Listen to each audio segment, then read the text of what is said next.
Moi boa tarde a todos e a todas. Iníciase a sesión ordinaria do Concello Pleno do día 27 de setembro do ano 24 para tratar os asuntos incluídos na orde do día. O primeiro dos expedientes, o 1516/2024, ditame a aprobación inicial da ordenanza fiscal número 39, reguladora das tasas polos servicios de emerxencias, prevención e extinción de incendios e salvamento. Ten a palabra o señor secretario para que dé a lectura ao ditame da Comisión Informativa de Asuntos Xerais do día 20 de setembro do ano 24. Moitas gracias. Sí, ditame favorable pola Comisión Informativa, cuya parte dispositiva di o seguinte: aprobar inicialmente a imposición da tasa polos servicios de emerxencias, de prevención e extinción de incendios e salvamento e a ordenanza fiscal número 39, reguladora da mesma, coa redacción recollida na documentación anexa. Dar ao expediente a tramitación e publicidade preceptiva mediante exposición do mesmo no tabuleiro de anuncios deste Concello e no Boletín Oficial da Provincia da Coruña por prazo de 30 días hábiles, dentro dos cales os interesados poderán examinalo e formular as alegacións que estimen oportunas. E considerar, no suposto de que non se presentasen reclamacións aos expedientes dentro de dito prazo, que o acordo sexa elevado a definitivo en base ao artigo 17.3 do texto refundido da Lei Reguladora das Facendas Locais. E tamén informo da presentación dunha emenda a este ditamen presentada polo Grupo Primeiro Ortigueira. Ben, señora Franco, non sei se quere comentar esta emenda que vostedes inclúen. Se quere levo a emenda e despois debatimos se lle parece. Correcto. Bueno, a emenda o que di é que ao punto 1 da parte resolutiva do expediente 1516/2024, aprobación inicial ordenanza fiscal número 39, reguladora da tasa polos servicios de emerxencias, prevención e extinción de incendios e salvamento, coa seguinte modificación, que se inclúa na parte 2 feito impoñible despois do artigo 2 o seguinte artigo: non estarán suxeitos a esta taxa os anteriores servizos cando a súa causa non proveña de dolo, culpa e neglixencia dos propietarios ou posuidores das cousas onde interveñan os servicios de emerxencias ou como consecuencia do incumprimento dos deberes impostos pola legislación urbanística vixente. Moitas gracias, señor secretario. Como asesor jurídico, coméntenos esta emenda e o que significa. Sí, vamos a ver, eu simplemente é unha observación. Vamos a ver, os poderes públicos, cando teñen que aprobar unha norma, teñen que respetar toda unha serie de principios de boa regulación, que veñen pois tanto na Constitución española como na Lei 39/2015. Entre eses principios pois destacaríamos o principio de seguridade xurídica, que neste caso predicase pois na claridade, pois na necesidade de que o texto sexa pois comprensible tanto polos operadores xurídicos como por parte dos administrados tamén, non? Entón, bueno, a miña reflexión é que o texto tal vez resulta un pouco confuso, no sentido de que, bueno, emprégase pois a doble negación por unha banda, non? Porque dice, como ben comentou a señora concelleira, pois que non están suxeitos a tasa ou que non proveña pois de unha serie de requisitos. Tal vez isto pois podería especificarse un pouco mellor, non? E logo, por outra banda,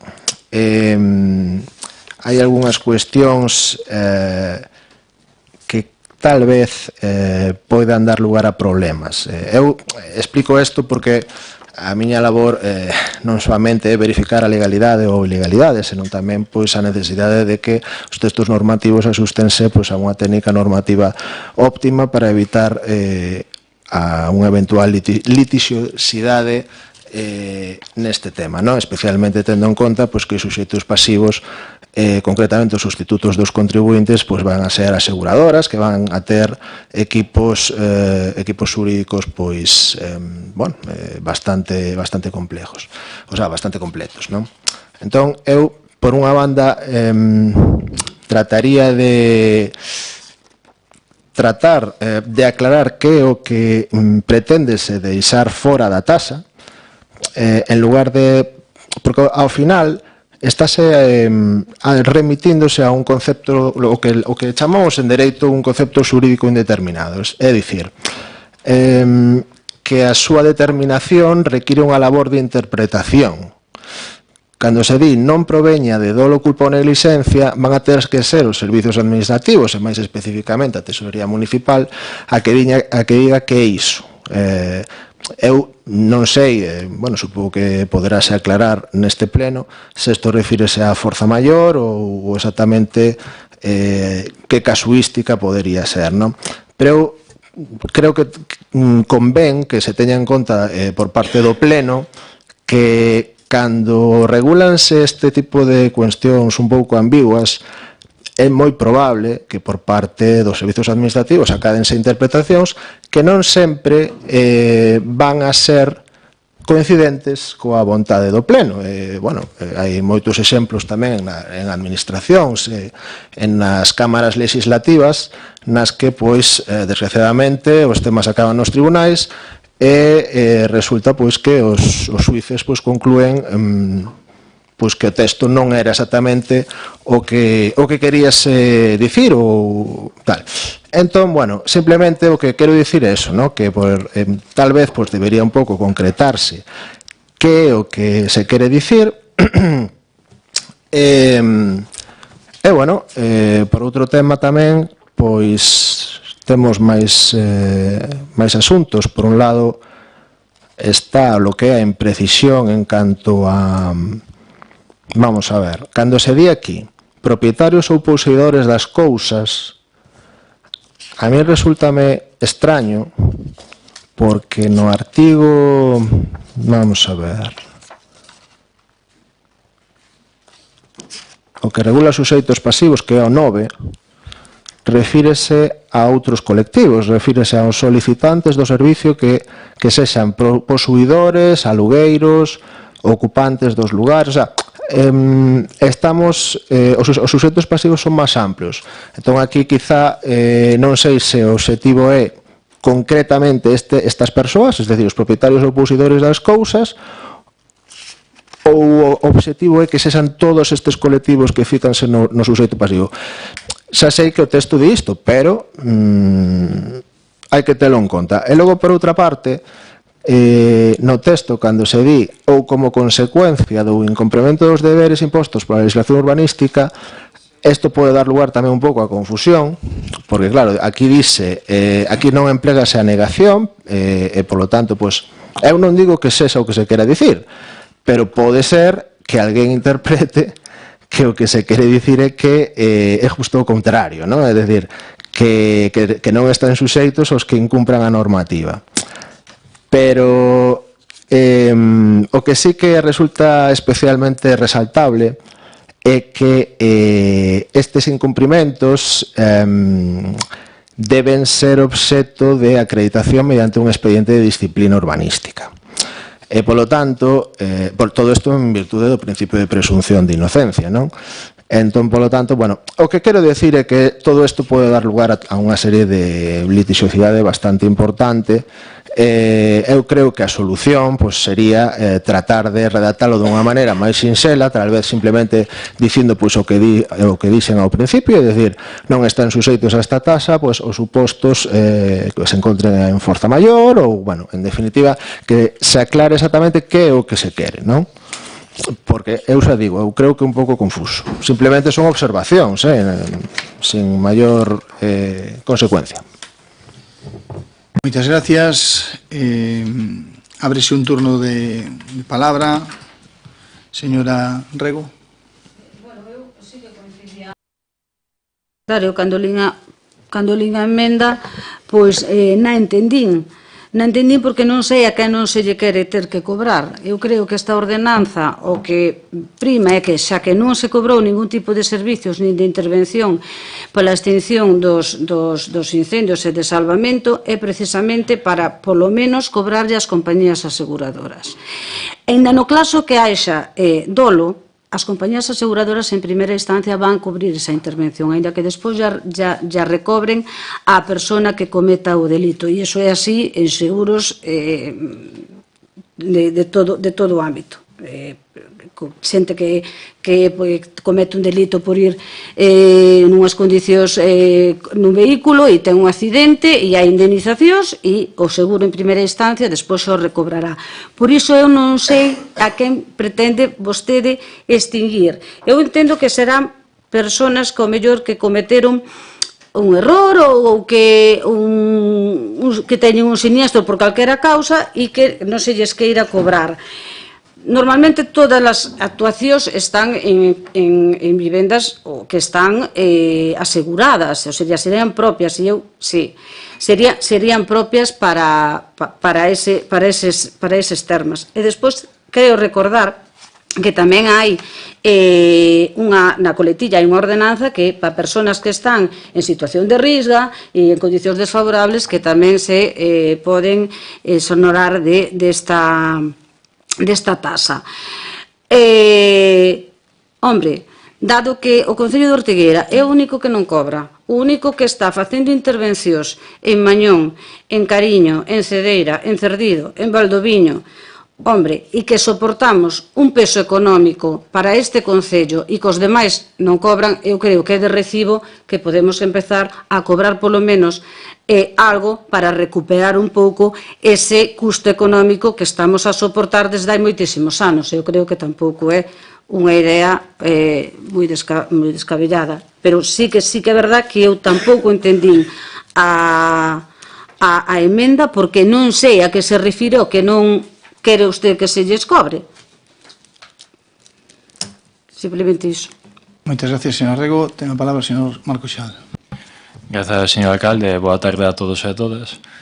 Eu creo que estamos aquí debatindo unha ordenanza cuxo futuro é máis que incerto. Eu acabo de explicar o secretario.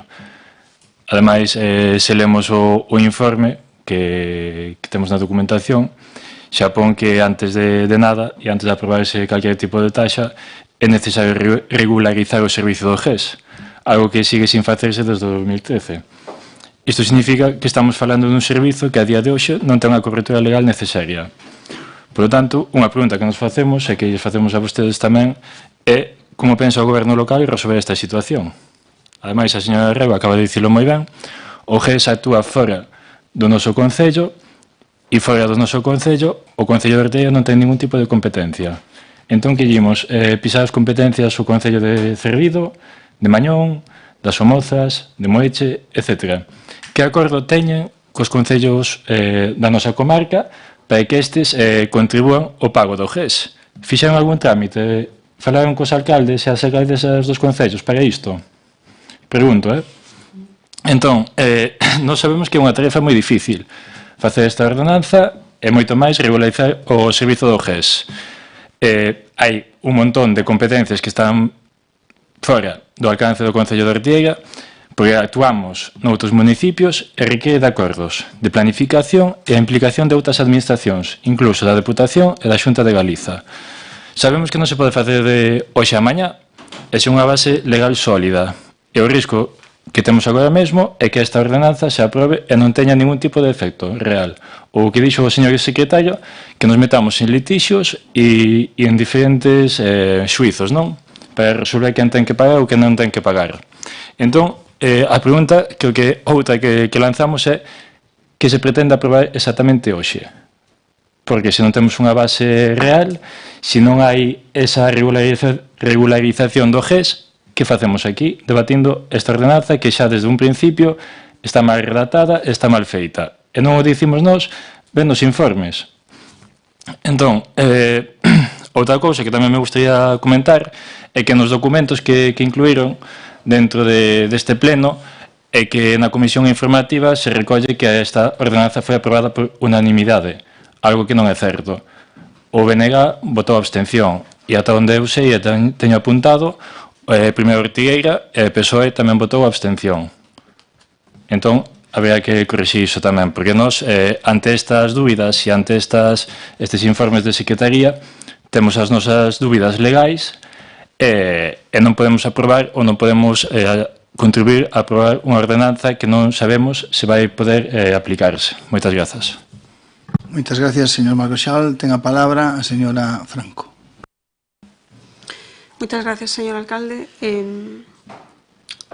Eu non creo que todas as vivendas de Ortigueira estén aseguradas.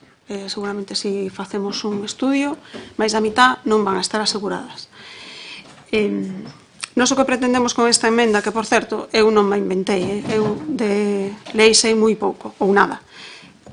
Están na ordenanza de fiscal reguladora da tasa polos servizos de emerxencias, protección civil, prevención, extinción de incendios e salvamento, que, por certo, casi todo está calcado a esta ordenanza de Narón, excepto este artigo. Está tal cual, non sei se é que Narón son máis listos que nós, entenden as cousas mellor, ou é que nosotros somos moito máis listos e lle damos moitas voltas ás cousas, pode ser. En todo caso, a intención desta emenda, que eu estou de acordo co secretario, a mellor se pode simplificar, eu, como insisto, de leis non sei, pois a redacción a deixo aos letrados e aos que saben destas cousas. A intención nosa con esta emenda é simplemente que non se lle cobre a xente que avisa ao servicio de emerxencias cando fortuitamente ten un accidente na casa, pois de un incendio, dunha inundación ou de calquera cousa, sempre e cando ese accidente non sexa provocado por negligencia, culpa ou dolo. Eso é o que nós queremos. Eu non sei se esta tasa se fai únicamente con afán recaudatorio, con afán de regular un pouco o servicio do GES, con afán de que, en algúns casos, ás veces, pois que chama xente con cousas que non son urxentes ou non son emerxencias ou que son simplemente pois desatascar tuberías, etc., pois que se cobre, pero entón habería que redactarla de outra maneira, porque ao final o que estamos é cargando de máis tasas, impostos e custos a xente que ao mellor xa terá bastante con unha inundación, un incendio, etc., para que encima lle carguemos co custo do servicio de emerxencias. Esa é a única intención que temos nós coa presentación desta emenda.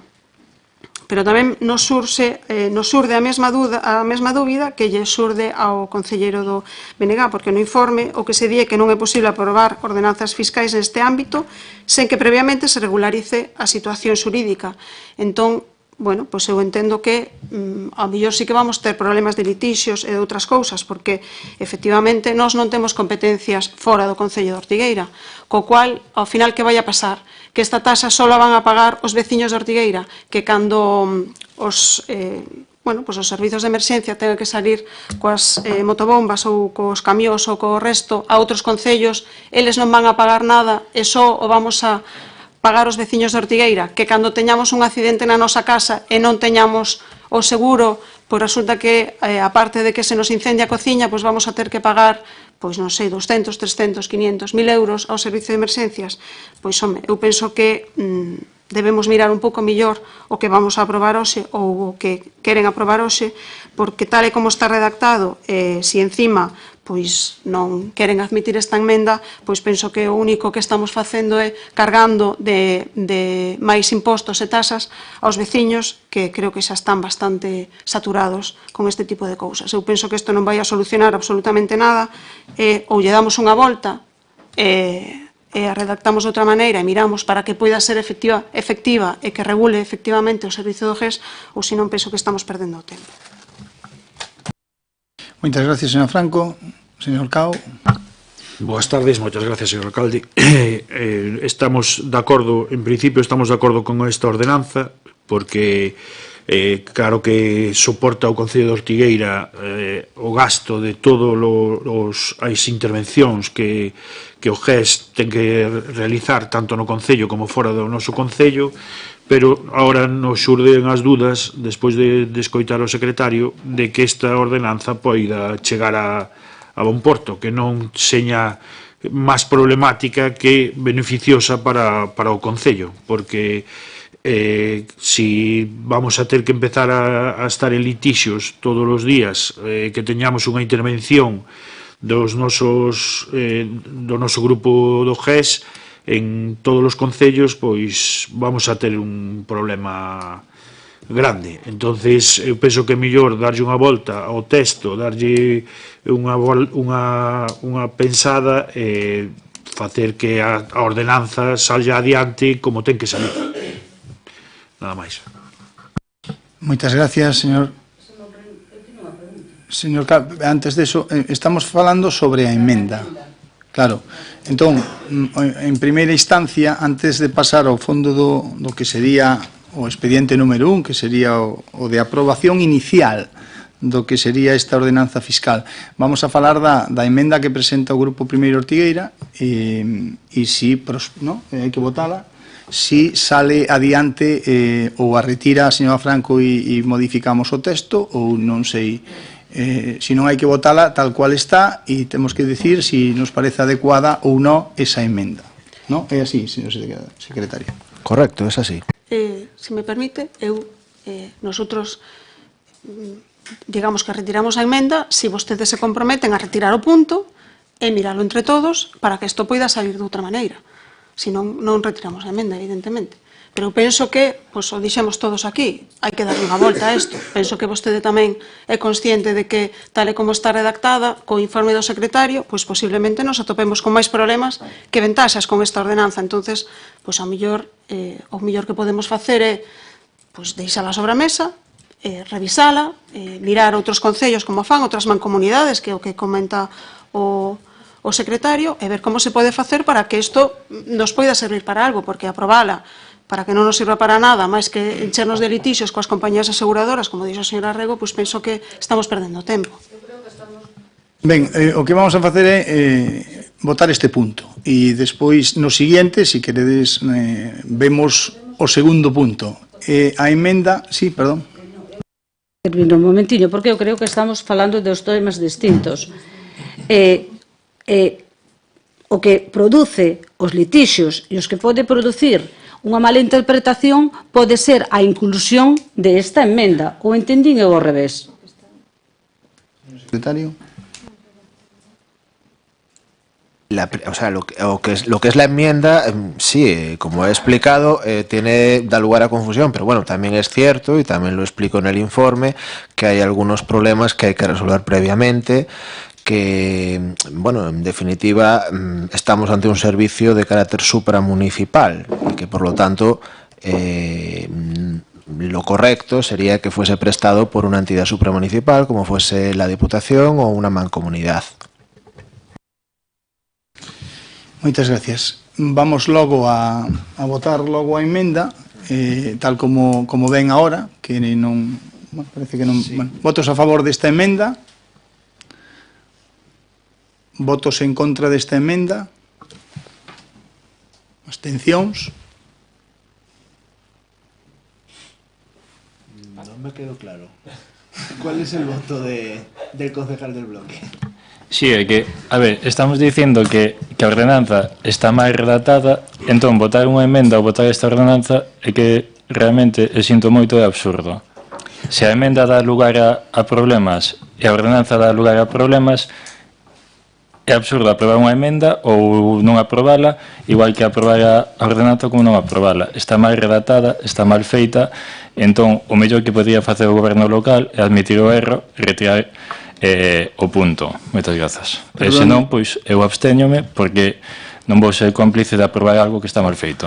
Perdone, señor Marco Xal, é o regulamento, vai así. Temos que votar primeiro unha cousa e logo pasar ao punto. Non é que sea de unha maneira ou de outra, é así o regulamento. Por eso votamos e logo entramos no seguinte aspecto, que é a propia norma. Falamos todos e logo, se chegamos a un acordo en que non se leve ou se leve, pois o señor secretario que está aquí pois nos pode decir como é o regulamento en ese sentido, non é outra cousa.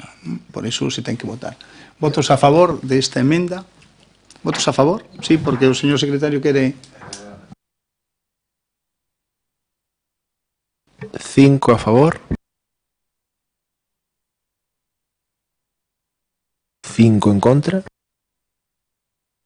Hai un empate, polo tanto, resolvería o alcalde co voto de calidade.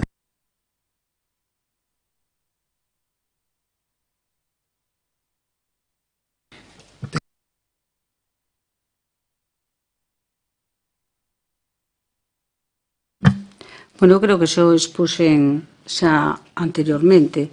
Eu creo que é unha ordenanza que se ten que fiscal que se ten que gravar porque é un servicio que se está a prestar e que moitas das situacións e a maior parte das situacións que se fan é con compañías aseguradoras.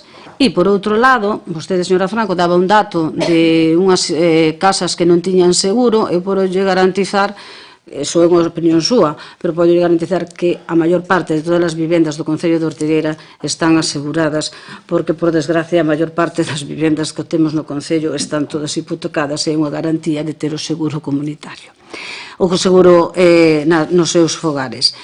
Entonces, eu creo que, dado que temos o peso, que iso estarán con nosotros, en que o peso soporta todo o Concello de Ortigueira, pois eu creo que tamén sería unha forma, pois sí, de recaudar polas compañías aseguradoras todas as intervencións de salvamento e de incendios que se están a provocar. E non estábamos falando de 300.000 ni de 400.000, para un siniestro e unha intervención tamén do GES municipal. Non teño máis nada que dicir. Moitas gracias, señora Rego. Señor Marcos Xal. Moitas grazas, señor alcalde. Nós creo que xa o dixemos no punto da emenda, reafirmámonos no que dixemos.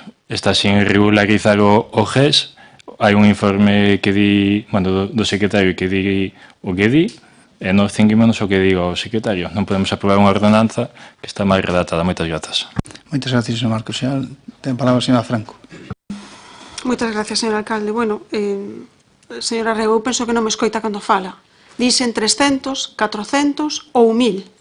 Non 300.000 nin 400.000. Claro, bueno, pois a ver se me presta un poquinho máis de atención cando falo. Non me interrumpa, faigo favor, non me interrumpa. Por favor, respeten o turno.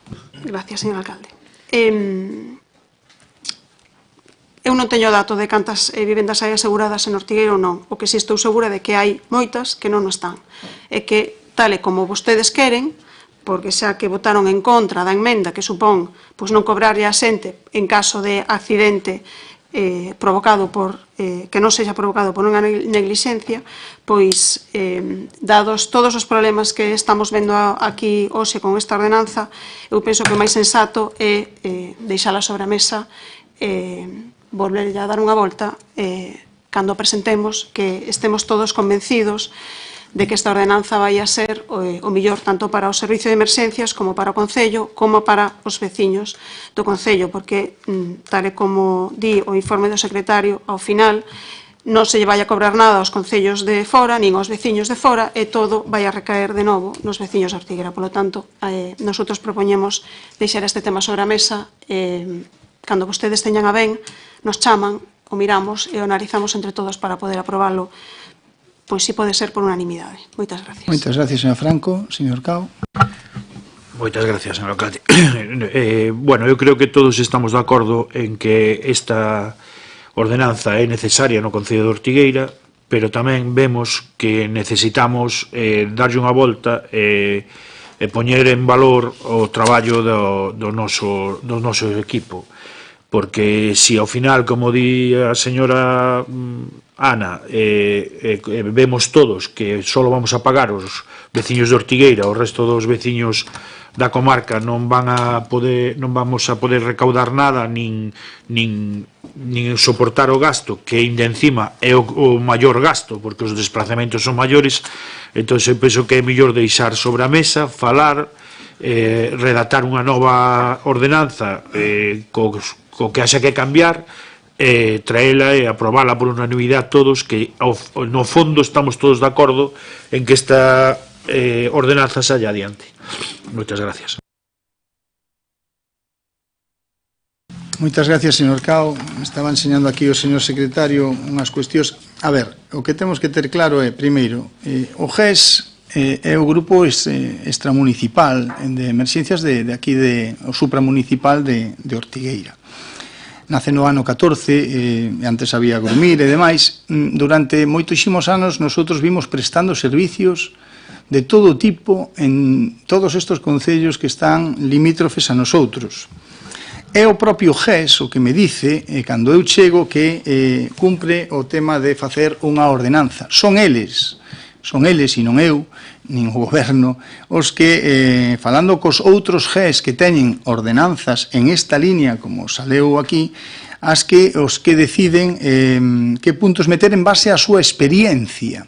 E eu non sei de onde saca vostede, señora Franco, que só van pagar os de Ortigueira. O sea, se un vai a facer un escarcelamento a Somozas e os señores son de Madrid, onde están os de Ortigueira? Que non sabemos. E por que dice vostede? Non me enseñe esa ordenanza, esa emenda, porque lle acaba de decir o señor secretario que está mal redactada. Non lle dice el, pero yo digo, pon vostede dobles negacións na mesma frase, home, eso, os que fixemos filosofía, pois sabemos o... Bueno, bien. Entón, polo tanto, automáticamente hai unha mala redacción na emenda. Señora Franco, non lle digo eu, lle dice o señor secretario. Por tanto, é a emenda a que está mal, non a ordenanza. Segundo, non ten a palabra, señora Franco, eu sempre a deixo falar, non sei por que vostede non. O que lle decía antes, o ano pasado, ou fai ano e medio, fomos a un incendio químico nas Somozas, vale? Donde o noso GES pois actuou.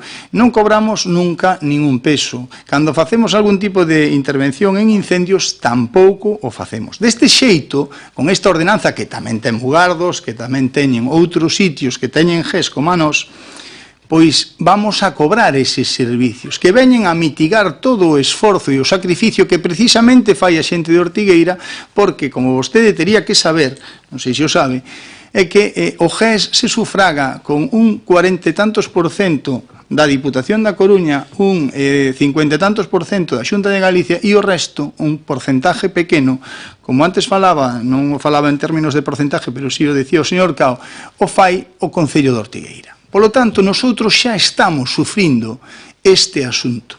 E estou co señor Xal, e é certo, e co señor secretario no seu informe, que estamos asumindo unha competencia que non é nosa. É verdad, é certo, é así.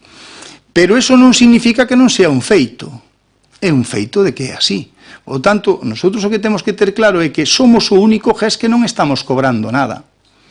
E iso eu creo que para os veciños de Ortigueira non é xusto. E eu acabo de poñer exemplos que facemos todos os días e eu me responsabilizo ou falo co coordinador do GES que vos traiga datos para que vexades cantas actuacións facemos ao largo do ano. E iso o que se representa en términos de economía.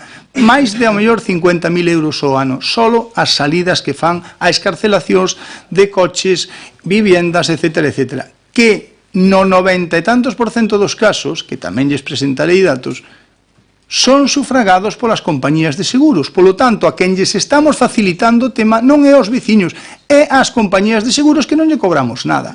Mire, o outro día me decía que estuvo aquí o responsable do 112 e me decía, mira, vosotros, por exemplo, cando hai un accidente, hai un vertido de gasoil ou de aceite, ¿no?, que é moi frecuente, pois o GES o limpa e deixa a carretera perfecta. Pero quen cobra ese servicio de a limpeza de carretera é carreteras. Carreteras da Diputación, carreteras da Xunta ou carreteras de quen sea. Por tanto, hasta ese nivel vemos esta necesidade da ordenanza. E a ordenanza, según me dicen os membros do GES, que son os que falaron cos outros GES e se puxeron en contacto con eles, que isto non ven de 4 días, levan 7 meses facendo este traballo. E a mí me parece, pois non sei, cando menos, oye, hai que respetar o traballo que fai a xente. Que me diga que solamente vai a pagar ao veciño de Ortigueira, cando eso non sei onde o leu vostede aí, porque eu non o leí por ningún lado, non? Entonces, ese traballo que levan eles feito, que é coordinado con outros GES de toda Galicia, pois, oiga, me parece a min que pois, o normal é intentar poñelo en valor e que os habitantes de Ortigueira, veciños e veciñas, pois non teñan que sufragar encima, no? Pois ou non cobrar os servicios que facemos e que sabemos que os facemos, que vamos a Cariño, que vamos a San Sadurniño, que vamos a Somozas, que vamos a moitos concellos. Entendendo que, e estou co señor Xal, en que é unha competencia que non é municipal, pero tamén temos que entender unha cousa, os 12 GES que temos aquí son personal fixo, son do Concello de Ortigueira, están aquí, lles pagamos nós, con cargo a unha subvención, sí, pero que non chega. Por lo tanto, oiga, que non están regularizados, eu creo que sí que están regularizados. Que pasa? A función, o ser, que xa o dice o seu propio nombre, no, Grupo de Emerxencia Supramunicipal. Pero claro, eso se asumeu en tempos pretéritos que nin vostede, señor Xal, nin eu estábamos aquí. Cando se asumiron esas competencias? Pois non lle podería decir, pero sí que estou con vostede en que estamos facendo, pero non ese, máis servicios seguramente tamén. Entón, o problema é que aquí non estamos cobrando ningún euro por ese traballo que sí que facemos. E foi o GES o que mo pideu, non foi unha idea, porque me podería dicir, non, é unha idea miña, non. Foi unha idea deles. Unha idea deles. Por lo tanto, se vostedes queren, pois, voltamos para atrás, vemos de que se redacte ben esa emenda que vostede redactou e que parece ser, non o digo eu, señora Franco, porque parece que ella ataco e non é esa a miña intención. Dice o señor secretario que a súa redacción é mellorable para evitar problemas que poidan salir despois a nivel xurídico con bufete de abogados, etcétera, etcétera, que poden ter as aseguradoras que sabemos que son bastante fuertes. Era así, non? O que vostede dixo. Bien, non sei, se queredes, este punto sí que o deixamos encima da mesa, modificamos, falamos co GES e lle dicimos, oiga, si cabe outra redacción e tal, e eu, pola miña parte, non teño ningún problema. Pero sí tenemos que entender unha cousa, que isto iba para que entrara en vigor antes de final de ano e que xa puidéramos ter esta ordenanza funcionando, e así me manifestaron os membros do GES, e agora isto se vai a retrasar un tempo, porque isto era a aprobación inicial da ordenanza. Inicial. E recorden vostedes que isto estuvo en exposición pública, naide dixo nada. Isto estuvo en exposición pública os días, non sei cantos eran, os preceptivos tal, naide dixo absolutamente nada, ni la enmienda, ni el texto, ni nada. Entón, agora extraña que antes de ontes aparezca esta emenda con esta historia que retrase ahora este procedimento. Pois, tal, pensede todos que isto significa que vamos a cobrar máis o servicio, que xa levamos desde o ano 14, polo menos, sin cobrar nada, e que vamos a seguir así. Por tanto, eu creo que canto antes podemos cobrar os nosos traballos e que o 90 e tantos %, lles mandarei o dato para que o vexan, son a aseguradoras privadas. Oiga, parece o xusto, non? Que non seamos o único GES de Galicia que non ten unha ordenanza onde se controlan as tasas para cobrar os servicios, non? E na intención da norma, polo menos o que me decían os membros do GES, que así está en outros sitios, non é a de cobrarlle a Ortigueira, e acabo de poñer varios exemplos e podería poñerlle máis porque os montes poden arder en Valdoviño, en Cedeira ou en calquera lado, non? A ver, eu penso que, non sei se me equivoco, vou falar por min, pero penso que falo por todos. Eu penso que todos queremos aprobar unha ordenanza que regule este servicio, porque eu estou de acordo en que hai moitas veces que o GES acude a moitos sitios e, ao final, os que estamos cargando con todo o custo do GES é o Concello de Ortigueira. Entonces, penso que nese sentido todos estamos de acordo en facer esta ordenanza. E precisamente por eso, o que queremos é, unha vez de facela ben, que se poida levar a cabo e que non teñamos problemas despois, como dixo o señor secretario, ao final aquí os máis listos e os que máis van a vir a buscarnos as cosquillas van a ser as compañías aseguradoras. Entón, vamos a facelo de tal maneira que non teñamos problemas con eles. Eu tamén falei co GES, eu sei da necesidade desta ordenanza, pero, bueno, eu tamén falei co secretario, explicoume os problemas que pode conlevar, co cual eu penso que non pasa nada por retrasar isto, pois non sei, o tempo que se considere necesario, unha semana, 15 días ou o tempo que sexa, e poder levar esta ordenanza nas mellores condicións. Penso que se lle pregunta ao PSOE, se lle pregunta ao BNG, os tres estamos de acordo en que esta ordenanza é necesaria. Pero creemos que o importante é que podamos facer unha ordenanza e que esa ordenanza se poida aplicar en todas as condicións. Entonces, penso que non pasa nada por retirala unhos días e facela en condicións, se lle parece ao grupo de goberno.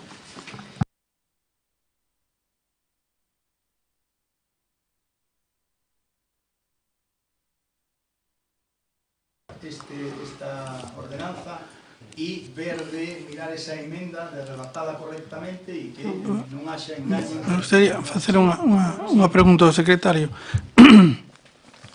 O problema de que o GES sea supramunicipal, vaise solucionar en 15 días? Pregunto, que é o problema máis grave que vexo a esta ordenanza, non, verdad?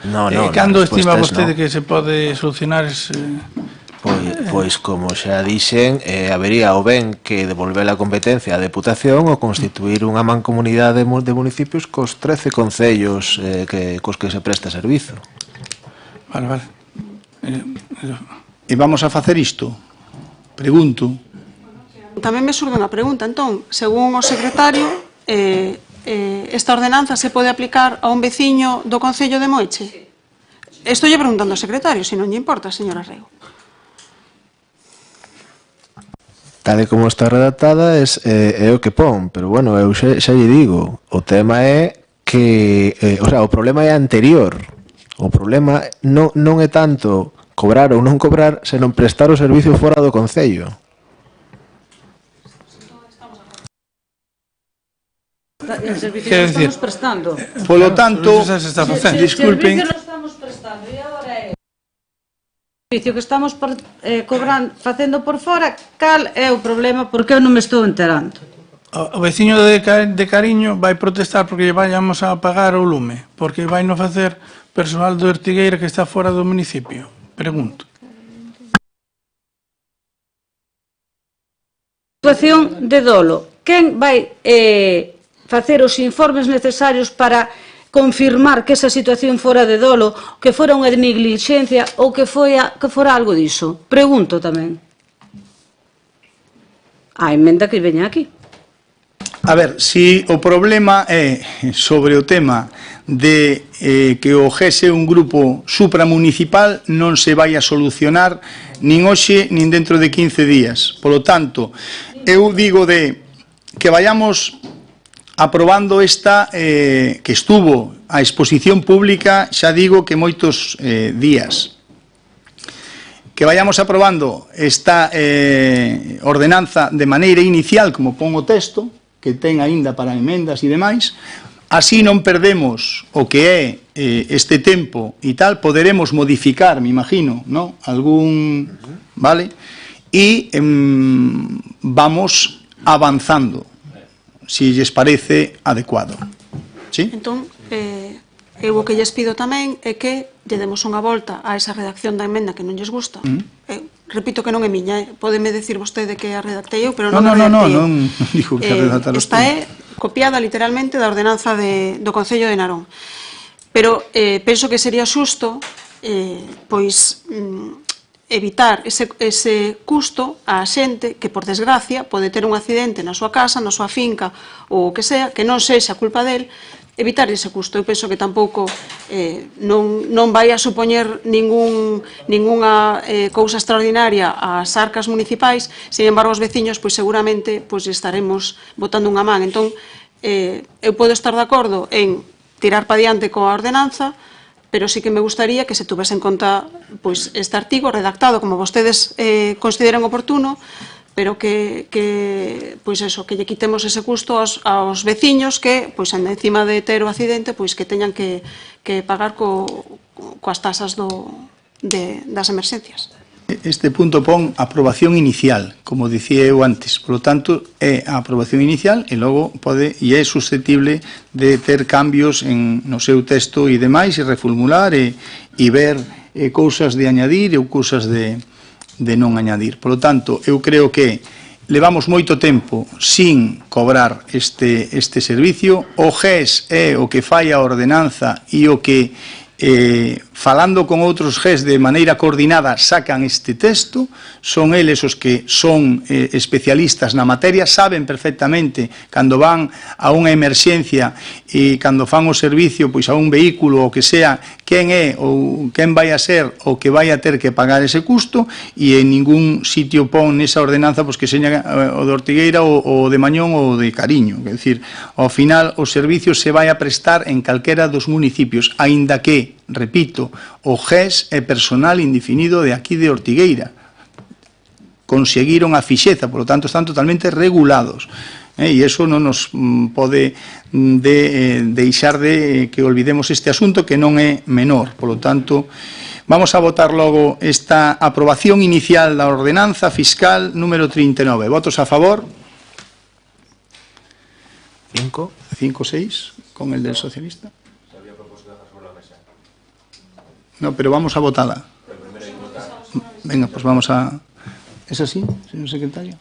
Un concelleiro solicita, efectivamente, que votar. Vamos a votar entonces deixar sobre a mesa o expediente número 1516, aprobación inicial de la ordenanza fiscal. Votos a favor de deixar encima da mesa. 2. Votos en contra. Abstencións. 5. 4. Non se deixa sobre a mesa. No. Vamos a votar logo finalmente a aprobación inicial. Votos a favor. 5. Votos en contra. Abstencións. 6. 6. Prospera logo e estamos á espera de estas modificacións. Moitas gracias.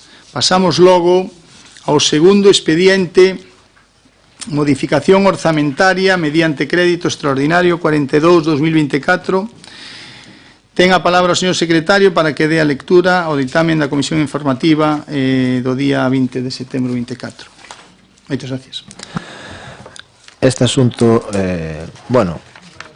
xa determinouse favorablemente na Comisión Informativa no seu momento, e concretamente a súa parte dispositiva consiste en aprobar inicialmente o expediente de modificación de crédito na modalidade de crédito extraordinario e suplemento de crédito financiado con cargo ao remanente líquido de tesouraría resultante da liquidación do exercicio anterior, e logo estableces aquí un resumo no que inclúese entre outras cuestións, liquidacións de Portos de Galicia, indemnización membros do Tribunal, Canon Augas de Galiza, e a financiación efectúase con remanente líquido de tesouraría, en concreto por importe de 396.006,91 euros. O segundo punto é expor este expediente ao público mediante anuncio no Boletín Oficial da Provincia por 15 días hábiles, durante os cales os interesados poderán examinalo e presentar reclamacións ante o Pleno. O expediente considerarase definitivamente aprobado se durante o citado prazo non se presentan reclamacións. En caso contrario, o Pleno disporá dun prazo dun mes para resolvelas.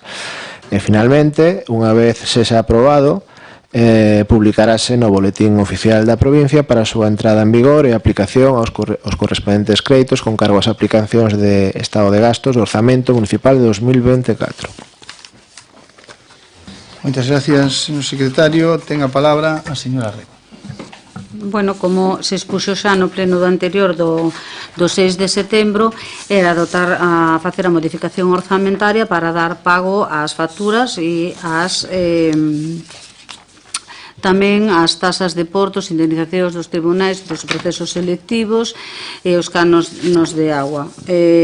Vai todo co remanente de tesorería e está o informe favorable de fiscalización, e aínda que o informe de estabilidade presupuestaria fai constar que non cumple, no mesmo informe tamén se fai constar que este requisito realmente se comproba na liquidación orzamentaria.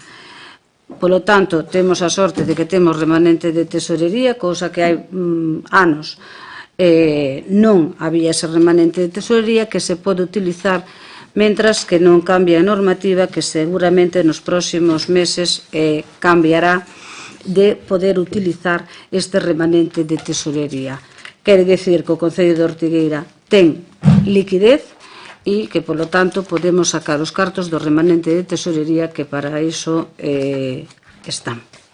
Non teño máis nada que decir. Moitas gracias, señor Rego. Señor Xal. Grazas, señor alcalde. Desde o BNG lamentamos profundamente ter que repetirnos nesta situación. No anterior pleno ofrecimos unhas cantas solucións para encamiñar esta situación, pero vostedes decidiron ignorar todas e cada unha das dosas propostas. Todas.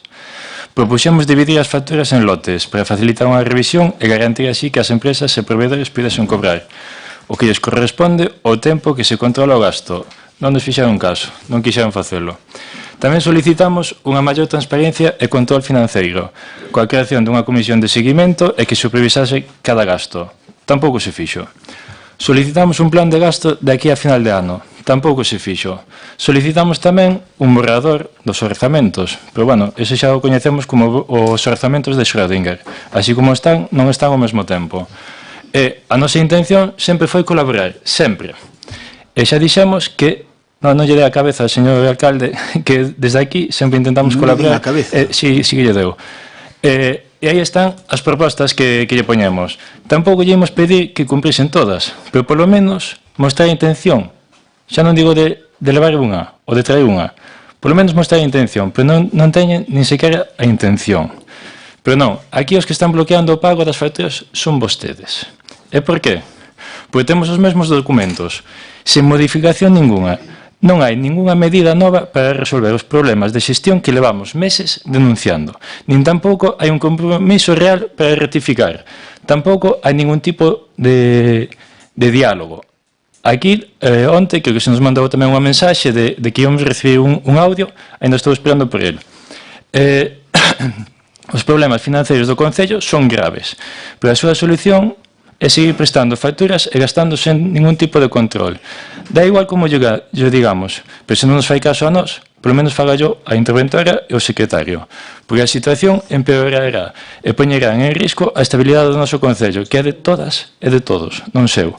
Deixamos claro que o BNG fixo propostas concretas e posíveis, fáciles de cumprir, pero vostedes elixeron non facer caso e sean vostedes, única e exclusivamente, os que deberán asumir a responsabilidade das consecuencias que isto lle produza ao Concello. Moitas grazas.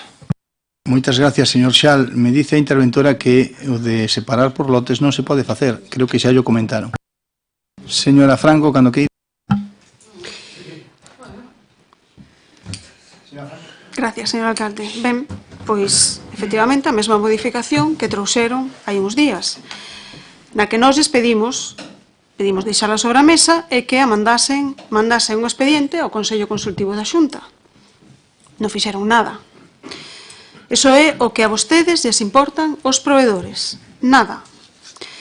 Non queren, efectivamente, someterse ao Consello Consultivo da Xunta, nin queren facer orzamento. Eu quero recordarlles que levan casi ano e medio traballando con un orzamento que vostedes mesmos, calificaron de nefasto. E ao que, por certo, votaron en contra. Pois levan ano e medio traballando con ese presuposto. Non queren tampouco reunirse coa oposición e consensuar en que gastamos o remanente, cales son os gastos prioritarios e os que non, efectivamente, tal e como lle solicitaba o concelleiro do BNG no pleno pasado. Non queren ningún tipo de control, máis ben queren seguir inmersos no descontrol, porque no descontrol é onde vostedes se atopan máis a gusto. E non o digo eu, o din os informes de intervención. Vostedes o que queren é seguir gastando e gastando e o remanente acábase. E que van a facer cando se acabe o remanente? Van a pedir un préstamo bancario para que o paguen os que veñan despois? 2010, señor Girón. Si me Siga. permite, sí. Bueno, pues non me interrumpan, gracias. Queren que volvamos aos plans de axuste? Iso é o que buscan? Sí, ou é que nin o pensan? Señor Breijo, non tiene la palabra.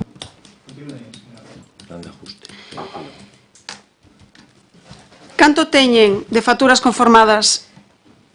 Non sei, señora Rego, si... Xa, é que non debería falar co señor Breijo porque que estou falando. Continúe, por favor. Cando queira, chama a orden. Continúo. Canto teñen de facturas conformadas sin presuposto, ademais desta modificación? Canto gastaron xa dende agosto, que son as últimas facturas que veñen nesta modificación, sin presuposto e que non está incluído aquí? Canto son? 100.000 euros? 200.000? Aquí sí que falo de 100.000 e 200.000, non como antes. Outros 400.000 ata final de ano. Nosotros o pedimos por escrito hai xa máis dunha semana e aínda non nos contestaron, aínda que xa o prazo regulamentario xa pasou. Supoño que non querrían que tuvésemos esa información para o pleno. Estes proveedores destas facturas que non están aínda aquí nesta modificación tamén van a querer cobrar.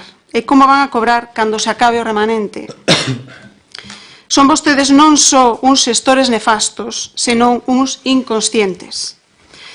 Gastáronse en festas en Ortigueira este verán máis de 30.000 euros. Gastaron no concerto de Borja Quiza uns 20.000 euros. A todos nos gusta a música, e nos encanta Borja Quiza, por certo, pero que ao millor non nos podemos permitir gastar 20.000 euros en 2 horas de concerto, por moi bo que sexa o artista. Ao millor temos que priorizar e gastar no importante. Ao mellor non podemos andar, como di agora o presidente do goberno, en Lamborghini ou en Ferrari. Ao mellor temos que andar en vehículos moito máis modestos, porque Ortigueira, dende logo, non está para Ferraris por moito que vostedes empeñen. Os provedores non teñen evidentemente a culpa desta nefasta xestión súa. Tampouco teñen a culpa eses provedores das facturas que aínda non trouxeron a recoñecemento nin a modificación. Eles non teñen a culpa de que non queiran levar o expediente ao Consello Consultivo, nin teñen tampouco a culpa de que non queiran facer orzamento. Tampouco teñen a culpa de que non queiran controlar ningún tipo de gasto, de que digan a todo que sí, sen importarlles si é importante ou non.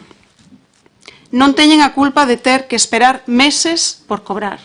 Meses. Aquí hai nesta modificación facturas de xaneiro.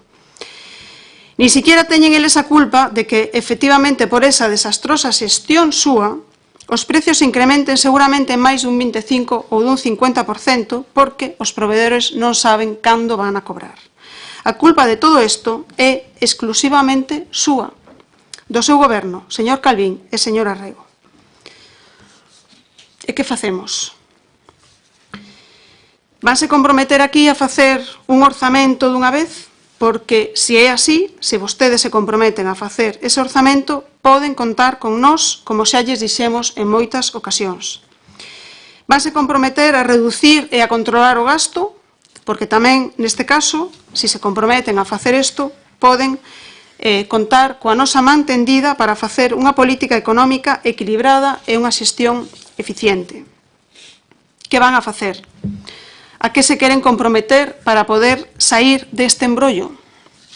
Porque se non queren comprometerse a nada, pois será porque nin os provedores, nin as contas do Concello, nin a débeda, nin a posibilidade de entrar nun novo plan de axuste lles importa absolutamente nada. Por certo, eu marchei daqui no 2007. Ortigueira entrou en plan de axuste no 2012. Así que, antes de que me boten a culpa de todo, xa lles digo que seguramente do que digan haberá outros con moita máis responsabilidade que a min. Poden preguntar, xa saben, cerca de vostedes. Cando nos expliquen a que están dispostos a comprometerse, se están dispostos a facer orzamentos, se están dispostos a ese control do gasto, pois nese momento, espero que mo digan hoxe no pleno, evidentemente, nese momento, pois tomaremos a decisión do noso voto. Moitas gracias, señor Franco. Señor Cao. Moitas gracias, señor alcalde. Bueno, un novo trágala, palabras do alcalde na legislatura anterior, que era palabra de moda. Seguimos con as facturas. O peor de todo de que este reconocimiento de crédito non vai ser o último, porque este ano nos quedan aínda 2 plenos ordinarios. Levamos dos 16 meses en cada pleno un reconocimiento extrajudicial de crédito. Entonces, contando, pois nos quedarán outros 2 ou 3, ou depende o que seña. Pero claro, isto é moi fácil porque agora xa temos a teima de decirlle aos provedores, bueno, eu xa os levei ao pleno, eles votaron en contra, deixáronos sobre a mesa, eu quero pagar, pero non me deixan. Sempre a oposición, que son os irresponsables e non queren que cobredes. Estos son as palabras de VAR en todas as chamadas de todos os proveedores que hai neste Concello todos os días. Pero claro, a realidade é ben distinta. A realidade é que eses proveedores están, empresas, autónomos, pequenos comercios, están pasando unha situación grave, en moitos casos que fai peligrar postos de traballo pola irresponsabilidade do goberno.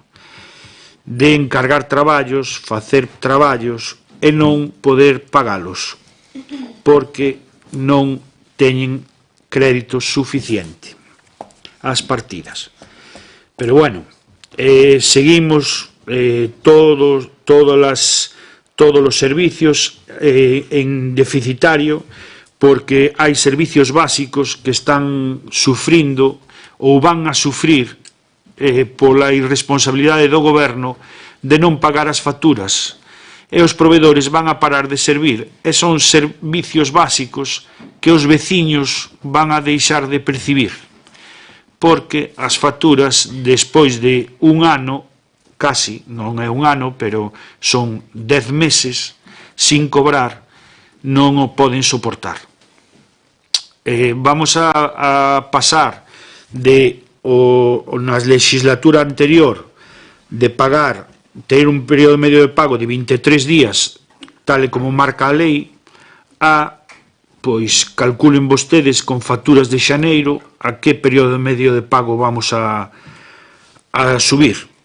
Pero, bueno, isto é o pan noso de cada día, levamos así 16 meses e seguiremos outros tantos porque isto non ten visos de mellorar. Pero, bueno, ante todo, voulle ler unhas afirmacións dos seus compañeiros de partido que ao mellor o fan reflexionar cando as volva a ler mirándose ao espello, ao mellor é ben para o Concello de Ortigueira que llas tomen en consecuencia.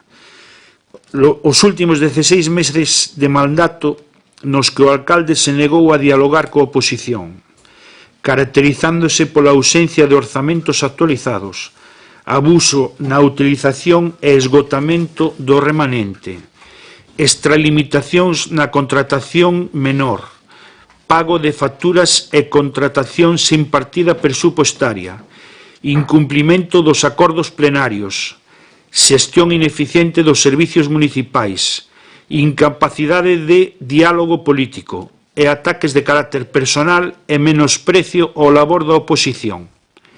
E ante este desgoberno e división, as tres formacións propoñen un cambio de goberno.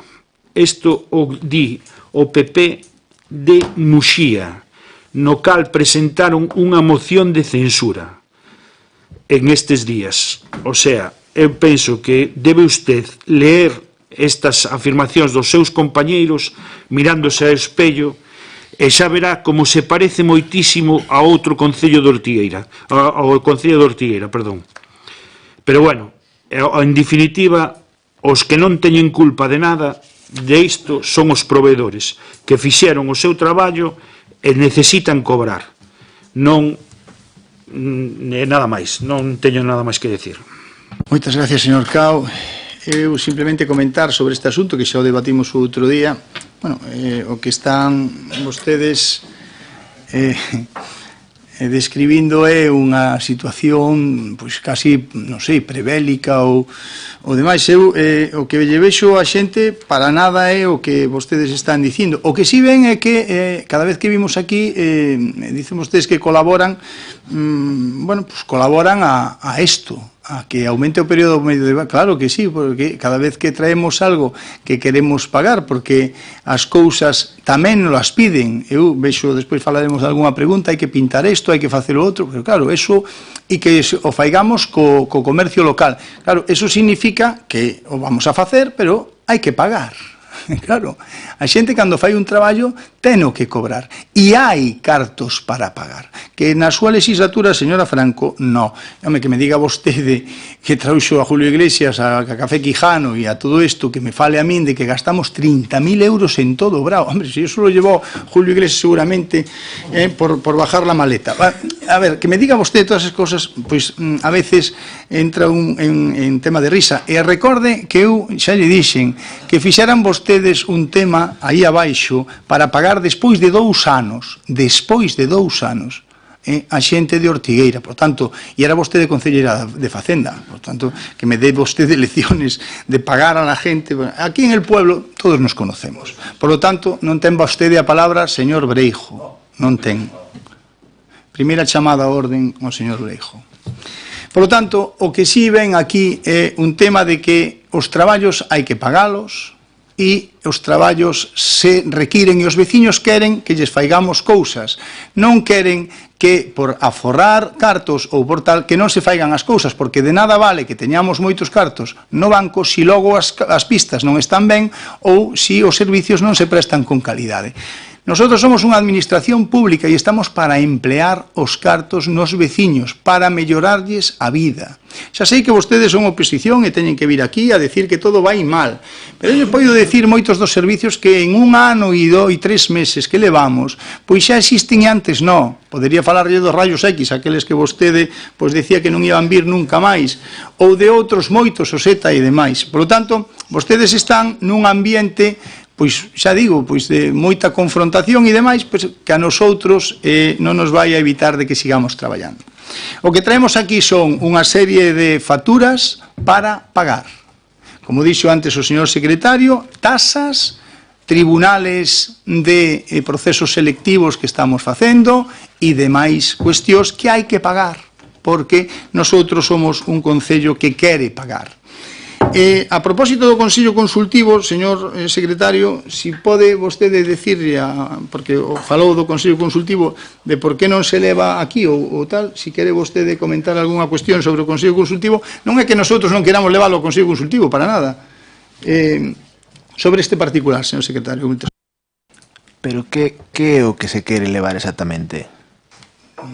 Señor Franco, que é o que quere levar vostede ao Consello Consultivo? É que eu xa falei, eu non sei, isto foi o pleno pasado, lle solicitamos deixar isto sobre a mesa. No, pero acaba de decir que quería que mandáramos ao Consello Consultivo. Sí, sí. O expediente, esta. A modificar. O expediente. A ver, eu o que podo dicir é que, efectivamente, no caso do recoñecemento extrajudicial de créditos, onde efectivamente, se o reparo non se levanta, o que procede é anular, declarar a nulidade de toda a contratación que non sexa correcta, xa sexa porque tivera lugar pois mediante contratación verbal ou prórrogas tácitas ou, bueno, calquer tipo de infracción en materia da lei de contratos. Ese procedimento de anulación efectivamente ten un trámite que é o ditame do Consello Consultivo. Eso efectivamente é así, non? Bueno, unha vez anulado este tipo de contratacións, a continuación procede á liquidación deses contratos conforme di a lei. A lei nestes casos o que di é que a liquidación ten que supoñer a reposición do que cada unha das partes aportase no contrato. Bueno, en definitiva, que non se produza un enriquecemento injusto, non? Entón, bueno, aí o criterio que establecese é que é o pago dos importes das prestacións, pero excluindo o beneficio industrial.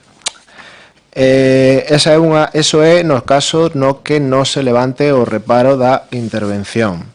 No caso de que levántese o reparo de intervención, pois o trámite é o que, bueno, parece que proponse nesta sesión, no? Que é o punto de recoñecemento extrajudicial do crédito, fundamentándose en dous principios, que é o principio de economía procedimental e o principio, pois, tamén de enriquecimiento injusto, non? Entón, son os dous camiños dos que dispón a Administración para tratar este tipo de cuestións.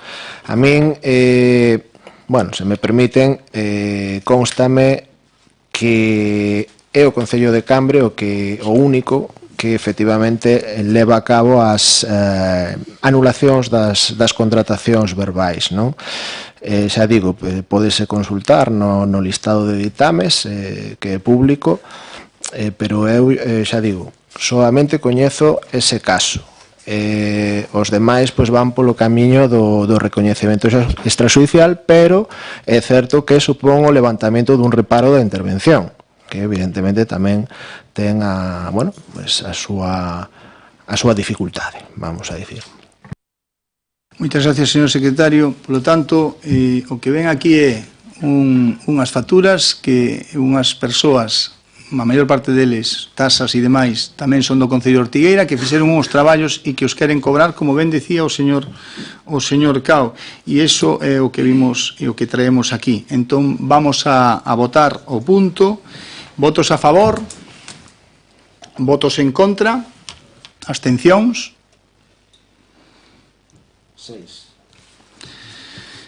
Pasamos, moitas gracias. Pasamos logo ao punto número 3º. Punto número 3º, expediente 1807/2024, ditame e recoñecemento extrajudicial de créditos. Ten a palabra o señor secretario para que dé a lectura do ditame da Comisión Informativa de Asuntos Xerais do día 20 de setembro do ano 24. Moitas gracias. Bueno, este tema ditaminouse xa nunha comisión anterior, pero en esencia o que establecese vamos a ver, bueno, como dicía, como continuación a miña intervención anterior, pois o primeiro aspecto sería levantar o reparo da intervención municipal e aprobar a liquidación das cantidades a satisfacer derivadas das prestacións referidas, é dicir, todas as facturas que veñen enumeradas nas tabuas anexas, por importe de 396.006,91 euros, por considerar que existen razóns de interese público que aconsellan non acudir á vía de revisión de oficio, que tamén o que eu comentaba, que é o que require o ditame do Consello Consultivo, non? Polos graves prexuicios que iso podería ocasionar para os administrados e para os terceiros que actuaron de boa fe. Aprobar o recoñecemento extrajudicial dos créditos e, paralelamente, bueno, isto realmente é o punto anterior, porque di, paralelamente iniciar expediente de modificación orzamentaria mediante crédito extraordinario e suplemento de crédito financiado con remanente líquido de tesorería, pero isto xa digo que é o punto anterior. Cuarto, dese conta do presente acordo de intervención e tesourería municipal. Moitas gracias, señor secretario. Ten a palabra a señora Rego. Bueno, señora Franco, non sei que problema ten agora comigo, pero quero lle dicir que os presupostos do ano 22, por moito que vostede diga que votei en contra, houve unha abstención. Por moito que queira dicir que votei en contra, moitas veces as mentiras non se convirten en verdad. Ainda que haría vostede e pense que usted é palabra de Dios. Por outro lado, dicen, o plan de axuste saleu no ano 2012. Unha que xa ten uns cuantos anos máis que vostede, señor Pablo Breijo, acórdase.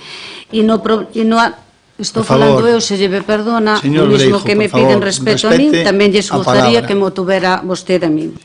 Vale. Non me gusta que se rían, e sobre todo diante de min, é unha cousa que non soporto.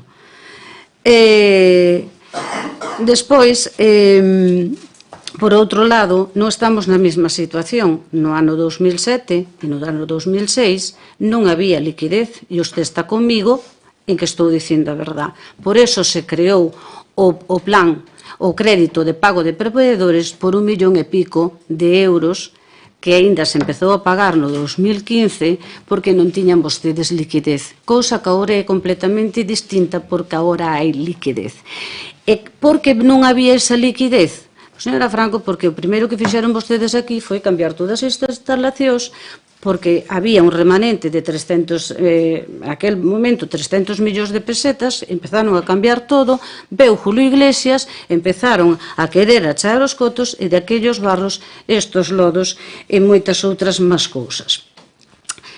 Porque para despois facer frente a todos estes gastos, pois véndese a auga, cédese a residencia de ancianos ao consorcio, e etcétera, etcétera, etcétera, quedáballes aínda vender a basura, pero non era viable.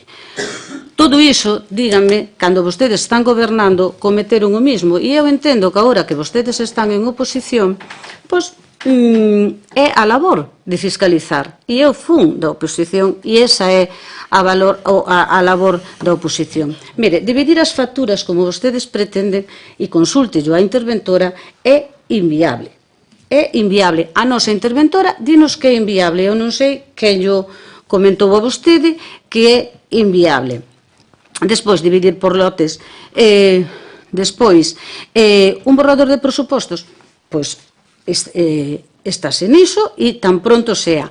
Teño que pedirlles perdón por si que iba a mandar o audio, iba a mandar un audio, de feito mandei un audio e ningún dos tres portavoces me contestou para decirme se ou non recibín ou algo pasou.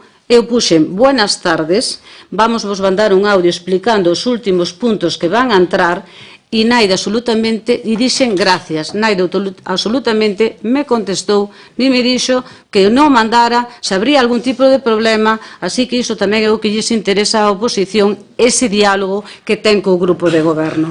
E outra contestación máis que facerei en referencia a un punto máis adiante no pleno. Polo tanto, estes reconocimientos extrajudiciales están amparados, pódense traer e pódense facer. Despois, o criterio que teñen vostedes, pois xa é cuestión da súa conciencia e de como vostedes pretendan atrancar ou non atrancar o Concello de Ortigueira. E por outro lado, que o señor Cao, que non sei cantos reconocimientos extrajudiciales, que cantas carpas trouxo, porque aquí o único que se fixo foi para mellorar a situación dos veciños e das veciñas do Concello de Ortigueira. Señora Franco, creo que foi durante todos estes anos cando menos carpas se pagaron do Concello de Ortigueira. Por qué? Porque viñan por outra administración pública que nas que as financiaba, co cal eses cartos que antes e outros anos iban deseñadas para esas carpas, este ano non aparecen. Verdad que non nos dicen canto se gastou na feira do mel do ano pasado? Non, porque non viron vostedes ninguna factura, verdad? Verdad que tampouco viron ninguna factura de outras actuacións? Non. E iso tampouco o din, verdad? Que é o seu traballo. O seu traballo é ese. Non é só fiscalizar, senón tamén fastidiar. E eu, que estuve moitos anos en oposición, sei como vai. Ahora, que podíamos facer moitísimas máis cousas? Pois sí, indudablemente. Estamos nun proceso de estabilización que se está cumplindo, que se vai tramitar, pesa moito que lles pese, que iso tamén é realidad, que se está traballando. E que eso ralentiza e para o traballo dos funcionarios a través que tamén teñen dereito aos seus asuntos propios e ás súas vacacións. E iso é a realidade deste grupo de goberno que está traballando constantemente en todas as áreas para atender e para mellorar os servicios básicos da veciñanza. Non teño nada máis que dicir. Moitas gracias, señora Rego. Ten a palabra o señor Marco Xal. Moitas grazas, señor alcalde. Dixo agora mesmo a señora Rego que as facturas eran para atender as necesidades da veciñanza. Pregúntome e pregúntolles quen é RON. Que hai varias facturas de alugueiro durante non sei cantos meses, creo que son 3 meses, para pagarlle unha estancia a RON. Hai outra por aí, sí que é verdade, busquen por aí se queren. Agradecería tamén que non me interromperan, porque eu creo que son un dos poucos que non interrompen aquí e a min están me interrompendo continuamente. Non fai falta. Cando sexa o seu turno de palabra, terá o turno de contestar. Pero, por favor, non me interrompan. Ou interrompolle eu a vostede. Grazas. É que aquí parece que todos poden interromper. Cando interrompe algo a oposición xa lles chaman a orden, pero cando interrompen vostedes con sus risitas e con sus noes, sus mentiras e tal e cual, non pasa nada. Entón, aquí as normas creo que son claras para todos e todas. Entón, a mí se me interrompen, tamén agradecía que lle chamara a atención os seus e as súas, como lle fai a oposición. Pois senón isto parece outra cousa que unha democracia. Entón, revisen vostedes as facturas de quen é RON, e si son un servizo para a veciñanza. Coméntenme o do servizo este de animais abandonados que paga o Concello de Ortigueira 5.000 e pico euros, 3.000 e pico euros, cando outros concellos teñen un convenio anual de 3.500 euros. E o Concello de Ortigueira debe ser especial, que pode pagar o dobre, o triple, o cuádruple, da igual. Total, como son cartos públicos, non nos doen. Pois a mí sí que me doen.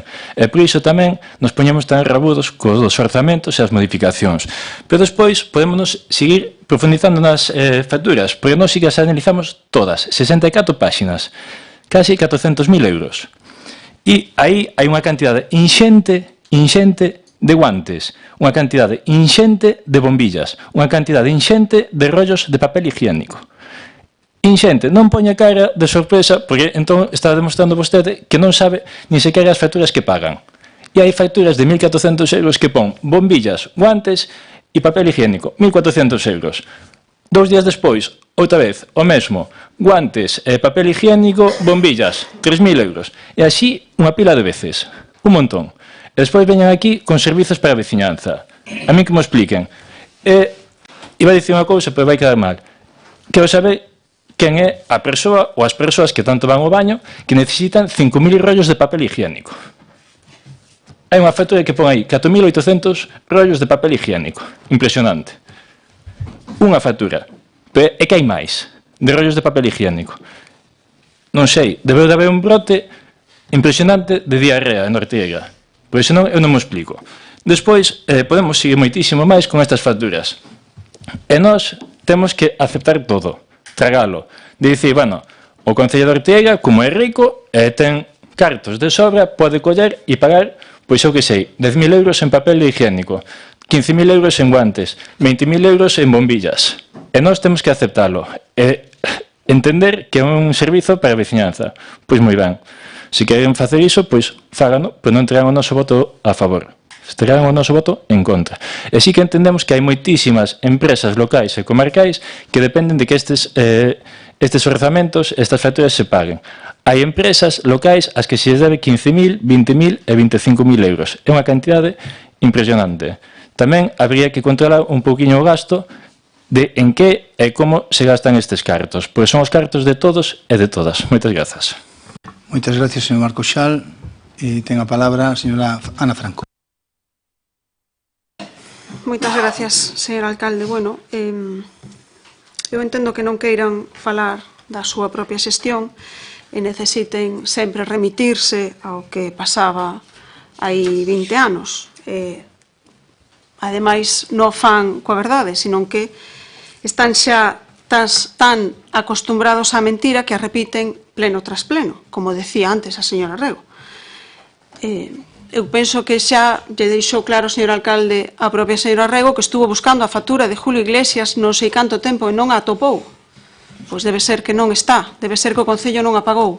Así que, home, pídolles que empreguen outros argumentos, non? Sexan un pouco máis imaginativos, busquen outras cousas, non se remitan sempre ao mesmo, a Xulio Iglesias e as carpas VIP e todo aquel tema, porque ao final eu a sensación que teño aquí é que vostedes o único que están buscando é parecerse o máximo posible a aquel goberno que tanto critican.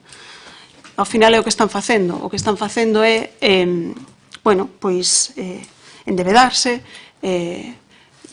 acabar co remanente, como decía o señor Xal, gastar en cousas que non sabemos nin para que son nin como. O tema do refuxio dos animais o comentamos nós no pleno pasado, preguntamos por que non se sacaba a licitación e estábamos pagando mes tras mes unha cantidade que era, pois a nosotros tamén nos parece bastante abusiva. Seguramente se eso se saca a licitación, pois o poderemos sacar por moito menos, pero é que a vostedes lles dá todo igual, todo o xustifican co que pasaba hai 20 anos e ao final a sensación que teño é que teñen vostedes un complexo con aquel goberno que era do seu propio partido, por certo. Ao millor é que o subconsciente lle xogan unhas malas pasadas, señor Calvín. Non teño nada máis que decir. Moitas gracias, señora Franco. Señor Cao, ten a palabra. Moitas gracias, señor alcalde.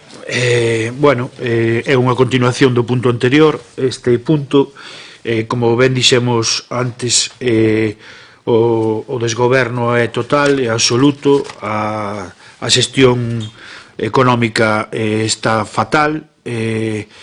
Polo menos temos unha cousa de boas, entre comillas, que non é para chufar, pero que reconocen que hai liquidez no Concello de Ortigueira, que hasta agora non se recoñecía, e non ven deste ano, que ven dos anos anteriores. Entonces, en ese sentido, vámonos tranquilos. Nada, temos que tomar conciencia de que as cousas non van ben, as cousas económicas, a xestión económica está sufrindo moito, vámonos ver nun problema moi grande a corto plazo. Véñenos aos servicios de intervención, véñenos avisando dos problemas que nos vamos a topar, temos que poñer stop a xestión económica que nos vai levar a tempos pasados. Non sei de quen é a culpa, nin como tal, pero o que sei é que os tempos pasados foron moi duros e todos viñeron do mismo partido, con un distinto nombre, pero o partido sempre foi o mismo, que é o PP. Entonces, temos que tomar conciencia. Moitas gracias. Moitas gracias, señor Cao. Xa tomamos conciencia e, sobre todo, vendo o que está facendo o PSOE en moitos dos ámbitos, verdad? Non é todo do PP, me parece a min, pero, bueno, se vostede... Eu respetei o seu turno de palabra.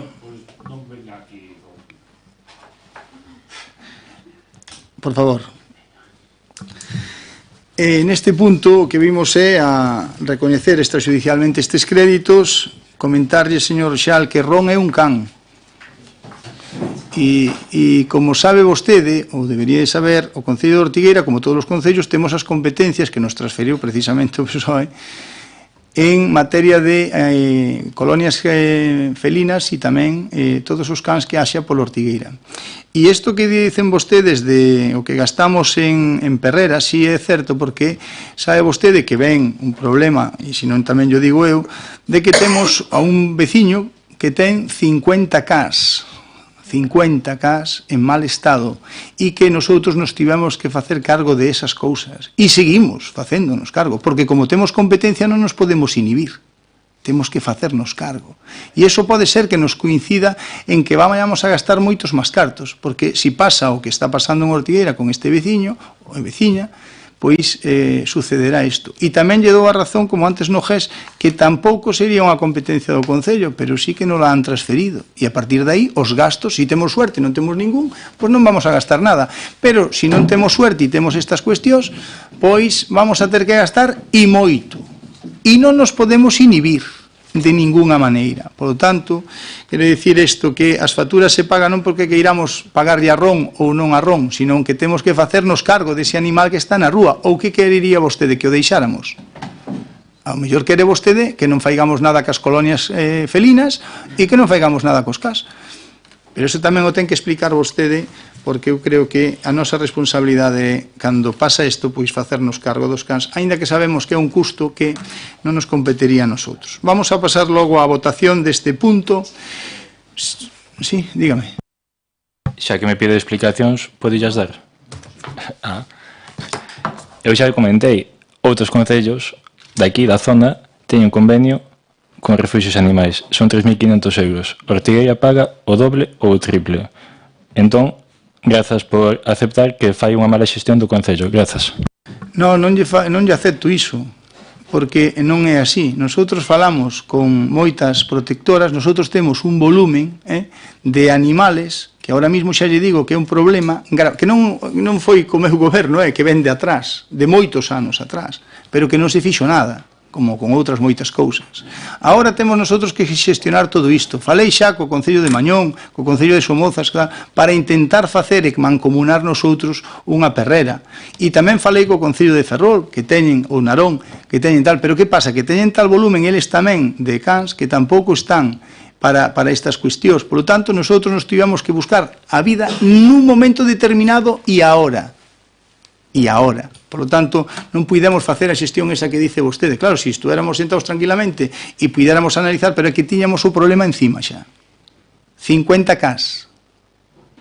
Non sei se é consciente do que é isto, 50. Non 3, nin 5, nin 7. Problema bastante grave.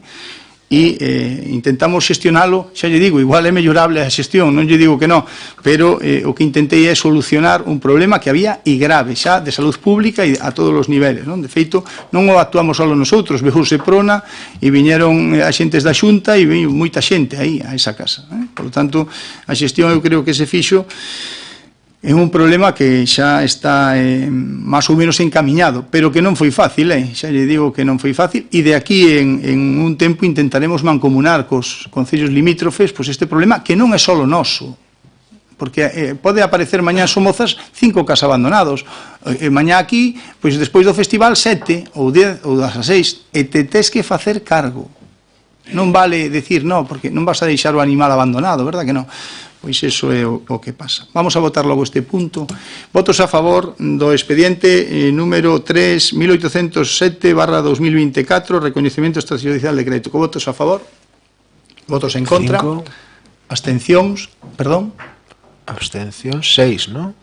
Volvemos. Votos a favor? 5. 5. Votos en contra? 1. Abstencións? 5. Prospera, moitas gracias. Pasamos logo ao punto número 4, expediente 1958/2024, ditamen moción de Grupo Municipal Partido Popular sobre a situación política en Venezuela. Ten a palabra o señor secretario para que dé a lectura. A vou a leer eu, se lle parece, señor secretario. Vamos a leer a moción que di deste xeito. Moción do Grupo Municipal Popular do Concello de Ortigueira sobre a situación política en Venezuela. Exposición de motivos. Venezuela sofre unha profunda crise política, económica e social, como sabemos, que se agravou nas últimas semanas polas accións do réximen de Nicolás Maduro. En particular, pola fraude das eleccións presidenciais do 28 de xullo, ignorando os resultados electorais favorables á oposición.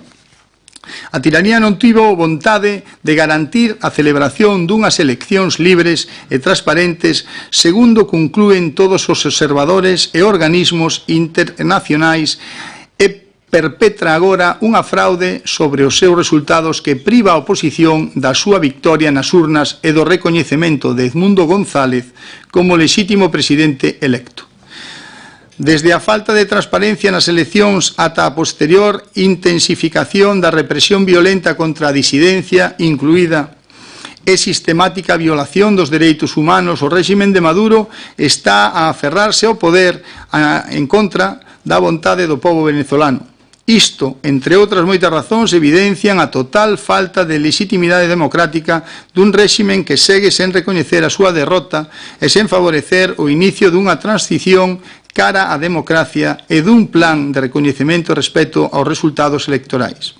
Ante esta realidade segue resultando incomprensible a mordaza do goberno de Sánchez coa ditadura de Maduro e da formación políticas como o BNG que ten afirmado a súa confianza no sistema electoral venezolano, contradicindo todos os informes de organizacións internacionais independentes, tales como o Centro Carter e máis recentemente o panel de expertos electorais da ONU, que acusan ao goberno de Maduro de falta de transparencia e manipulación electoral. Tamén seguen sen entenderse o silencio atronador do Executivo de España diante desta situación, o que deixa ao noso país ao marxe de todas as iniciativas de denuncia promovidas pola comunidade internacional pola emerxencia democrática en Venezuela. É por todo isto que resulta urxente que o Executivo de España acorde sumarse, mediante accións executivas inequívocas, aos reforzos internacionais para exixir democracia, transparencia e respeto ao resultado das urnas en Venezuela, máis aínda cando máis de 30.000 galegos e galegas que residen actualmente están ali en Venezuela. Compre lembrar que millóns de venezolanos tiveron que abandonar o seu país en busca de protección internacional, convertendo a Venezuela na segunda nación con máis desplazados forzosos do mundo despois de Siria. España e Galicia foron territorios de acollida, destes exiliados venezolanos que atoparon no noso país un espacio de liberdade, solidaridade e oportunidades. Aquí residen actualmente centenares de asilados políticos venezolanos que foron e seguen sendo obxecto dunha permanente persecución por parte do réxime político que preside Nicolás Maduro, incluindo a imposibilidade de participar nas eleccións. É de esperar que un sistema xudicial sen ningún tipo de imparcialidade, máis ben o servicio do poder, avale a injusticia do réxime liderado por Nicolás Maduro, como no seu momento foi cómplice da supresión e negación dos dereitos de participación pública dos dirixentes da oposición e agora da súa lexítima vitoria electoral. E, polo tanto, expoño que o Grupo Municipal do PP do Concello de Ortigueira presenta a seguinte moción. Primeiro, o primeiro punto xa está, España está dentro xa dos países que entenden que Edmundo González pois foi o que legitimamente ganou as eleccións e a Unión Europea tamén o acaba de decir, por tanto este primeiro punto xa estaría conseguido. Condenar a sistemática política de criminalización por parte do réximen de Nicolás Maduro en contra dos cidadáns venezolanos que decidiron exercer os seus dereitos civis e políticos no marco da Constitución venezolana. Exixir ao réximen de Nicolás Maduro o cesamento inmediato da represión aos líderes de partidos opositores, activistas de dereitos humanos, sindicalistas, xornalistas, testemunhas electorais e demais cidadáns en exercicio dos seus dereitos civis e políticos e a violación dos dereitos humanos destas persoas. Facilitar, no punto cuarto, facilitar a tramitación por parte da Administración Pública das solicitudes de protección internacional feitas por cidadáns venezolanos que foxen da opresión política e da exclusión económica e social de Venezuela, así como dos trámites que lles permitan integrarse en España aos devanditos cidadáns. Quinto, solicitar á Unión Europea o mantemento de sancións impostas ao réximen de Nicolás Maduro mentres non existen garantías fidedignas e comprobables dunha transición do país cara a unha democracia plena. Sexta, recoñecer a situación de emerxencia humanitaria que vive Venezuela e a condición de vítimas de persecución política dos exiliados venezolanos en España. A adhesión a todas as iniciativas de protesta pacífica organizadas pola oposición venezolana e polos exiliados residentes no noso país e en Ortigueira, nas que se reclame o fin da represión o inicio dun proceso de transición cara á democracia e do plan de recoñecemento de respeto aos resultados electorais de Venezuela. Bien, esta moción se presenta porque a colectividade que temos en Ortigueira venezolana, que é bastante importante, pois así non lo demandou e nosotros vimos aquí para que este pleno pois se faiga eco desta moción e a votemos e a saquemos adiante e chegue a donde teña que chegar. Abrimos un turno de tal, señor Arrego. Bueno, eu quero manifestar todo o meu apoio á xente que a nivel mundial está vivindo baixo unha dictadura. España, quizás nosotros, como somos moito máis novos, non sufrimos. Solo sabemos o que nos poideron escoitar, decir os nosos pais ou os nosos avós.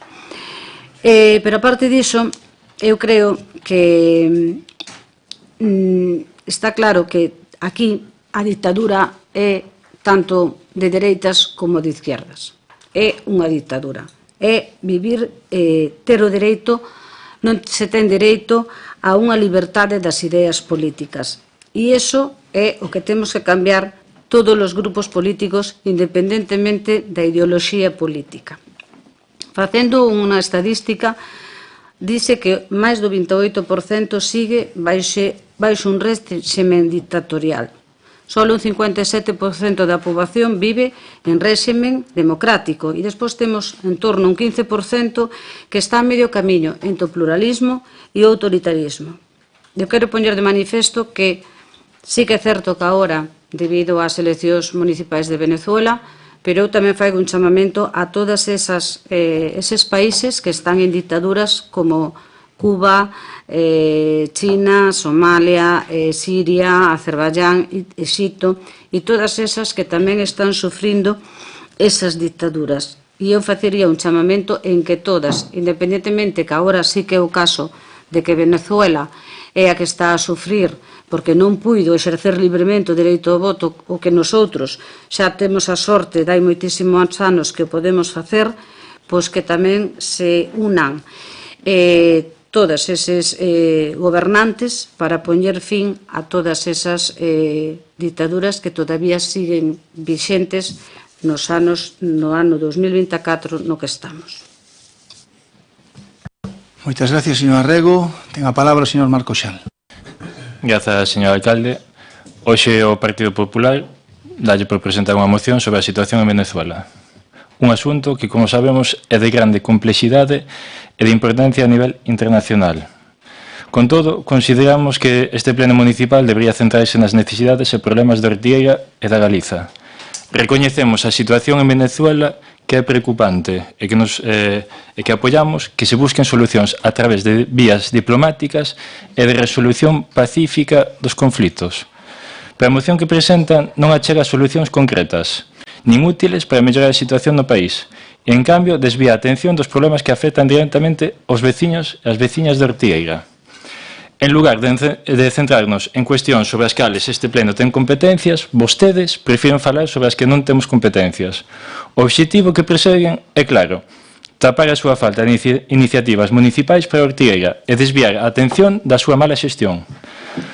Non consideran que sea máis productivo tratar e debater sobre asuntos locais que impactan de forma directa o día a día dos nosos veciños e das nosas veciñas.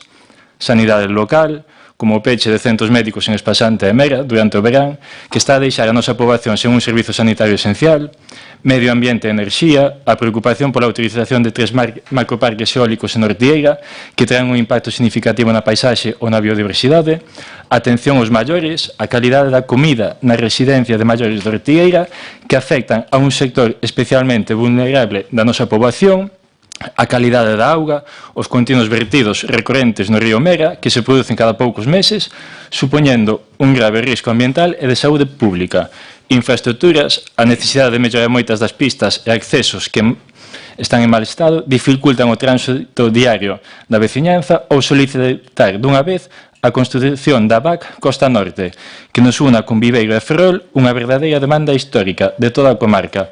A situación económica do Concello, a importancia de debater sobre as contas municipais e o equilibrio orzamentario, os centros sociais e asociacións veciñais, a situación que teñen os centros sociais das parroquias e a necesidade de mellorar os convenios e as subvencións coas asociacións veciñais, fundamentais para manter viva a actividade comunitaria, ou o transporte público digno para o Ortegal, as graves deficiencias no transporte público, tanto por estrada como por ferrocarril, que están a afectar especialmente os nosos estudantes que atopan grandes dificultades para desplazarse. Propoñer só algúns exemplos, dos cales se podría debater e presentar mocións e que mellorarían realmente a calidade de vida da nosa veciñanza.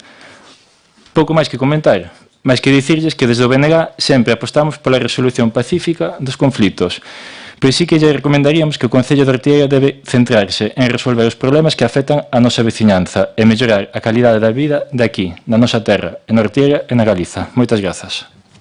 Moitas gracias, señor Marco Xal. E ten a palabra a señora Ana Franco. Non teño nada que engadir neste punto. Gracias. Moitas gracias, señora Ana Franco. Señor Cao. Moitas gracias, señor alcalde. É unha moción que estamos de acordo. Tamén estamos de acordo que se nos queda un pouco grande a situación do país para debatir no Concello de Ortigueira, pero bueno, parecenos ben que non só Venezuela, sino en todos os países do mundo deberían de ter unhas eleccións libres e democráticas para que fose a súa xente a que decidise os gobernantes, e non os gobernantes os que decidisen que tipo de país queren para eles. Non podemos deixar de lado a todos os emigrantes que neste caso están en Galicia, cando nosoutros fomos os primeiros en emigrar a Venezuela e nos acolleron con grandes cariños e grandes ideas. Entonces estamos a favor desto, pero sempre contando que nos queda un pouquiño grande a decisión que podamos nosoutros ter no goberno de Venezuela. Gracias. Moitas gracias, señor Cao. Señora Cartelli. muchas gracias y buenas tardes. No tengo nada que añadir, nada más que ayuda al pueblo de Venezuela. Y decir que lo cortés no quita lo valiente. ¿Cuántas cosas discutimos aquí que se nos escapan o están fuera de nuestros fueros? Esto no se nos escapa. Esto es ayudar al pueblo hermano, ayudarle con nuestras palabras, con nuestra fuerza y con nuestro espíritu. Eso es lo que queremos, ayudarle. Y un empujón pequeño de cada lugar hace una fuerza muy grande. Nada más. Gracias. Muchas gracias, señora Cartelli. Eu simplemente decir que recollo o sentimento de xente que vive en Ortigueira, que é do pueblo venezolano, e que sinte un profundo pesar, medo e todas as palabras que se poidan asociar a unha dictadura tan dura como a que están sufrindo no seu país. E como decía o señor Cao, non podemos olvidar que non fai moitos anos estábamos nosotros índonos para Venezuela a buscar ali a axuda e a buscar ali a nosa vida, non? Agora parece pois que está ben e eu, respeto moito o tema de buscar outros asuntos, pero este asunto en concreto sí que lle compete a Ortigueira. Houve moita xente que se foi a Venezuela de Ortigueira a buscar ali o seu pan. Por tanto, non estou eu neses asuntos. Tampouco digo cando outras persoas pois se manifestan con outros povos, como o palestino, que tamén está sufrindo tremendo desastre a súa xente e demás, ou en Ucrania ou en outros sitios, pero Venezuela con nosotros son irmáns, son da nosa sangue. E hai aquí xente que tuvo que salir do seu país, aquí a Ortigueira, a vir buscar o seu futuro, porque do seu país os votaron. Por lo tanto, Ortigueira lle ten que dar o seu alento, e aquí estamos os 13 representantes do Concello de Ortigueira. Por lo tanto, que mellor sitio para dicirlle a esta xente: estamos con vós, non estades solos.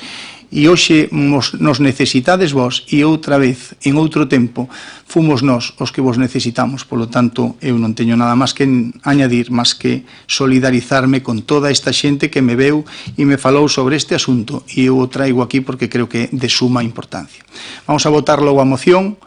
Votos a favor da moción? Votos en contra? Abstencións? Prospera a moción. Moitas gracias. Viva Venezuela libre y gracias por el apoyo. Gracias.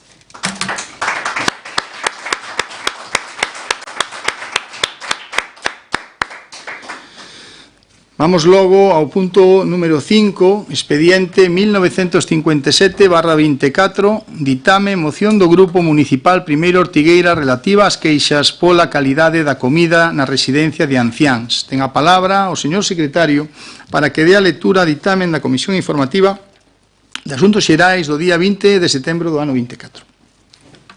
Bueno, aquí é costume que a moción expoña o grupo, pero se quere a leo eu, Prefire lela vostede ou... Sí, a leo eu.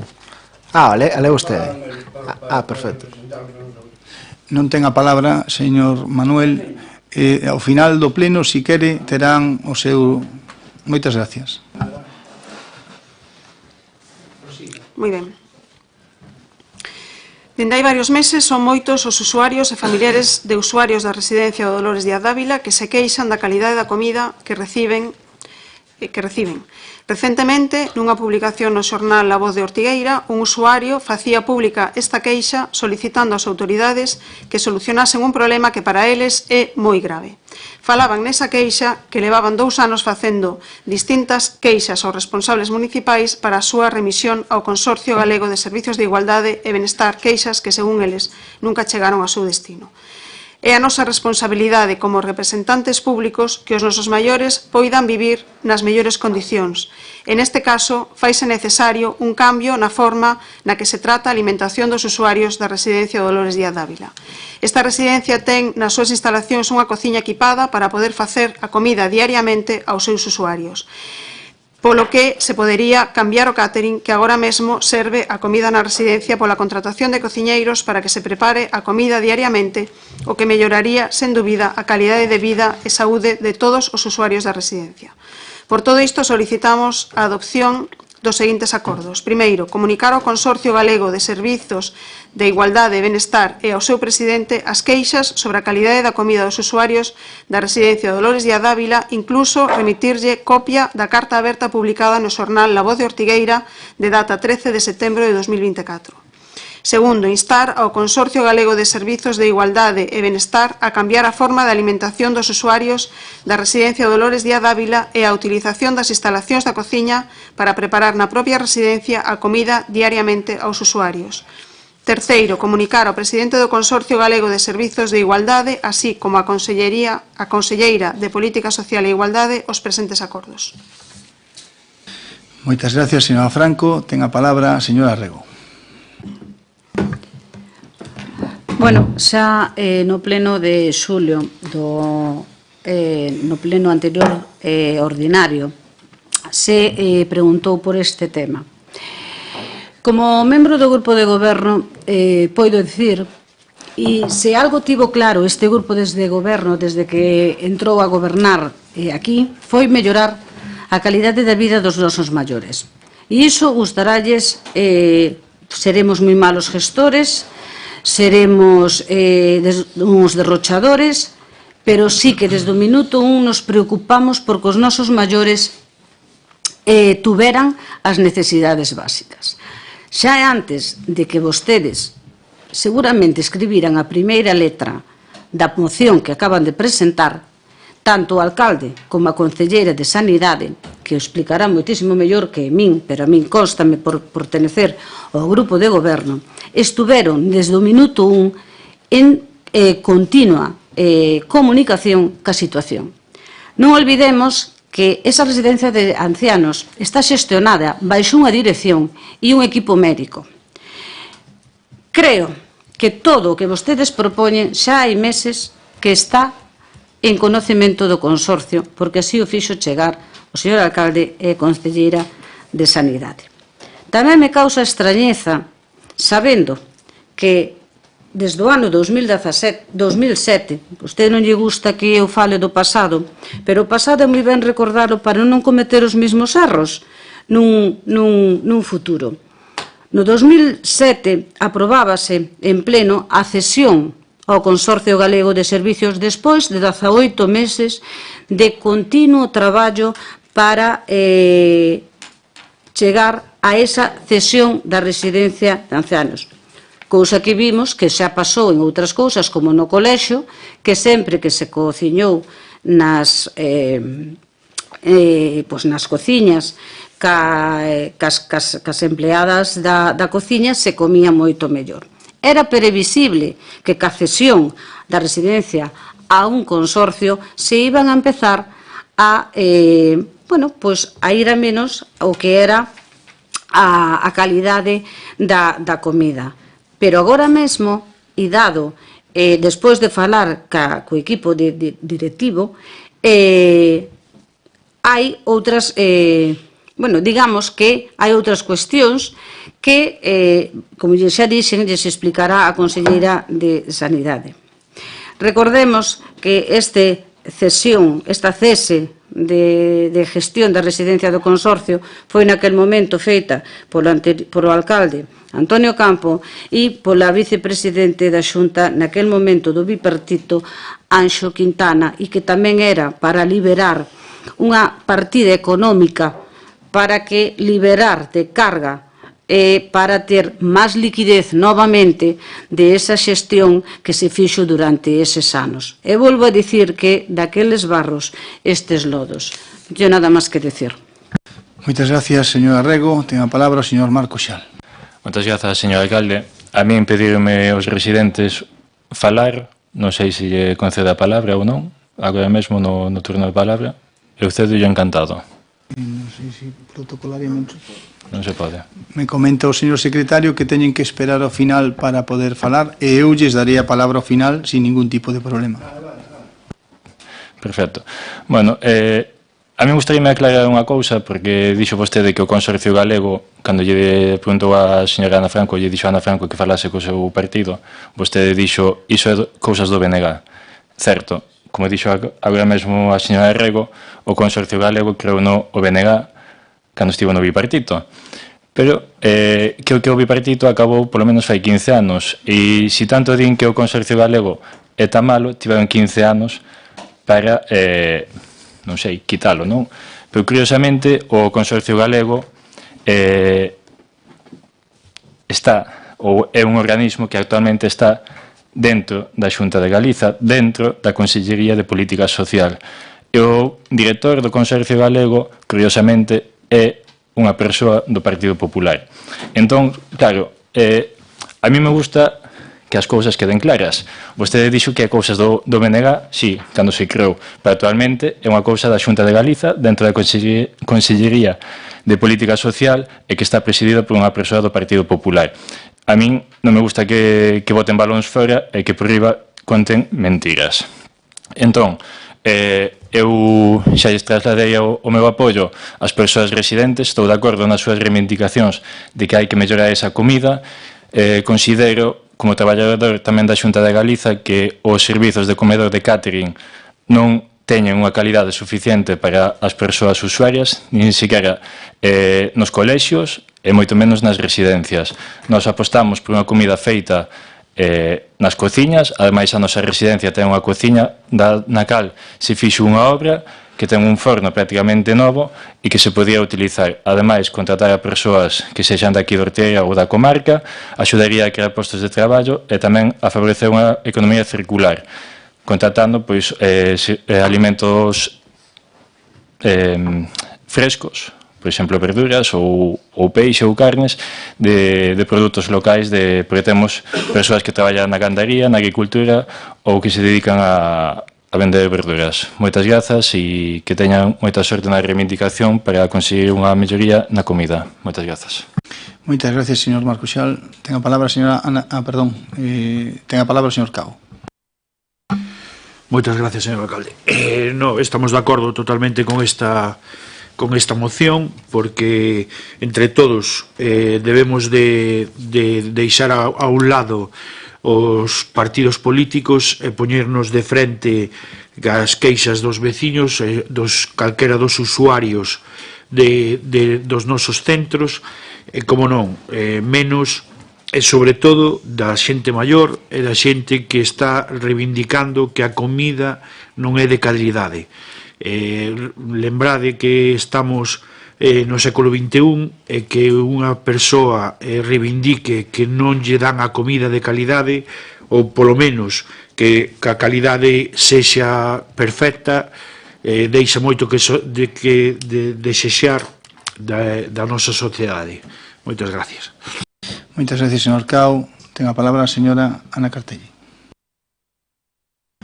Muchas gracias. Bueno, yo no entendí muy bien lo que intentaba insinuar el señor Xial al decir que qué actitud tienen los regentes del consorcio por ser del PP y la relación de estos con el cuidado de los pacientes a su cargo. No lo entendí bien y quisiera que me lo explicase en otro momento.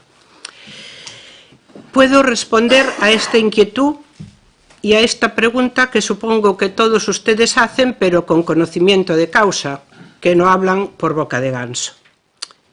Nosotros hemos ido a la residencia y lo hemos hecho de manera imprevista. Y les daré nuestra impresión. No conozco el pasado, le digo ahora que fuimos nosotros. El aparataje, es decir, los hornos, los microondas que allí tenían, son de última generación. En la actualidad, la persona que los maneja está formado especialmente para ello, porque saben que el tiempo y la temperatura necesarios para el calentamiento depende del tipo de alimento. Las características organolépticas de la comida que nos presentaron en aquel momento, si alguien tiene duda del significado de organoléptica, luego lo puedo explicar, nos parecieron correctas. Así también nos pareció correcta el cálculo de calorías. Sí, el cálculo de calorías. Yo cada vez que hablo veo que usted se revuelve en su sitio. Señor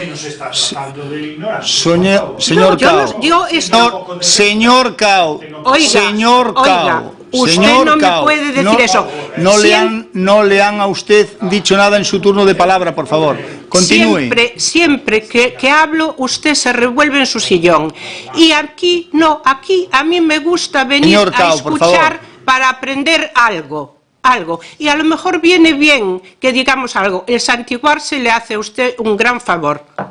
En cambio, yo nunca le he oído a usted nada que me pudiese servir para aumentar mis conocimientos. Bien, pues las características organolépticas de la comida nos parecieron correctas, así como el cálculo de calorías, teniendo en cuenta las características de los usuarios. Todo está bajo el control, además, de una dietista, según nos dijeron, y del Departamento de Nutrición, eso sí. Además, me gustaría añadir algo más, con respecto a las fotos que aparecieron en un medio de comunicación.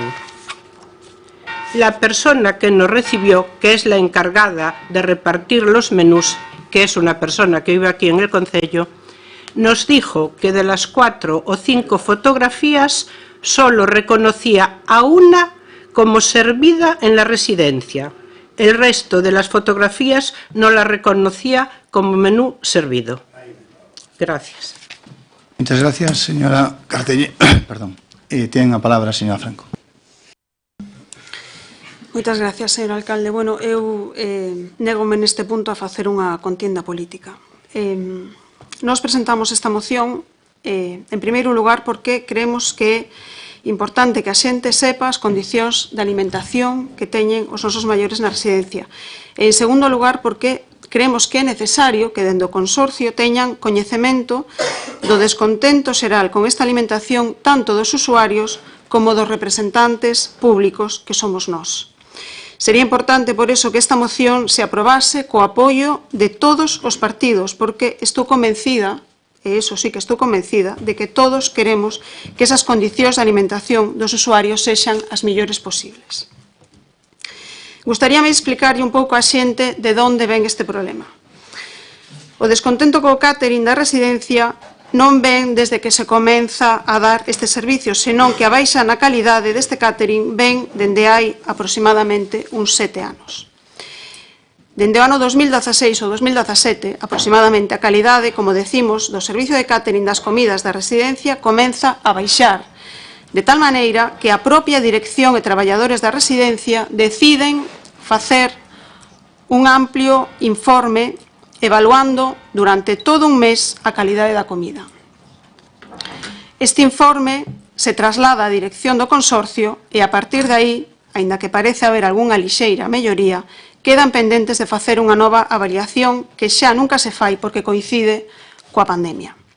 Dende aquel momento, a pesar dos requerimentos e da insistencia do personal da residencia para volver a facer esa avaliación da calidade da comida, no consorcio dan largas a esa evaluación ata o momento actual. Probablemente este problema non sexa solo da empresa de catering.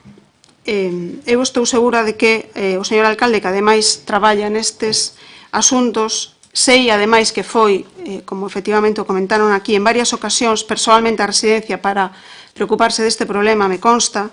Eu non sei se vostede, supoño que sí, pero non sei se é coñecedor do importe que o consorcio paga pola alimentación diaria de cada usuario. Non sei se é coñecedor dese importe. Bueno, como non me contesta, en todo caso, para que a xente que non sexa coñecedore dese dato, según a última licitación publicada, a empresa de catering cobra menos de 8 euros diarios por proporcionar almorzo, xantar, merenda e cea a cada usuario. Son menos de 8 euros por alimentar a cada persoa por día. Probablemente habería que revisar as licitacións porque calquera pode entender, todos facemos compra para alimentarnos na casa, que por moitas condicións organolépticas que teñan esa comida, por menos de 8 euros ao día, a calidade da alimentación non pode ser a mínima necesaria para os usuarios. Volvo a repetir que son 8 euros incluindo almorzo, xantar, merenda e cea. Pensamos que o ideal, efectivamente, é que se empreguen as propias instalacións da residencia, que, según nos comentan, están perfectamente preparadas para elaborar as diferentes comidas, que se empreguen produtos locais, efectivamente, produtos de proximidade, dun xeito similar ao que se está facendo no CEID, e desta forma elaborar menús diarios de calidade e adecuados ás necesidades de cada un dos usuarios da residencia. Aforraremos seguramente custes de transporte e gañaremos, sobre todo, que ao final é máis importante, en calidade e benestar da xente. En todo caso, como decíamos, eu decía ao principio, eu non quero facer desto un tema político, nin de contienda, nin de confrontación, todo o contrario. Eu penso que neste caso debemos estar todos unidos para intentar solucionar máis aló de siglas, máis aló de partidos, máis aló de contiendas políticas e máis aló de calquera tipo de desavenencias que poidamos ter en calquera outro tema que debatamos aquí. Nesto temos que estar todos unidos porque o importante é mellorar a calidade de vida dos usuarios da residencia de maiores Dolores Díaz Dávila. É importante que todos unidos transmitamos ao consorcio esa necesidade imperiosa de mellora da alimentación na residencia e a petición de que esa mellora se faiga efectiva o antes posible. Por todo iso, eu pido a todos os grupos que deixemos, neste caso, as rencillas e as contiendas, que apoyemos todos esta moción e que aprobemos por unanimidade polo ben única e exclusivamente dos usuarios da residencia.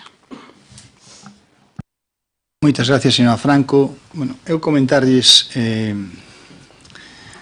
desde o minuto 1, non sei se foi no 1 ou no 2, usuarios da residencia se acercaron á alcaldía.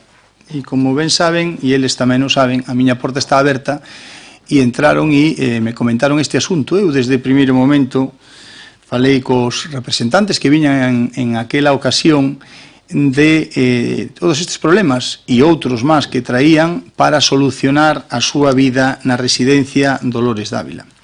Eles mesmos me comentaban que, bueno, a residencia, hai xente aquí que a recorda cando era das monxas e despois, posteriormente, cando foi do ayuntamiento, que claro, que había cociña e que había unha alimentación, pois vamos a decir que máis parecida a unha casa, non? E que, bueno, pois todo o mundo sabía que aquilo estaba pois en moi boas condicións.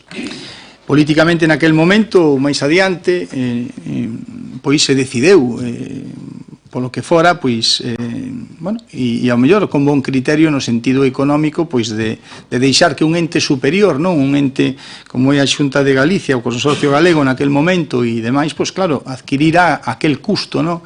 Que ao final era o que realmente lle pesaba a Ortigueira e que eso generaba, pois, seguramente, pois, moitas tensións, como decía antes a señora Rego, de tesorería a aquel goberno daquel momento, non? Que estaba vostede tamén, por exemplo, non?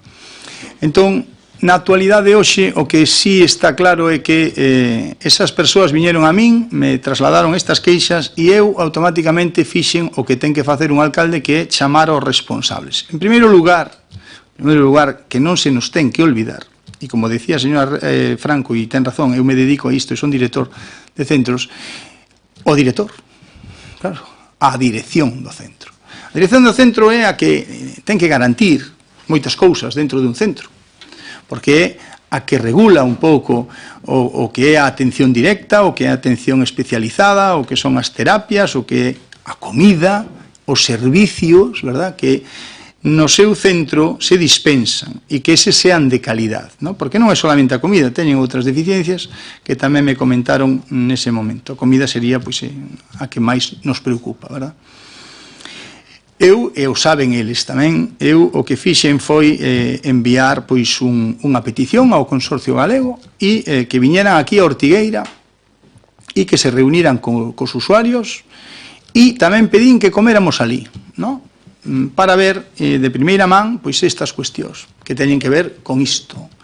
Por lo tanto, en aquel momento que comimos, viñou xente do Consorcio, veu xente do catering, pois comimos e a comida era francamente mellorable,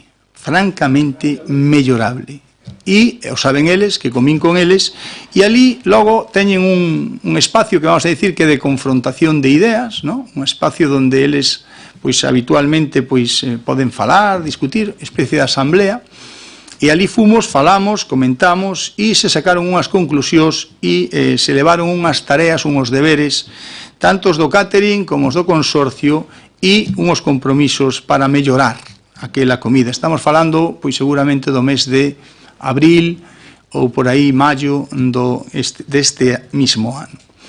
Posteriormente, eu lles comentei a eles e lles preguntei, oye, como está de mellorando esta situación, logo de pasar a mellor 20 ou 15 ou 20 días. E me dixeron, sí, bueno, notamos algunha melloría en algunhas comidas, en outras non.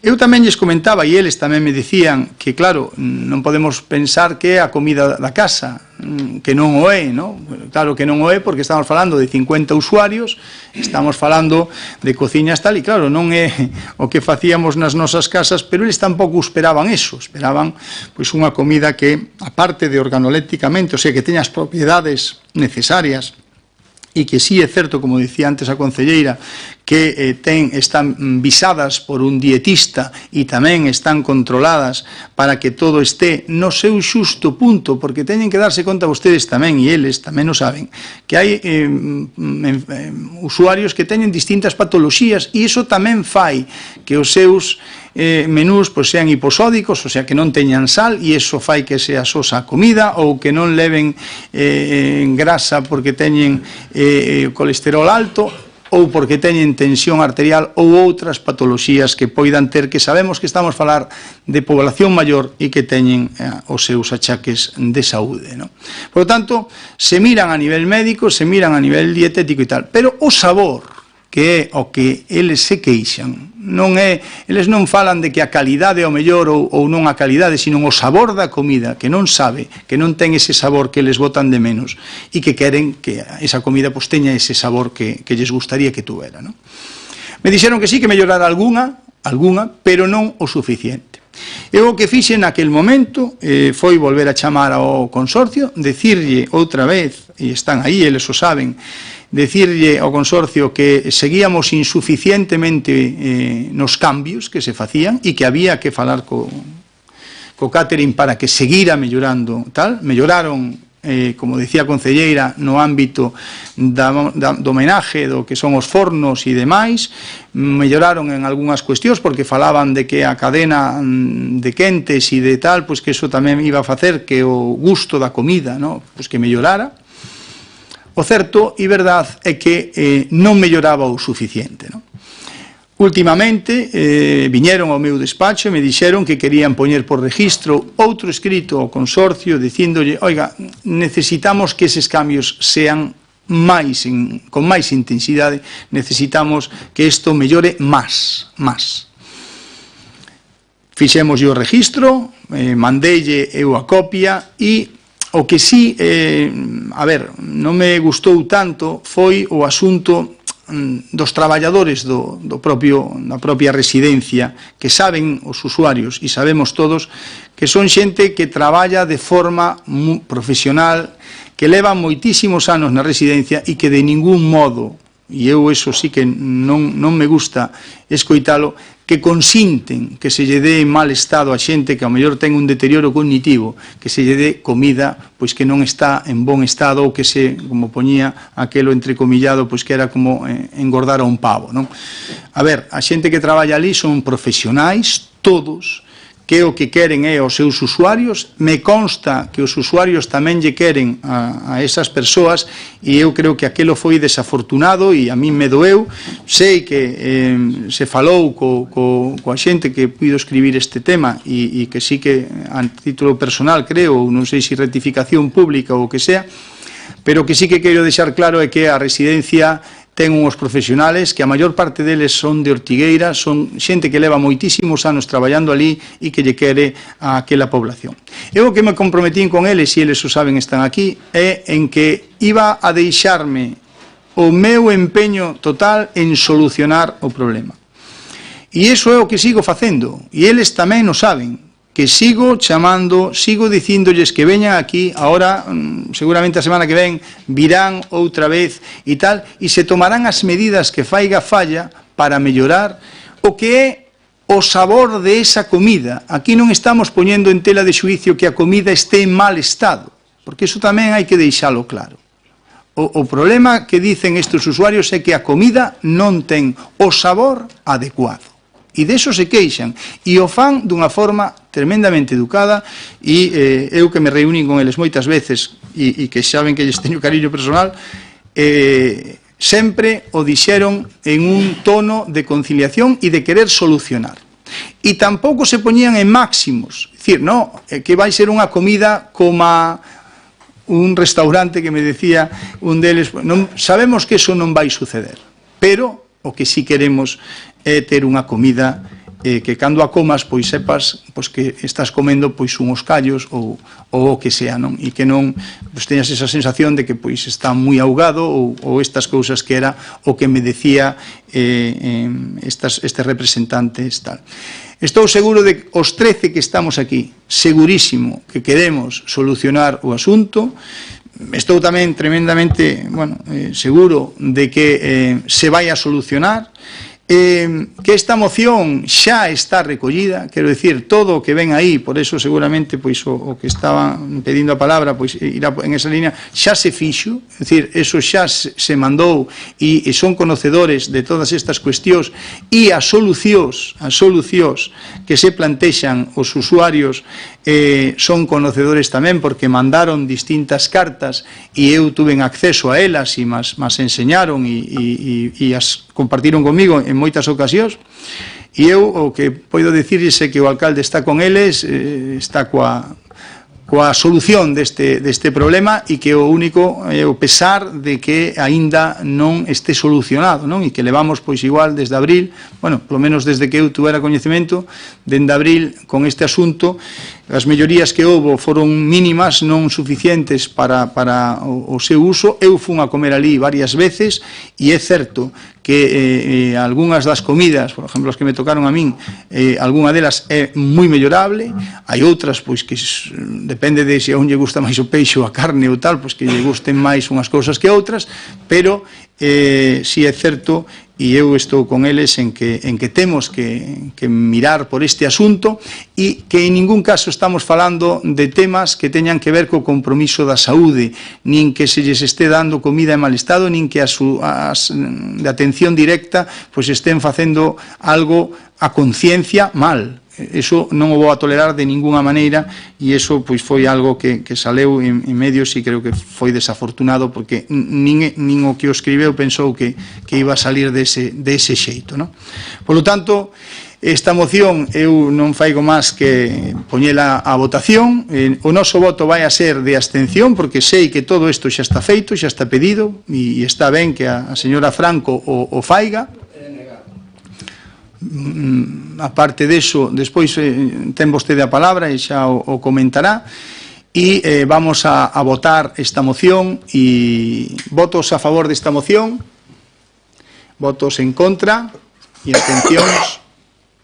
Prospera a moción, se trasladará ao consorcio estas disquisicións que xa, como ben saben os usuarios, xa están no seu poder porque eles mesmos así o fixeron. Non sei se pode agora ten que ser ao final da sesión. Ao final da sesión. Sentindo moito, me dice o señor secretario que ten que ser ao final da sesión. Sinto moito, Manolo. Pasamos ao seguinte punto, que sería o punto número 6. É unha moción tamén, expediente 1952-2024, ditame moción do conselleiro Marcos Orizales, integrante do Grupo Municipal Mixto interesado en a redacción dunha ordenanza municipal sobre estacionamento e pernocta dun vehículo de vehículos en Ortigueira. Ten a palabra o señor secretario para dar lectura ao ditame da Comisión Informativa de Asuntos Xerais do día 20 de setembro do ano 24. Cando queira. Moitas gracias. Señor concelleiro, prefire expoñer vostede? Bueno. Moi ben. Pois di moción para solicitar a redacción dunha ordenanza municipal sobre estacionamento e pernocta de vehículos en Ortigueira. Exposición de motivos. O turismo itinerante mediante autocaravanas, vehículos tipo camper e caravanas experimentou un crecemento significativo, xerando novas oportunidades económicas, pero tamén importantes retos en termos de convivencia, uso do espazo público e preservación ambiental. No concello de Ortigueira esta realidade comeza a suscitar críticas entre a veciñanza debido ao estacionamento descontrolado destes vehículos, especialmente en épocas estivais e durante pontes. Esta situación afecta tanto a imaxe do municipio como a calidade de vida dos nosos habitantes, polo que se require unha resposta axeitada por parte do Goberno municipal. En 2021, a FEGAM enviou aos concellos un modelo de ordenanza para a regulación do estacionamento de autocaravanas en vías urbanas que pode servir como guía para a elaboración dunha normativa adaptada ás especificidades de Ortigueira. A ordenanza municipal que se propón debe abarcar non só a regulación do estacionamento de autocaravanas, senón tamén a delimitación de áreas específicas establecidas a través dun proceso participativo coa veciñanza e en coordinación con outras administracións públicas. Ademais, é crucial que se implementen máis espazos para a evacuación de augas grises e negras e se garantan puntos de acceso e auga potável, promovendo así un turismo sustentável respectuoso co medio ambiente. Dado o impacto negativo que a desorde actual está a ter e da mala imaxe do noso municipio, resulta necesario e urxente que o Concello de Ortigueira regule esta actividade mediante a aprobación dunha normativa específica con carácter de urxencia. Dende o BNG, Bloque Nacionalista Galego, consideramos esencial seguir o exemplo de outros lugares e incorporar na ordenanza a opinión de expertos e de persoas vinculadas ao turismo itinerante. O incremento do número de autocaravanas no noso municipio nos últimos anos evidencia a necesidade de melloras en regulación, infraestructura, sinalización, servizos e planificación turística. As circunstancias que se producen en Ortigueira relacionadas co autocaravanismo distan moito de ofrecer unha imaxe mínima de calidade, seguridade viaria e limpeza. Con todo, este modelo de turismo itinerante moderno e non estacionario está en pleno desenvolvemento en toda Europa e pode contribuir significativamente ao desenvolvemento económico e turístico do noso concello se se regula de maneira adecuada. Entón, propóñense os seguintes acordos. Solicitar ao Goberno municipal que redacte unha ordenanza e regulamento municipal para o estacionamento e pernocta de autocaravanas, vehículos tipo camper e caravanas adaptadas ás necesidades e circunstancias específicas do noso municipio e conforme á normativa estatal e autonómica vixente. Instar ao Goberno municipal a consultar con expertos, veciñanza e representantes do sector turístico itinerante durante o proceso de redacción para garantir que a ordenanza sexa equilibrada e adaptada ás necesidades locais.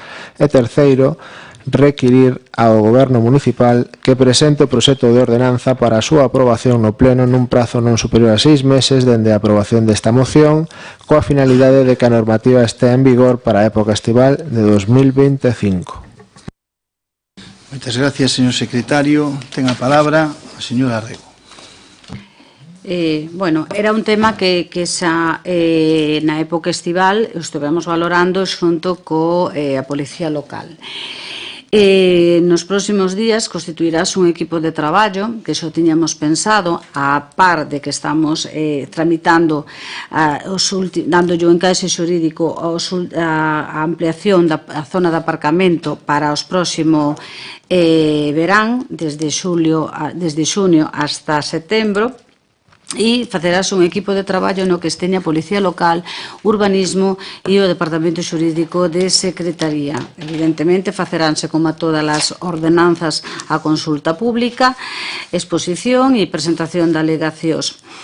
Eu son partidaria tamén, e así yo traslado, e yo vou volver a trasladar, que temos que facer unha ordenanza tamén fiscal, porque non podemos ser nosotros que as caravanas se evacúen as augas grises e negras nos noso concello e non paguen por elo. Entonces, habrá que solicitar tamén e facer unha ordenanza fiscal para que esas caravanas non se vayan sin pagar por ese vertido de augas. Por outro lado, donde se ubican normalmente as caravanas, en mitad dos sitios son competencia de outras administracións públicas, como, por exemplo, as que están no campo de fútbol ou que están na zona de portos, non? E polo que eso podemos ver, porque xa consultamos, hai determinados sitios que a veciñanza non quere que as caravanas se vayan do sitio no que están. Sí que é unha problemática, eu non lle podo garantizar que sean 7 meses. Volvo a repetir que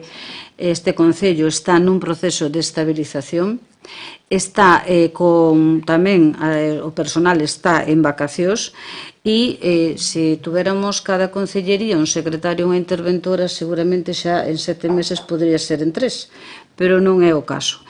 Entonces, sí que é verdad que o grupo de goberno e eu como concelleira de turismo estou completamente a favor, é necesaria e estamos, xa lle digo, facendo ese equipo de traballo. Por iso tamén solicitamos ao urbanismo para que nos digan o punto exacto onde poder poñer a evacuación das augas grises, e eu non lle poido dicir fechas, eu son moi mala dando fechas. Entonces eu vámoslo intentar en 7 meses, pero non lle garantizo nada. Moitas gracias, señora Rego. Ten a palabra a señora Ana Franco. Moitas gracias, señor alcalde. Bueno, nós estamos totalmente de acordo con esta moción e coa necesidade de regular os lugares de estacionamento de autocaravanas. Xa fixemos, de feito, varios rogos neste pleno neste sentido. Eu recordo que cando a señora Rego estaba na oposición, ela presentou unha moción para regular a área de autocaravanas de Loiva. Bueno, ela leva ahora casi ano e medio como concelleira de turismo e non foi capaz de facelo. Supoño que non sería tan fácil como ela pensaba cando estaba na oposición. En Ortigueira, sobre todo na época estival, bueno, vémonos desbordados, é verdade, pola presencia de autocaravanas en moitos lugares. Santa Marta, en Luama, en Espasante, en Loiva e outros moitos sitios pois sufren efectivamente a presencia destes vehículos.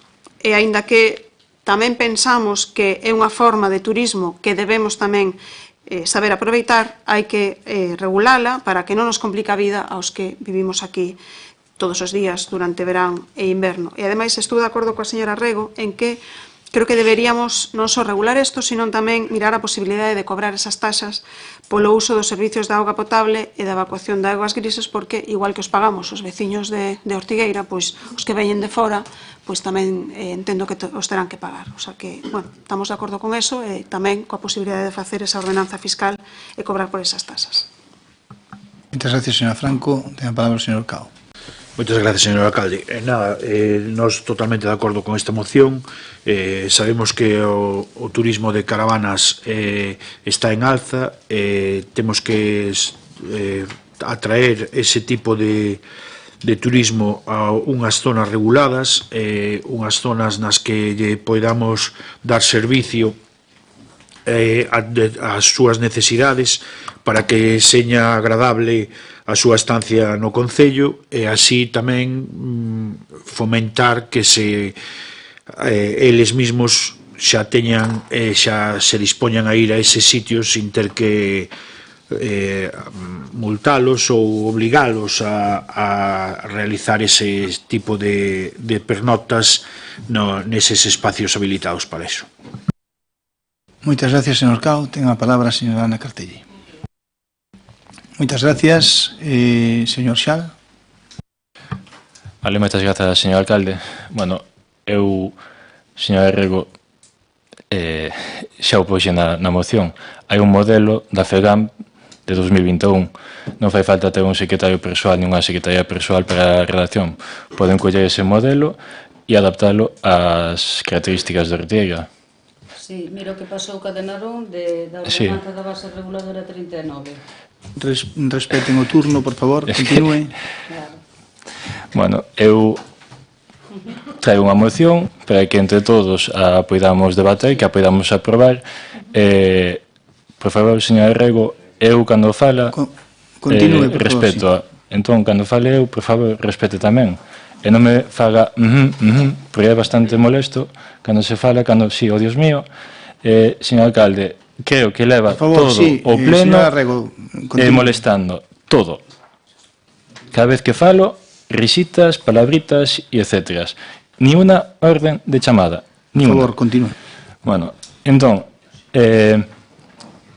volvendo, temos aí unha moción, presentámola en positivo para construir unha arteria mellor, pensamos que é posible, propuxemos tamén a moción da FEGAMP, é un modelo que está ali, que está publicado en internet, podese descargar e podese ir adaptando pouquinho a pouco. Daí tamén que na moción dixéramos de facer como unha comisión de elaboración da mesma, falando con persoas que teñan moito máis coñecemento e que nos podan axudar na súa redacción e que sexa legal, que se adapte á legislación e ás competencias de cada un dos concellos.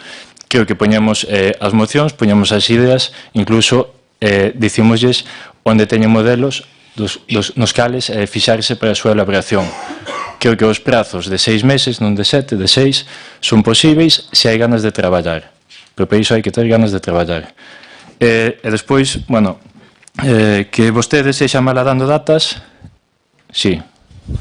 Agradezo que tamén o admita, porque vostede cando di 15 días poden ser 15 meses ou non sei canto, agora di de 7 meses eu non sei se van ser anos, lustros, décadas ou que.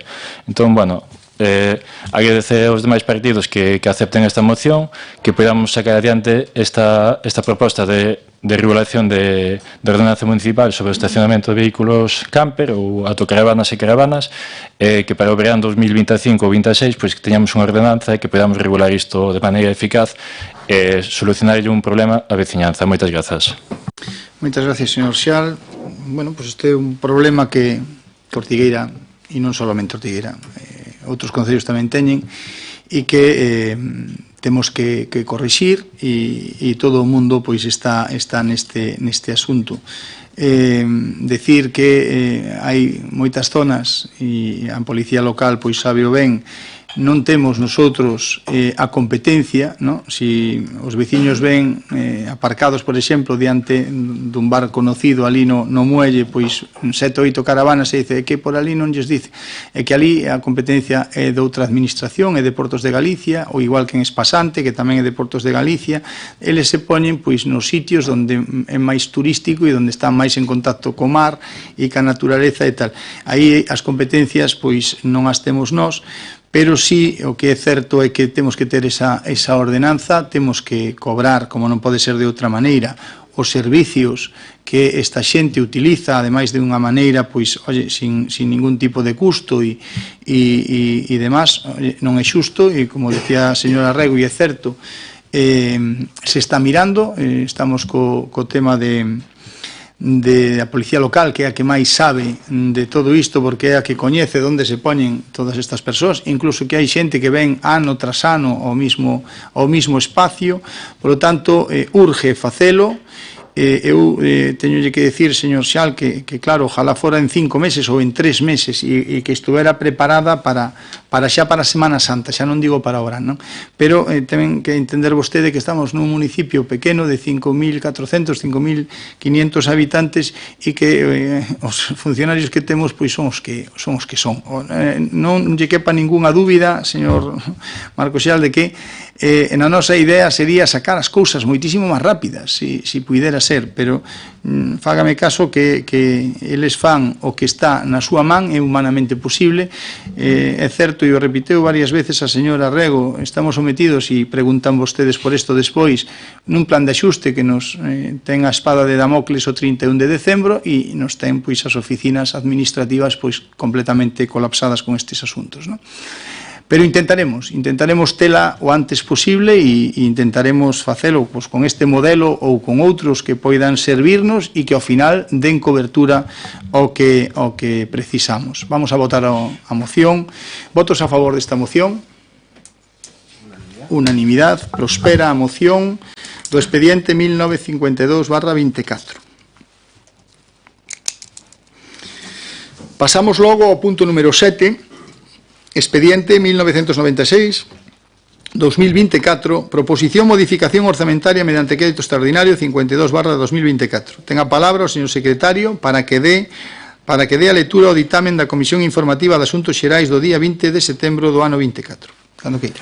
A ver, sobre este punto hai que ter presente que o asunto non foi ditaminado. Entón, conforme establece o regulamento, é preciso ratificar a súa inclusión na orde do día mediante maioría simple. Entón, eu considero que tal sería conveniente primeiro efectuar esta votación antes de expoñer o... Cal é a pregunta? Ratificar a inclusión na orde do día. Ratificar a inclusión na orde do día. Votos a favor? Votos en contra? Abstencións? Ratifícase. Ratifícase, polo tanto... Entón, procedo a expoñer o asunto.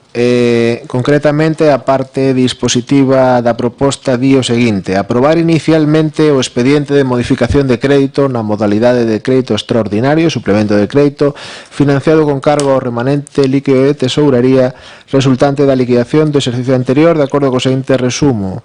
Danse de alta en aplicacións de gastos, unha aplicación referente á Administración Xeral da Seguridade e Protección Civil, equipos para procesos de información, por importe de 1.331 euros, Administración Xeral, equipos para procesos de información, 31.218 euros, Administración Xeral Mobiliario, 4.416,50 euros, e esta modificación financiase con cargo ao remanente líquido de tesourería por importe de 36.965,50 euros. E como, xa expúsose en anteriores puntos, os seguintes trámites serían unha exposición ao público no Boletín Oficial da Provincia por 15 días hábiles, durante os cales os interesados poderán examinar o expediente e presentar reclamacións ante o Pleno, e de non presentarse reclamacións, o expediente consideraríase definitivamente aprobado. En caso contrario, o Pleno disporá do prazo dun mes para resolvelas. E unha vez ese aprobado definitivamente, será publicado no Boletín Oficial da Provincia para a súa entrada en vigor. Moitas gracias, señor secretario. Ten a palabra a señora Rego. Bueno, como xa dixen antes, sí que foi un erro meu, porque Jaime sí que me mandou o audio e eu mandeino esperando, pero ao final estaba dicindo que sí que foi verdad que eu non reenviei. Bueno, eu creo que vai nos explicar moitísimo mellor el de que se trata todo este expediente, así que eu doulle a palabra cando lle toque. Moitas gracias. De a palabra ao señor Xal. Moitas grazas, señor alcalde. Eu espero a explicación do señor Ponce e cando nos explique, pois podemos dar tamén conta do que pensamos. Moitas grazas. Procede o... Cando queira... Boa noite a todas e todos. Primeiro, como membro do Grupo de Goberno, pedir disculpas por que a oposición non recibiu o audio que gravei.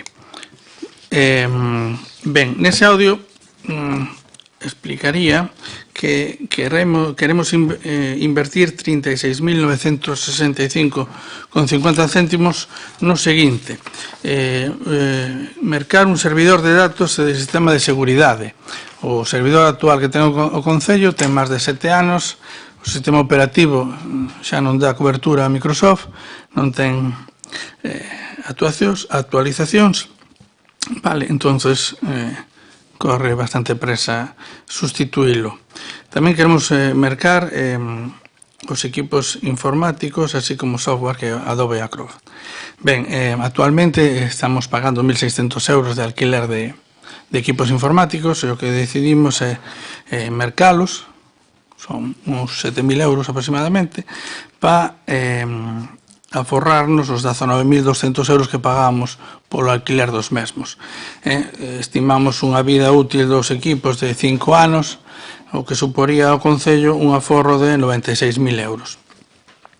Neste mesmo punto vai tamén, actualmente se pagan 1.800 euros por 14 licencias de Adobe Acrobat, E o que vamos a facer cos 7.000 e pico euros máis aproximadamente é mercar con licencia sin vencemento para toda a vida, vamos, 20 licencias de Adobe Acrobat, que eso tamén implica que en pouco máis de 2 anos e pico se amortiza dita compra. Ademais, mercar varias destructoras de papel de nivel de seguridade P5 para cumprir a protección de datos, e a adquisición de tablets e de impresoras para o Departamento de Policía Local, que isto ven do goberno anterior, un compromiso con a Deputación para a tramitación de sancións. Moitas gracias. Señora Rego, ten a palabra. Non ten nada que dicir. Señor Xal. Sí, moitas grazas, señor alcalde. Disculpas aceptadas, señor Ponce. Agradecelle tamén que non lo diga, non, e que non lo confirme. Pero, máis que este audio que non fose enviado no día de onte, hai un feito moito máis preocupante e ten que ver coa transparencia deste goberno. A memoria que inclúe no pleno, a documentación está asinada a 18 de setembro e tivemos unha comisión o día 20, 2 días despois. A pregunta é bastante obvia. Por que non se nos facilitou esa documentación na comisión informativa ou económica? Despois, hai moita máis información, non, que tamén nos fala de que este contrato de renting expirou o 2 de agosto de 2023, fai máis dun ano, e o traen hoxe de urxencia en 2024, en setembro, a finais de setembro. Houbo 13 meses para presentar unha memoria para solucionar este problema que lle está costando, como dixo vostedes, 20.000 euros o ano. Pois pagamos un ano 20.000 euros porque durante un ano miraron que era outro lado ou non solventaron este problema a tempo. Pero, bueno, volvendo ao caso este que me preocupa, non, é que o documento está asinado a 18, tivemos a comisión o 20, desde nesa comisión preguntouse varias veces se iba a incluir algún punto máis para este pleno e a resposta foi non. E dixo, a menos que haxa algo urxente. Home, eu entendo que se está asinado o día 18, temos unha comisión o 20, e o inclúen, pois así, a media semana, non sei, a min dame, así, visto desde fora, terán a súa excusa perfecta, pero a min dame a sensación, señora Rego, por favor, deixe de falar cando fale eu. Vostede dase conta de que molesta? Prosiga. No, é que non podo proseguir porque me interrompe e perdo o fío. Entón, xa é polo menos a terceira ou cuarta vez que o digo e nin lle fixo un chamamento de atención. É que é impresionante isto. Pero, bueno, volvemos. Estaba caducado desde o 2023, foi asinado o día 18, tivemos comisión o día 20, preguntou se había algunha documentación máis, dixo que non. E, de repente, a media semana atopámonos con 3 modificacións de crédito. Así. De repente. Bueno, se vostedes queren utilizar isto como comodín para tapar unha mala xestión, perfectamente. Non me vou enredar moito máis, prefiro que fale a señora Rego, porque parece que ten ganas de falar, pois que fale por todos tamén, se quere, e xa está.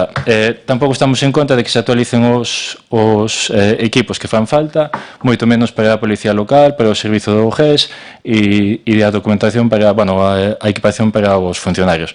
O que non nos parece normal é a súa xestión, a súa ocultación, o seu escurantismo e esta forma de proceder. Moitas grazas. Moitas gracias, señor Xal. Ten a palabra a señora Franco. Moitas gracias, señor alcalde. Bueno, aparte de todo isto que comentou o concelleiro, o señor Xal, vostedes licitaron hai unhos meses varias unidades de ordenadores portátiles para o uso dos traballadores municipais que están en teletraballo, con cargo ao Fondo de Compensación Ambiental. Entón, a miña pregunta é por que non deixaron esta partida tamén para ese Fondo de Compensación Ambiental do ano que ven. Parece que o primeiro que se lles ocurre sempre, vamos así como a trompicóns, como, xa sei que esta expresión non lle gusta a señora Cartelle, pero van un pouco como polos sin cabeza, o primeiro que se lles ocurre sempre é con cargo remanente. Entón, bueno, a mí me gustaríame que de vez en cando mirasen tamén outras posibilidades, porque, bueno, entre outras cosas non sei moi ben o que van a facer cando o remanente este esgotado. E a mí súrdeme outra pregunta co tema do renting, porque normalmente os contratos de renting teñen unha duración, aquí pon que a duración é ata o 2 de agosto de 2023 e unha vez que remata esa duración hai unha cuota residual na que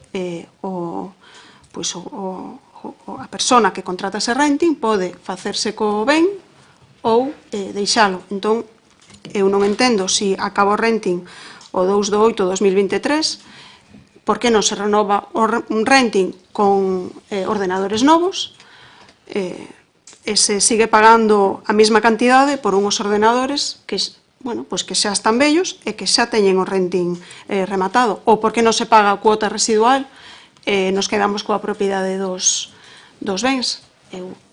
É algo que me chama a atención, porque, entendo que os contratos de renting son así. Ao mellor estou equivocada tamén, ao mellor tampouco entendo desto, non sei. Estánse rindo aí, pero, é o que, polo menos na miña empresa, é o que se fai. Pero, xa mo explicarán se queren. Non teño moito máis que decir, eu non dubido da necesidade de todas estas cousas, pero, sí que me gustaría que me explicaran o tema do renting que de vez en cando miren outras posibilidades para a financiación que non sexa sempre permanente. Moitas gracias, señor Franco. Ten a palabra o señor Cao. Gracias, señor alcalde. Parecenos ben este punto, porque, se é unha necesidade que temos para comprar os ordenadores, pois habrá que compralos, para que non se paralice máis a xestión municipal. Non nos parece tan ben que veña a último día, a última hora, sin, como dixo o compañeiro Marco, tendo xa o informe antes da comisión, que non fora a comisión, para ter os datos todos antes do pleno. Moitas gracias. Moitas gracias, señor Ponce. Respecto aos puntos, a urxencia, efectivamente estábamos esperando pola memoria, entre outras cosas, polos presupostos. Son temas de plazos, non só é a memoria. Logo ten que fiscalizarse. Non dou tempo para antes da comisión informativa. E como eu non estaba na comisión informativa, e por desgracia teño demasiadas cousas que facer, pois desde logo me despisto. E o principal culpable sempre, cando hai puntos de urxencia, porque eu por esperar, por exemplo, por estes presupostos, deixei de meter que xa os tiña os outros dous, por exemplo, pero desde logo eu vim aquí a equivocarme moitas veces, porque eu viño a facer cousas e por suposto as farei mal. O que non me vou equivocar é de non facer nada. Eso fixo. Moitas gracias, señor Ponce. Isto é unha cuestión que os traballadores do noso Concello nos comentan esta situación e vemos o asunto de que ten que ser, como se o eu aquí, de unha ou de outra maneira, que é necesario que isto se faga. Unha, porque temos que cumplir coa protección de datos, outra, porque os servidores, como ben saben vostedes, a informática vai á velocidade que vai, e os servidores que temos son de fai 7 anos e, ahora mismo se quedaron obsoletos, e o que vimos aquí, que tampouco entendo por que hai que facer tantas cousas. Sí que o entendo porque, ustedes teñen que facer o seu traballo e tal, pero ao final isto é necesario e se ten que facer porque necesitamos cambiar tanto o servidor como os equipos, como a policía local ter este equipamento, que xa non é un compromiso que adquiriramos nosotros, que xa ven do outro goberno e con bon criterio, e todas estas cuestións son de primeira necesidade. Por lo tanto, vamos a pasar a votar o punto. Votos a favor? Votos en contra? Abstencións? Moitas gracias. Prospera o punto número 7, expediente 1996-2024. Pasamos logo ao punto número 8, que é o expediente 1995/2024, proposición, modificación orzamentaria mediante crédito extraordinario 51/2024. Ten a palabra, señor secretario. En primeiro lugar, hai que ratificar a súa inclusión na orde do día. Perfecto, vamos a facer exactamente igual que antes. Ratificamos isto na orde do día. Votos a favor? Votos en contra? Abstencións? Prospera. E si lles parece... Sí. Ben, expoño a proposta, a súa parte resolutiva, que di aprobar inicialmente o expediente de modificación de crédito na modalidade de crédito extraordinario e suplemento de crédito financiado con cargo ao remanente líquido de tesourería resultante da liquidación do exercicio anterior de acordo co seguinte resumo: altas en aplicacións de gastos, equipamentos culturais e museos, outras inversións de reposición de infraestructuras e bens destinados a uso xeral por importe de 7.695,60 euros e financiase con remanente líquido de tesourería polo mesmo importe. Exponse, de aprobarse, expoñerase o expediente ao público mediante anuncio no Boletín Oficial da Provincia por 15 días hábiles, durante os cales os interesados poderán examinalo e presentar reclamacións ante o Pleno. O expediente considerarase definitivamente aprobado se durante o citado prazo non se presentaran reclamacións. En caso contrario, o Pleno disporá dun prazo dun mes para resolvelas. Unha vez se aprobado definitivamente, será publicado no Boletín Oficial da Provincia para a súa entrada en vigor. Moitísimas gracias. Si lles parece que comece, si queren, o concelleiro Ponce e que lles explique o que é o punto que traemos, porque ese audio pois non chegou ao seu oído. Cando queira. Bueno, nada, aquí simplemente tentar rematar xa definitivamente que as goteras neste edificio quedan na zona do urbanismo e hai que sanear tamén parte do lateral e sobre todo a parte traseira esquerda do Concello, do edificio municipal, simplemente. Moitas gracias, señor Jaime. Ten a palabra a señora Rego. Bueno, só quería matizar unha cousa. Falando 18 de setembro, 2 días antes da comisión, pero saben que para traer todas estas cousas hai que estar informado por intervención. E o informe de intervención está de fecha 23 do 9 de este mes. Entonces, non íbamos traer unha cousa que non se sabía se íbamos cumplir cos plazos, cos informes de intervención, porque tiñan bastante máis traballo que facer.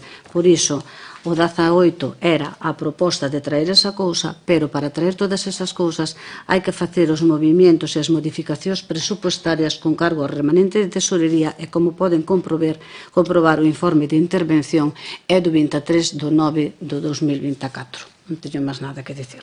Moitas gracias, señora Rego. Ten a palabra o señor Marcosán. Grazas, señor alcalde. Unha vez máis, falando de algo que non é do punto, e vostede sin chamarlle a atención. Perfecto. Nos consideramos que esta obra é necesaria e fundamental para o mantemento da Casa Consistorial e do Teatro de Beneficencia.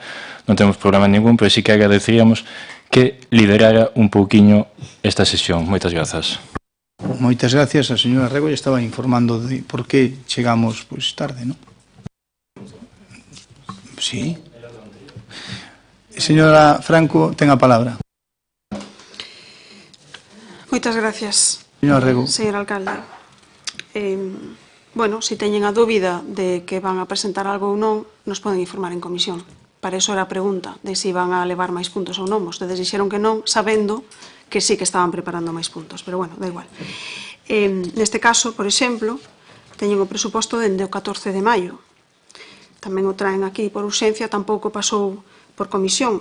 Tampouco non sei cal é o motivo, porque neste caso, de maio hasta agora, hai bastante máis de 2 días para facer o informe.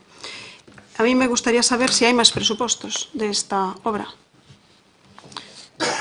Me gustaría saber se dende o Concello se lle pideu a alguén de urbanismo algunha memoria valorada ou algún pequeno proxecto para saber se isto se corresponde co que hai que facer e co custo da obra, porque ao final aquí non temos máis referencia que a dun presuposto dunha persona, que non dubido de que esteña ben ou mal, pero sendo unha administración pública, pois o normal sería que dende o propio Concello, dende o 14 de maio, supoño que a xente do urbanismo tería tempo de facer unha pequena memoria valorada para saber efectivamente que é o que hai que facer, cales son as necesidades e para poder saber o custo. Non entendo que o presenten así de urxencia, con un presuposto solo dunha empresa, e sin que os servicios de urbanismo deste Concello teñan outro informe para poder conformar que isto está correcto.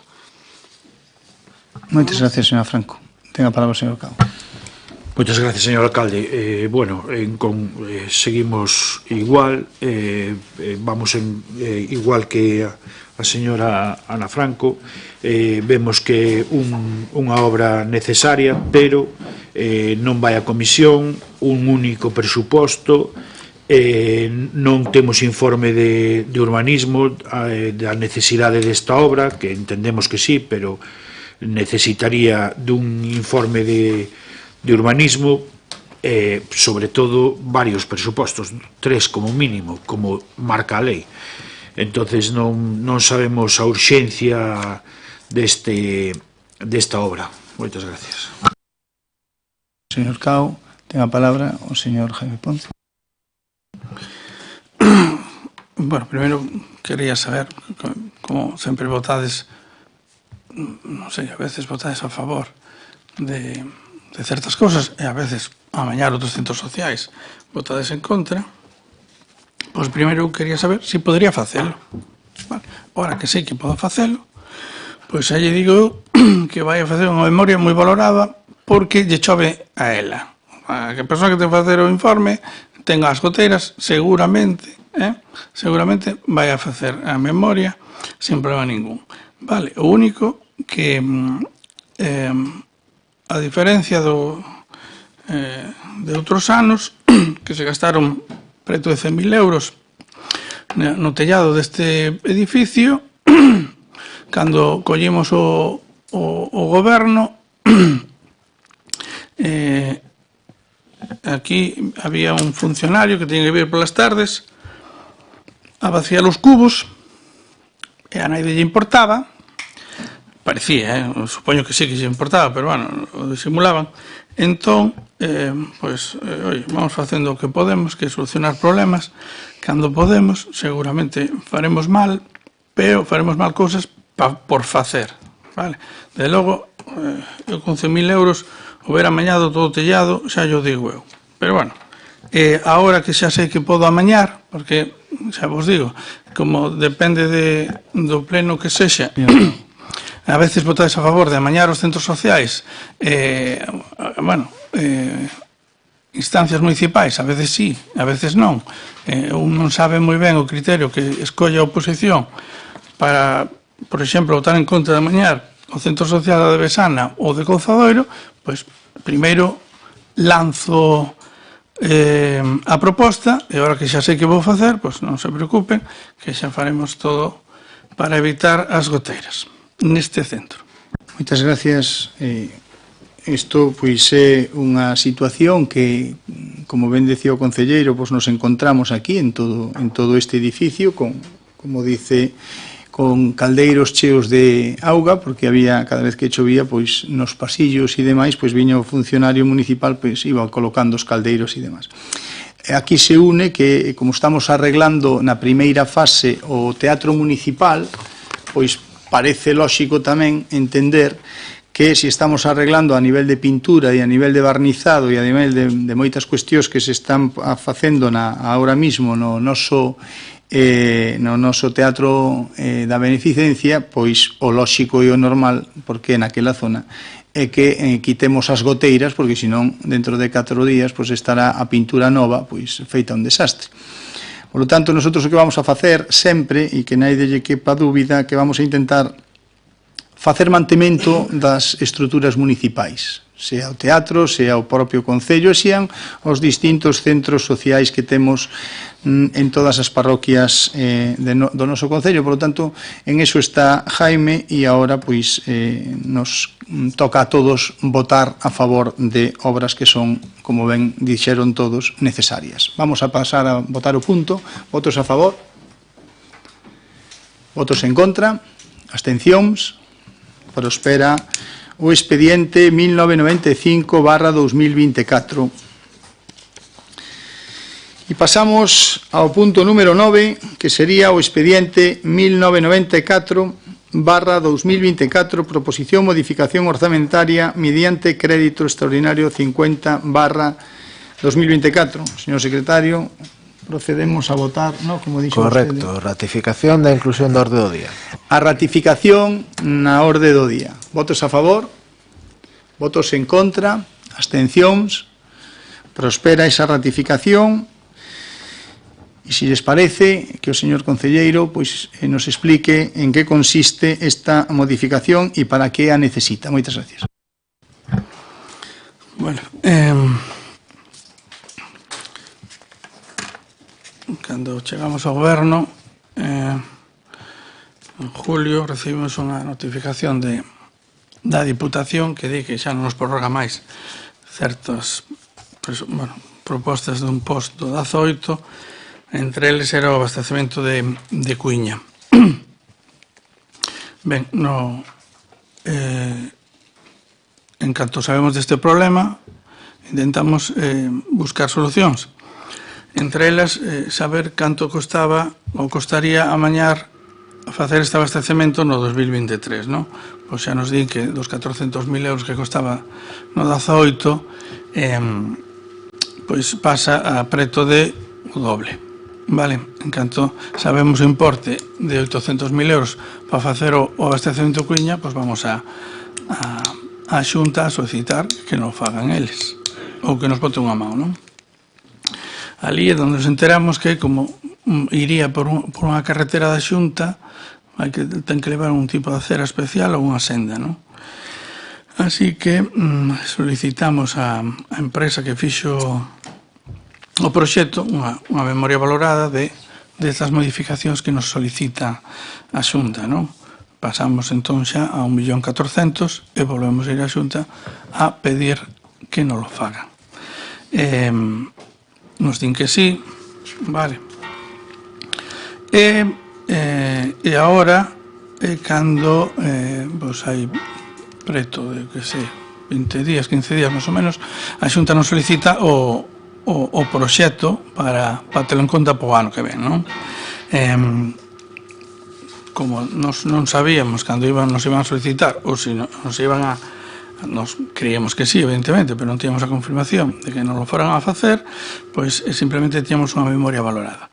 En canto nos solicitan o proxecto, falo cos técnicos, vale, e o que me din é que o lóxico sería que as modificacións que hai que facer os faga a mesma empresa que fixo o proxecto, que ten que incluir unha senda e que o proxecto que viña no POS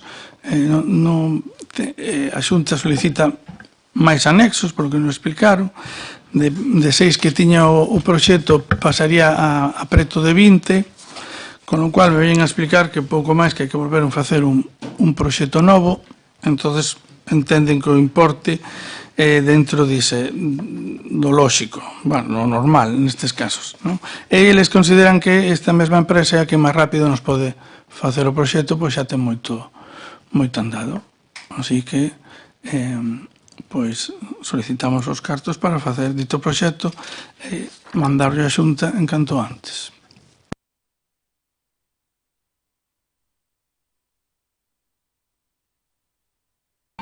Ten a súa palabra, señor Rego. Non, xa non digo nada. Ten a palabra, señor Marco Xal. Grazas, señor alcalde. Temos aí un par de preguntas, porque na documentación poñen que son aproximadamente ou un poquinho máis de 17.000 euros, pero nun informe da Secretaría creo que inclúese que hai algúns conceptos adicionais que podrían incrementar o custo final da obra, como son os visados colexiais, o levantamento topográfico ou estudos xeotécnicos adicionais que pudesen ser necesarios. Ante isto, gustaríanos saber se o goberno local ten contemplado estas posibles variacións no custe final ou non. O que podo facer é darlle a palabra ao señor secretario e que nos comente que é isto, porque... Sí, pois eu penso que na documentación viña algo... Eu creo que non debe de ser de secretaría de informe, porque non me soa que... Non? Bueno, pois eu atopei no Prei. Non sei, moitas grazas. Moitas gracias a vostede. Señora Franco, ten a palabra. Moitas gracias, señor alcalde. O dos gastos a maiores pono no propio presuposto. Está no propio presuposto. Bueno, eu tiña varias preguntas aquí, as cales, bueno, xa me contestou o concelleiro, o cal eu agradezco. Pero, bueno, súrdeme un pouco a pregunta de antes. Este presuposto é do 4 de abril do 2024. Estamos a 27 de setembro. Preséntano por urxencia, sin pasar por comisión, etc. Se quere contestar, ou espero despois. Eu prefiro acabar e despois que conteste, porque ao mellor ten que contestar máis cousas ou non, non o sei.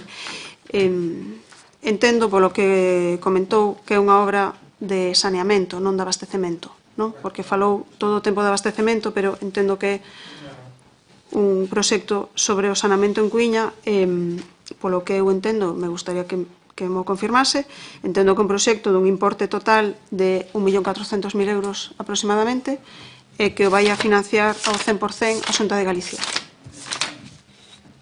Bueno, vale, eu volvo a repetir, a mí pareceme ben, nosotros sempre dixemos que o saneamento era algo primordial neste Concello e sobre todo estas parroquias que están vertendo directamente a ría, e, por lo tanto, a noso proxecto nos parece ben. O que sí que nos gustaría que estas cousas, pois xa que teñen o presuposto dende o 4 de abril, pois non as metan a última hora de prisa correndo, con audios, sin audios, porque houve un momento incluso que pensei que a culpa de que non houbera audios era nosa. Por fin, bueno, vostedes mesmos asumiron esa responsabilidade, pero bueno, eu entendo que estas cousas, con tantos meses de antelación, pois non hai necesidade de traelas a pleno por urxencia, hai que ratificar o orde do día, etc. A mí gustaríame que isto puidéramos falar e debatir, igual que falamos e debatimos o resto dos puntos nas comisións, etc. Moitas gracias, señora Franco. Ten a palabra o señor Cao. Nada, moitas gracias, señor alcalde. Nada, parecenos ben, como non. Todo o que seña mellorar para a veciñanza, todo está ben.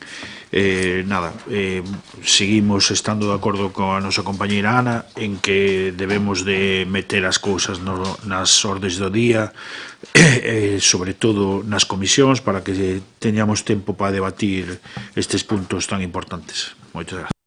Moitas gracias, señor Cao. Ten a palabra o señor Ponce. Bueno, unha prova de que en marzo, abril deste ano estábamos preocupados por isto, xa o temos. Pensei que había dito, pero non pasa nada, o repito. Vendo o custe deste proxecto, ou da modificación que é necesario facer, pois simplemente esperamos a que nos solicitara a Xunta, porque non sabía, hai compromiso de que nos van a facer, pero non que nos foran facer este ano, ou non pediran este ano, ou para o próximo, non sei. Entón, a razón é que simplemente estábamos solicitando, evidentemente, que nos axuden neste tema, en canto hai a contestación da Xunta de que xa nos solicitan o proxecto, creo que é algo indicativo claramente de que vai para diante a nosa petición, e dai que agora, desto, que non sei, foi hai menos de 15 días que nos solicitaron o proxecto. Vale, entón, de aí a urxencia e que se traia hoxe aquí, nada máis. Quer dicir, tiñamos pensado traelo, evidentemente, pero se agora é porque non o piden, pero de logo un pouco o ano que ven o tiña ben claro que o iba a facer. Moitas gracias, señor Ponce. Nada, eu comentar o asunto de que isto ven de unha necesidade que había no ano 17 e no goberno anterior, que caducaba, pero a necesidade existía, igual que existe en outras parroquias. O tema do saneamento é fundamental para nós e nós vamos a intentar en esta legislatura pois acometer este tipo de cuestións en moitas parroquias que teñen un problema importante cos vertidos, que teñen un problema importante con este saneamento, e que así tamén nos lo demandan. Por lo tanto, o que fixemos foi buscar, cando vemos que é un importe moi grande, pois é buscar unha solución en unha administración superior. Que aproveito tamén para decir que a Diputación tamén nos pideu o tema do muro de San Roque, creo, e entonces que vamos avanzando tamén en ese tema que sei que lles preocupa e que tamén nos lo pideu e que tamén estamos en esa misma línea. Vamos a votar o punto. Votos a favor do punto, votos en contra, abstencións. prospera o expediente 1994/2024, modificación orzamentaria de crédito. Ben, non habendo, porque este era o punto número 9, non habendo máis cuestións, aparece mocións de urxencia que teña algún concelleiro que queira presentar. No? Perfecto. Resolución ditadas pola alcaldía dende a última sesión ordinaria, dispoñen de toda a documentación que está no expediente dos plenos. O punto número 12 sería acordos adoptados pola Xunta de Goberno Local por delegación dende a última sesión tamén dispoñen de toda a documentación, está no expediente. E pasamos a rogos e preguntas da anterior sesión e comezamos, en primeiro lugar, polas preguntas que nos decía o Bloque Nacionalista Galego, Grupo Municipal do Bloque Nacionalista Galego. A primeira pregunta que nos consta é en que fase está o proceso de estabilización do persoal aquí no Concello de Ortigueira. Pois mire, como ben sabe, isto ter que rematar o 31 de decembro. Esta semana remataron os procesos de turismo e de, creo que, Álbula Cemit. Esta semana que ven, creo que temos os 3 de cultura, quedarían 3 de cultura, quedaría o tema das dúas psicólogas de servicios sociais, a do CIN e a de servicios sociais, e a asesora xurídica do CIN. E xa remataríamos. Isto, como ben saben todos, pois nos generou un problema moi grande co tema do administrativo, dos efectivos que temos para mover todo isto. Como ben saben vostedes tamén, son procesos que teñen que generar tribunales, que teñen que generar exámenes, que teñen que generar moitas cousas.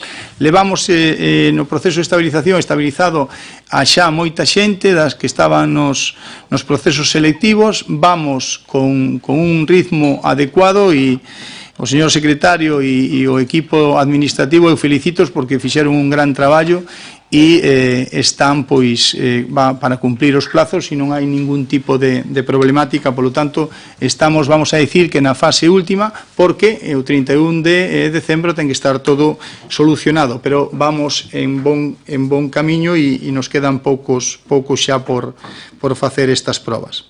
A segunda pregunta que nos plantexaba vostede era avance no tema dos colectores. Si, fixemos avances, falamos como lle dixen, cos outros alcaldes que tamén temos ese problema. Nosotros, como trouxemos outro pleno tamén un novo camión da basura, nos outros concellos tamén se van a facer cousas neste sentido e vamos a intentar de maneira conxunta, pois, están incluso salindo outros colectores que parece ser que nos van a meter ahora maiores, entón vamos a ir vendo que ao mellor temos que incluso sacar máis cousas porque isto está cambiando bastante e nos fai a todos pois cambiar tamén e intentar diversificar eses recursos e eses gastos, non? A pregunta terceira que nos plantexa: a raíz das publicacións nas redes sociais do curso de socorrismo, por que a bolsa de contratación non se fixo ata 10 de xullo? E por que o servizo de socorrismo non estuvo operativo no Mundo Celta? Cal foi o motivo e tal? Pois, moi sencillo, eu o tema do Mundo Celta xa o expliquei naquel momento. Foi por unha cuestión de que os técnicos que o levaban nos desaconsellaron que empezara aí e tampouco hubiéramos chegado de todos modos porque o proceso para a contratación desta xente pois se fixo naquelas semanas. Sabe vostede que aquelo era o Festival do Mundo Celta e aí pois todo o que o Concello de Ortigueira está volcado a nivel administrativo e a todos os niveles pois con ese evento e non tuveron tempo para facelo en máis rápido ou tal. Intentamos que fora en aquel momento e o importante é que houbo 10 socorristas que puideron prestar o seu servicio, non? A pregunta número 4, que tamén fala do socorrismo, dice: a xente traslada as seguintes preguntas: por que a caseta de socorrismo está afastada a máis de 200 metros do areal e non ten vistas ao mar? Non teñen paus para colocar as bandeiras, non está señalizada as toas de baño con boias amarelas como estaba históricamente. Ben, por partes. O primeiro que nos comenta é que está afastado a 200 metros, xa o sabemos, claro, e o ideal sería que estuvera máis preto da playa, pero iso é a demarcación de costas e é que nos, históricamente me imagino que estará colocada aí ou no seu momento a retrancaron. E demais, nosotros solicitamos este tema e tal, e nos comentaron que esa era a ubicación e non se puido cambiar. O responsable do operativo pois fixo as xestións, pero ao final pois a caseta tuvo que quedar aí.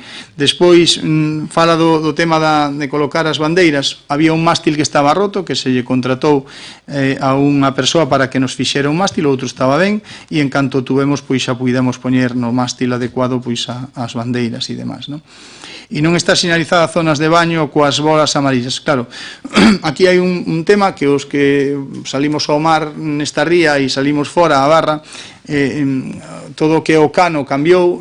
Antes nosotros tiñamos que entrar pegados á illa de San Vicente e vir pois preto da praia para poder entrar en Ortigueira. Eso cambiou todo e eso generou unhas corrientes que desaconsellan. Acabamos de ver a semana pasada que a Cardinal Norte, a boia Cardinal Norte que temos a salida da ría, pois a reventou a corriente, a levou e está tirada ali en as pedras e tal. É dicir, nosotros temos unha ría que ten unhas corrientes moi potentes e que pois nos machaca moitísimo as señalizacións e as balizas. De feito, xente que balizou moitas veces a ría a esos efectos, pois dice que hai aí pois mortos para, bueno, mortos quere dicir o que onde se enganchan as boias, pois mortos a patadas dentro tal, porque claro, cada ano se iban movendo, se iban reventando e demás. Por eso desaconsellamos o tema das balizas, porque a mellor pois o seguinte día pois xa na TES ou bueno, hai problemas para balizar, porque temos unha ría que, como ben saben vostedes, pois as corrientes son moi potentes.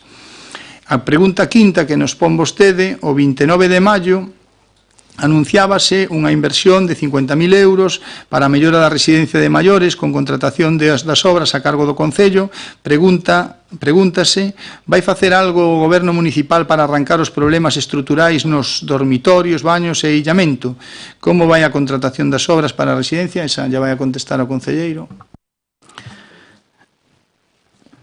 Sí, no, bueno, primeiro, pues, está claro que evidentemente vamos a facer algo para solucionar estos problemas. De feito, os 50.000 euros son para iso, non?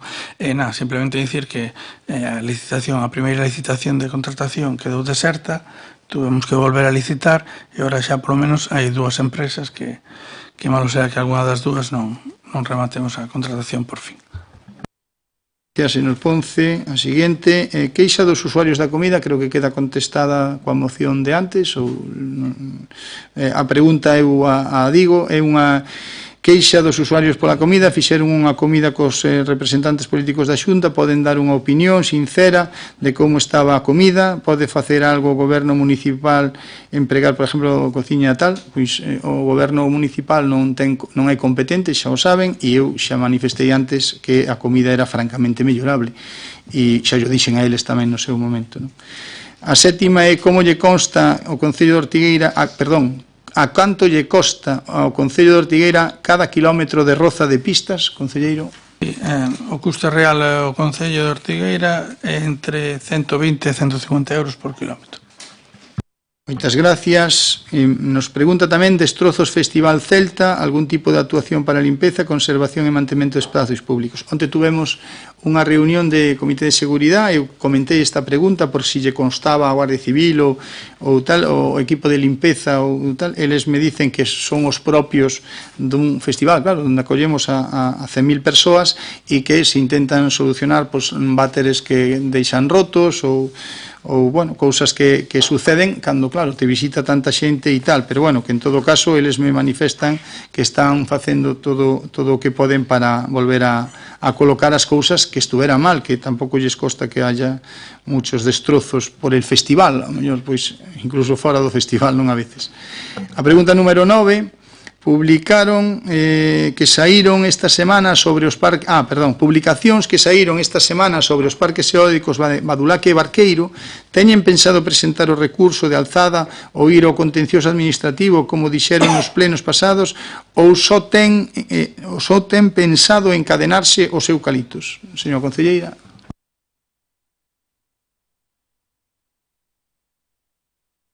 De este. Vale, pois enlazo despois cas dúas desta e xa te explico. Si, logo, si, porque como pregunta as mesmas.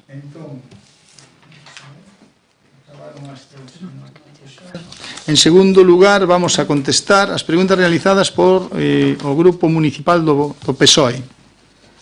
Primeira pregunta: canto lle costou o festival ao Concello exactamente? Pois aínda non temos os números, está o director do festival sacando, porque aínda chegaron subvencións e aínda están tal, entonces seguramente pois en breve, seguramente no pleno que ven, teremos xa ese dato exacto e xa o podemos poñer encima da mesa. A segunda é por que está tan sucio o Pinar. Pois non me consta, onte falei co responsable de limpeza e me dice que está en as condicións que estuvo pois habitualmente, que está ben, e é o que me comenta o responsable. Terceira pregunta é por que está tan sucio o pobo de Ortigueira, solamente está limpo os pasantes. Bueno, pois non sei como lle consta que este sucio, a min naide me traslada isto, e sobre que este limpo os pasante, pois me pasa o mismo. Tampouco naide me dixo que estuvera máis limpo ou menos que tal, non lle podo dicir. Seguidamente, ábrese un turno de preguntas, o que pasa que xa meteron algunhas preguntas, a concelleira, a concelleira de Primeiro Ortigueira nos meteu unha serie de preguntas, en concreto 3. Primeira pregunta, sobre as reclamacións das expropiacións da carretera C862, os veciños protestan por non deixar acceso ás fincas e por invadir propiedades non expropiadas e afirman que son vostedes coñecedores destas protestas, fixeron ou van facer ou vais a facer algo ao respecto. Mire, eu fun varias veces ali, incluso esta semana pasada. Os problemas que había con algún veciño se solucionaron, ou solucionou o capataz da obra, e me consta que así foi. Creo que foran 2 veciños en concreto que plantexaron unhas problemáticas que se solucionou.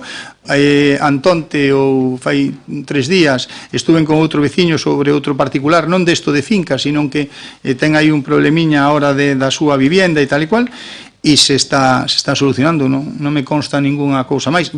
Si vostede coñece algún veciño, algún que tal, pois que veña ao meu despacho sin ningún problema, miramos igual que lle fixemos aos outros, poñelo en contacto co capataz do que leva a obra, e estamos en tempo de solucionalo, porque a obra, como ben vedes, pois vai adiantada, pero bueno, ainda está en margen de facer cousas, non?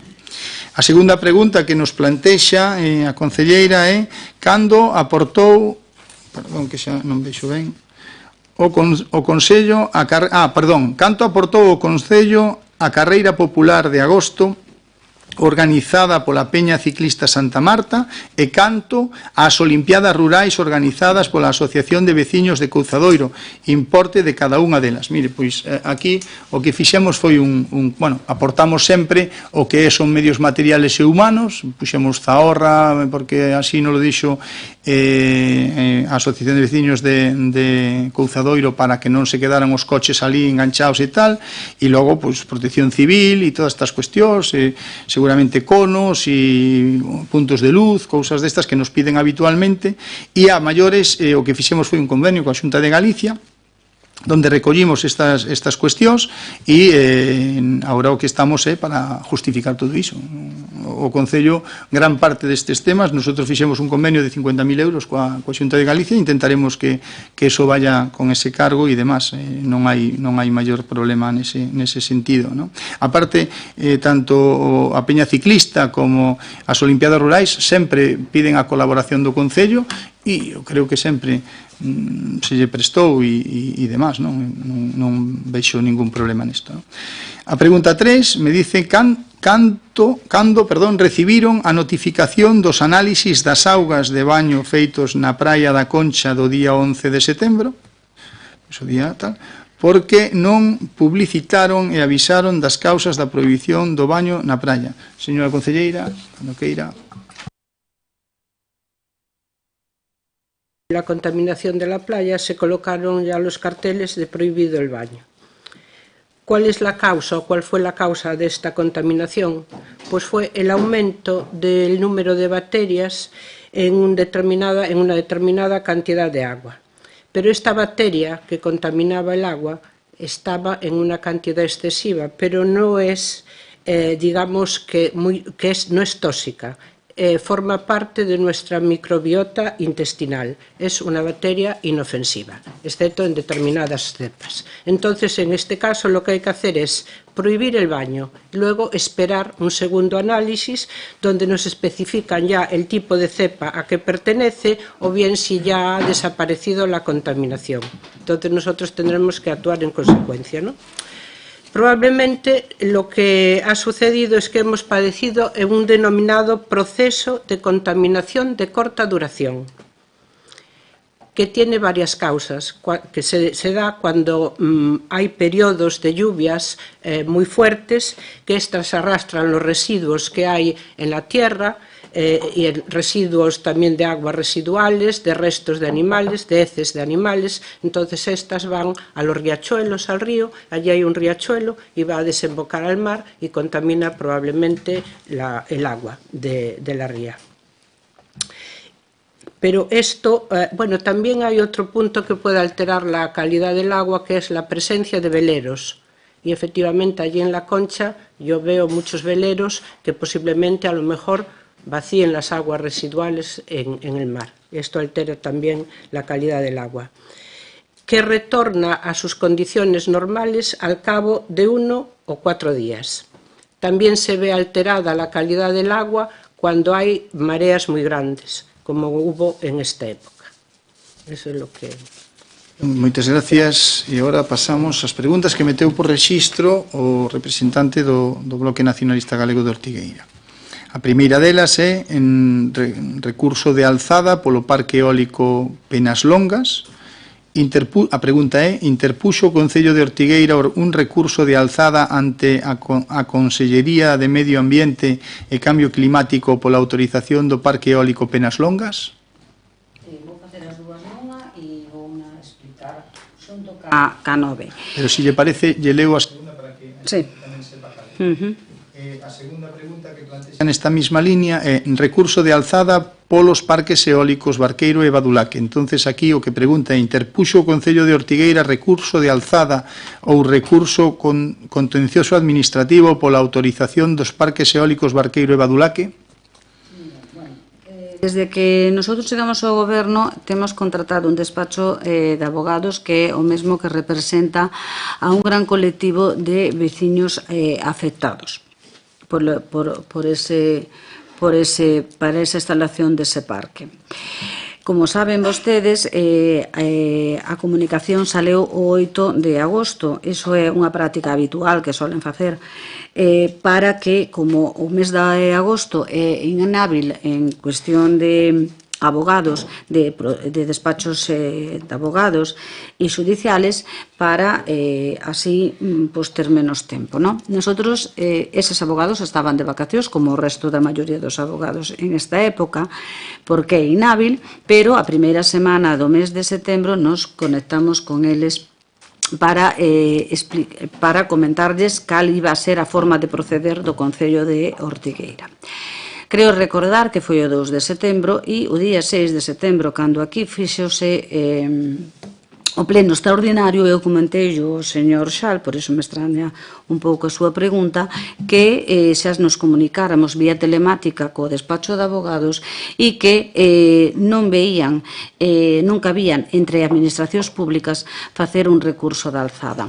O que eu lle contestei que había que buscar a maneira de seguir defendendo o que era a non instalación destes parques, e a súa contestación díxome que eu sabría o que tiña que facer, que pertenecía ao grupo de goberno e que eu sabería o que tiña que facer. Bueno, antes da tesitura, nosotros seguimos, tanto o alcalde como eu, facendo reunións telemáticas, e poidolle dicir que nas próximas semanas o Concello de Ortigueira tomará a decisión sobre que procedimento e que estrategia vai a continuar a seguir sobre o referente a estes parques eólicos.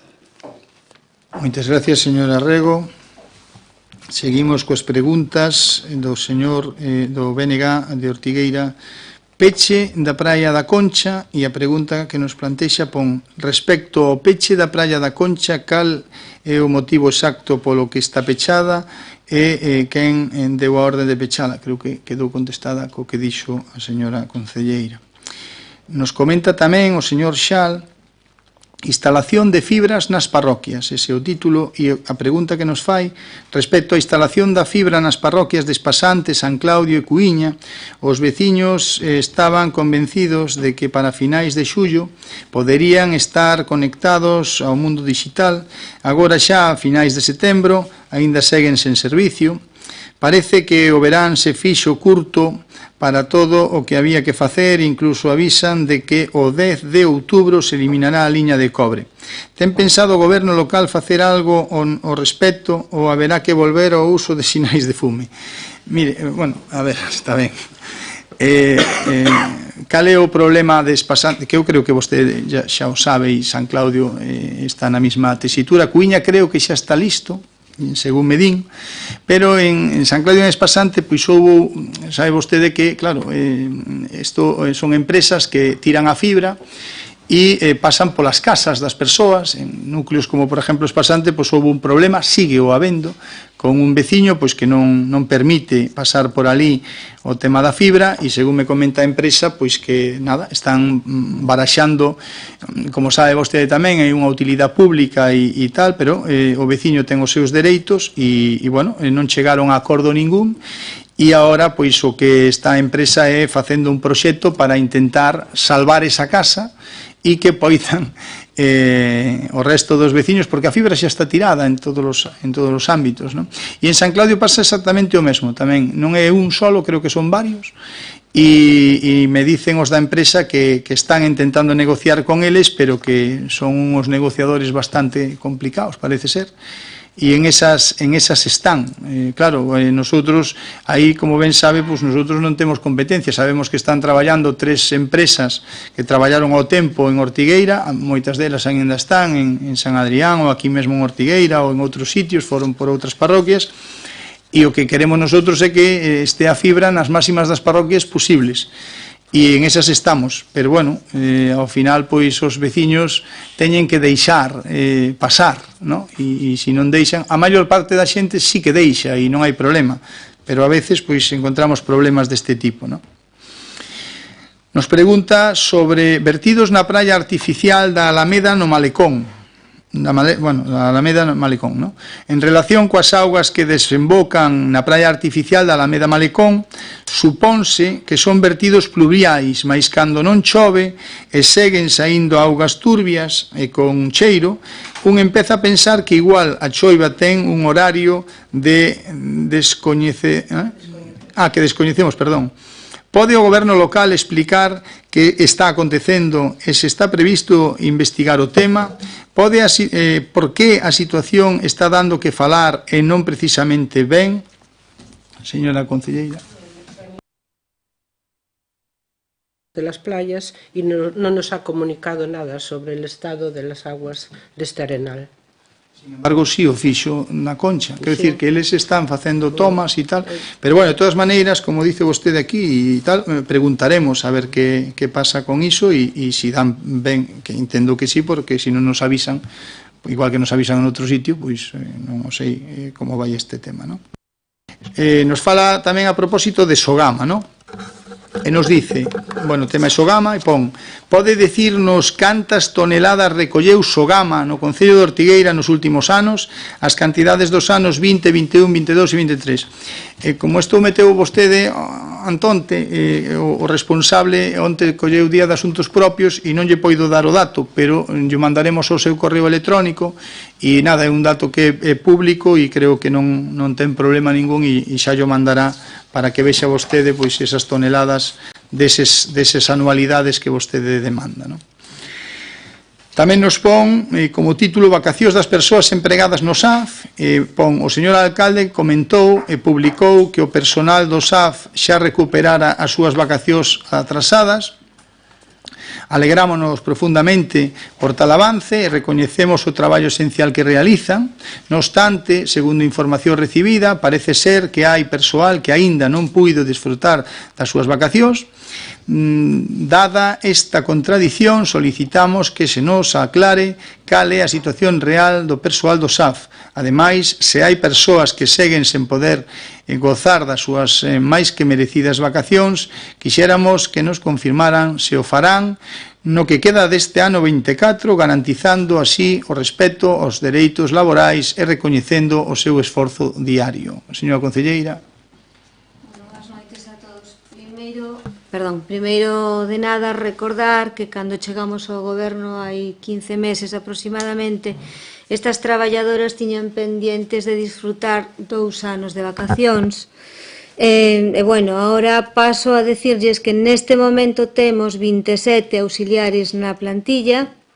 Destas 27, 7 están de baixa, 8 delas teñen saldadas todas as vacacións deste ano 2024, 4 disfrutaron da mitade das súas vacacións correspondentes deste ano, están á espera de disfrutar a outra mitad, e 8 teñen con reserva as vacacións para o mes de decembro. Moitas gracias, señora concelleira.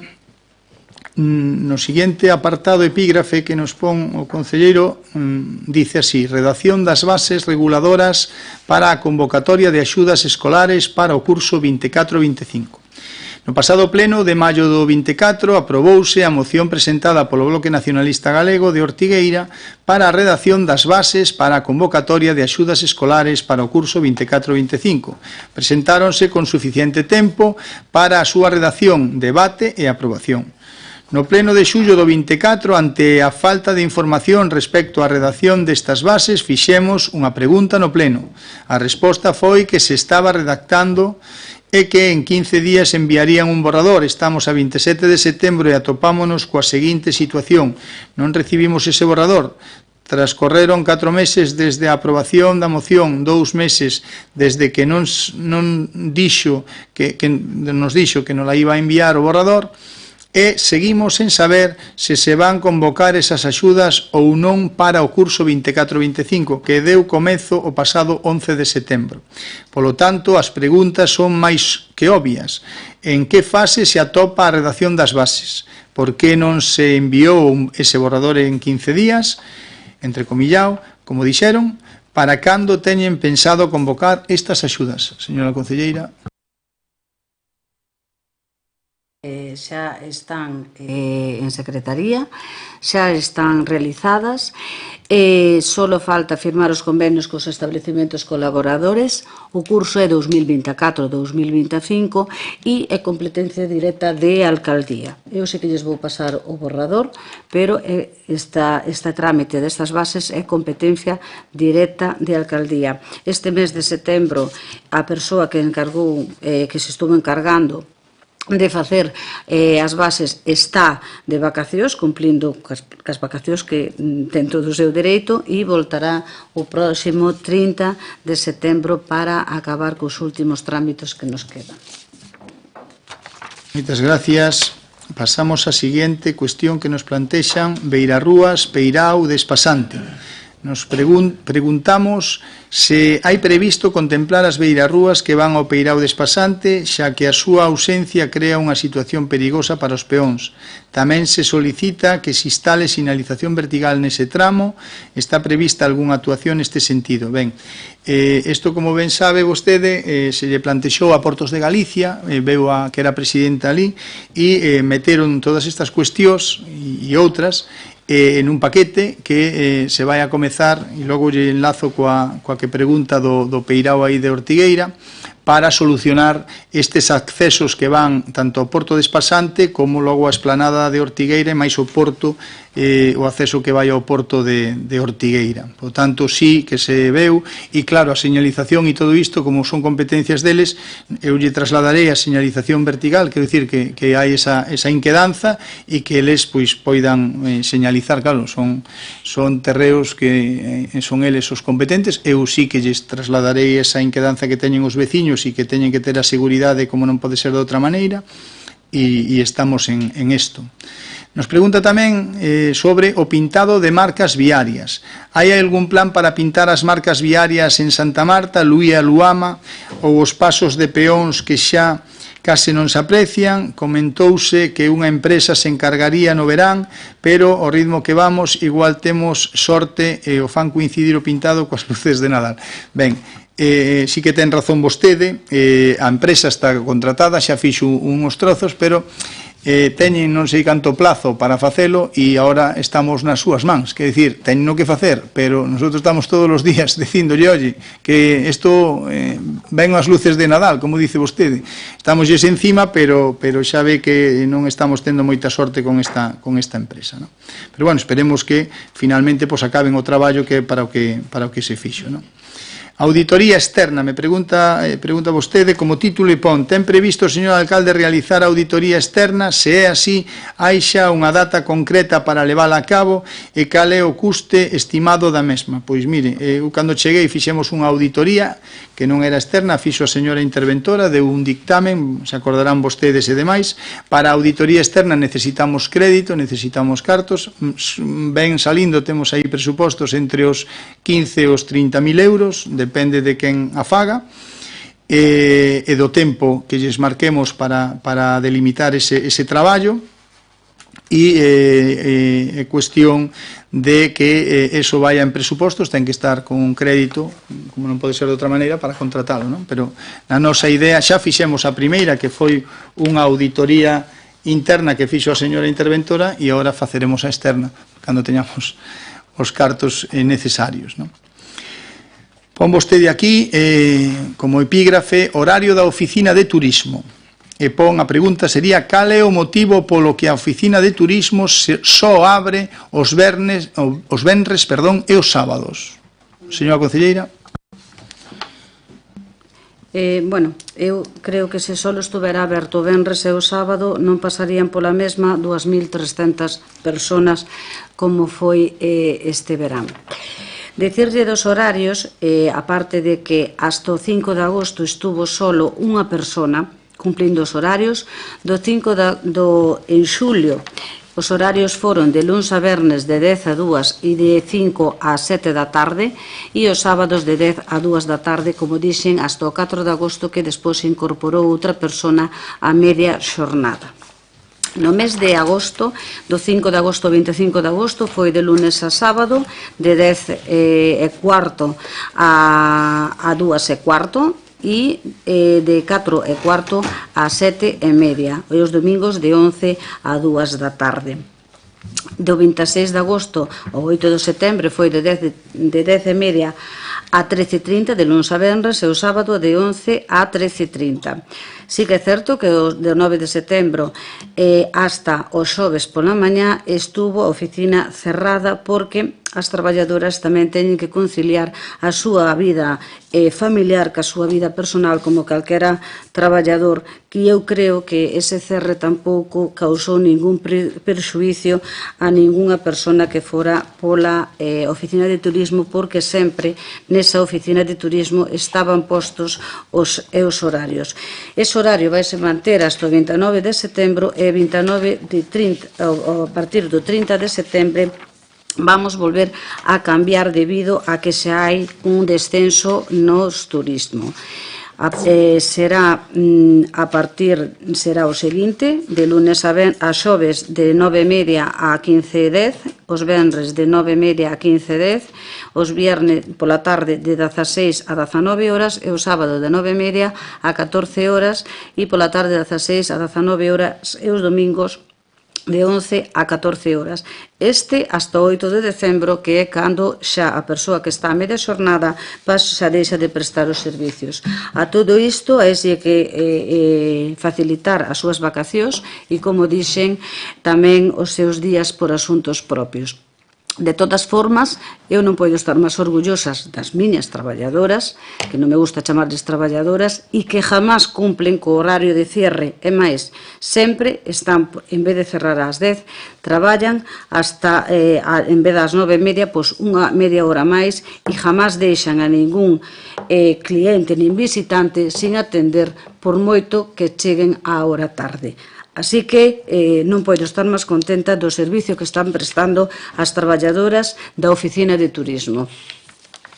Creo que quedou explicado os horarios. Por iso lle digo que eu non sei quen lle dixo que só se abría o venres e o sábado. Non hai máis preguntas. Liña verde, sí, perdón, liña verde do Concello de Ortigueira e pon o pasado 27 de agosto publiquei a petición dun veciño unha foto dun contenedor de reciclaxe de papel ocupando parte dun aparcamiento para persoas con discapacidade ou mobilidade reducida. Indiquei ao veciño que podía registrar presencial ou telematicamente unha petición a través do rexistro xeral do Concello ou enviar unha mensaxe pola liña verde para que quedase constancia deste problema e se solucionase. Vai case un mes desde que se enviou a queixa pola liña verde. A pregunta que nos asalta funciona de verdade ou só está para ter a ilusión de eficiencia? Pois, mire, teño que comentar dúas asuntos sobre isto, non? O primeiro é que, claro, o tema do reciclaxe de papel é unha empresa, non somos nós, non é o Servicio de Limpeza de Ortigueira o que fai esa recollida dese papel, nin do vidro, ven unha empresa. Que pasa? Que foi certo que no Brao sí que tuvemos que estar encima deles porque non viñan coa dilixencia adecuada. E o que mira todo isto da liña verde, cando salta unha alerta, pois vai ao responsable para que automáticamente dé proceso ao que é esta situación. Polo tanto, xa lle digo que o tema do reciclaxe de papel é unha empresa, sei que houve este problema, de feito falamos con eles, e co vidrio tamén en algún sitio onde hai moitos bares e tal tamén, pois non viñan coa celeridade suficiente e intentamos solucionalo. A seguinte das cuestións que nos pon aquí é obras na Rúa do Malecón, Xardíns Julio Dávila e aparcamiento da Alameda. Bien. Pode o señor alcalde ou concelleiro de obras informar sobre o estado das obras na Rúa dos Xardíns e no aparcamiento da Alameda? En xullo mencionouse que Portos de Galiza asfaltaría en quente e arranxaría as zoas peonís en mal estado en setembro. Cando se espera que se realicen estas melloras? Pois sí, mire, isto xa está para licitar.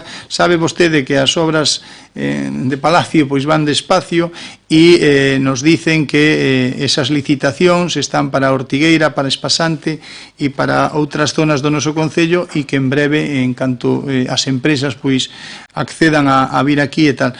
O bon e o que é interesante para o Concello é que é unha obra que vai a solucionar moitos problemas de firme e que nos vai a solucionar tamén moitos problemas de seguridade viaria e que na pagamos nós, que o fai a Administración, neste caso Portos de Galicia, non? Eu en canto teña noticias lle comento, pois en canto a licitación salga e a empresa queda adjudicataria, que é no procedimento onde están, pois xa yo vou a comentar.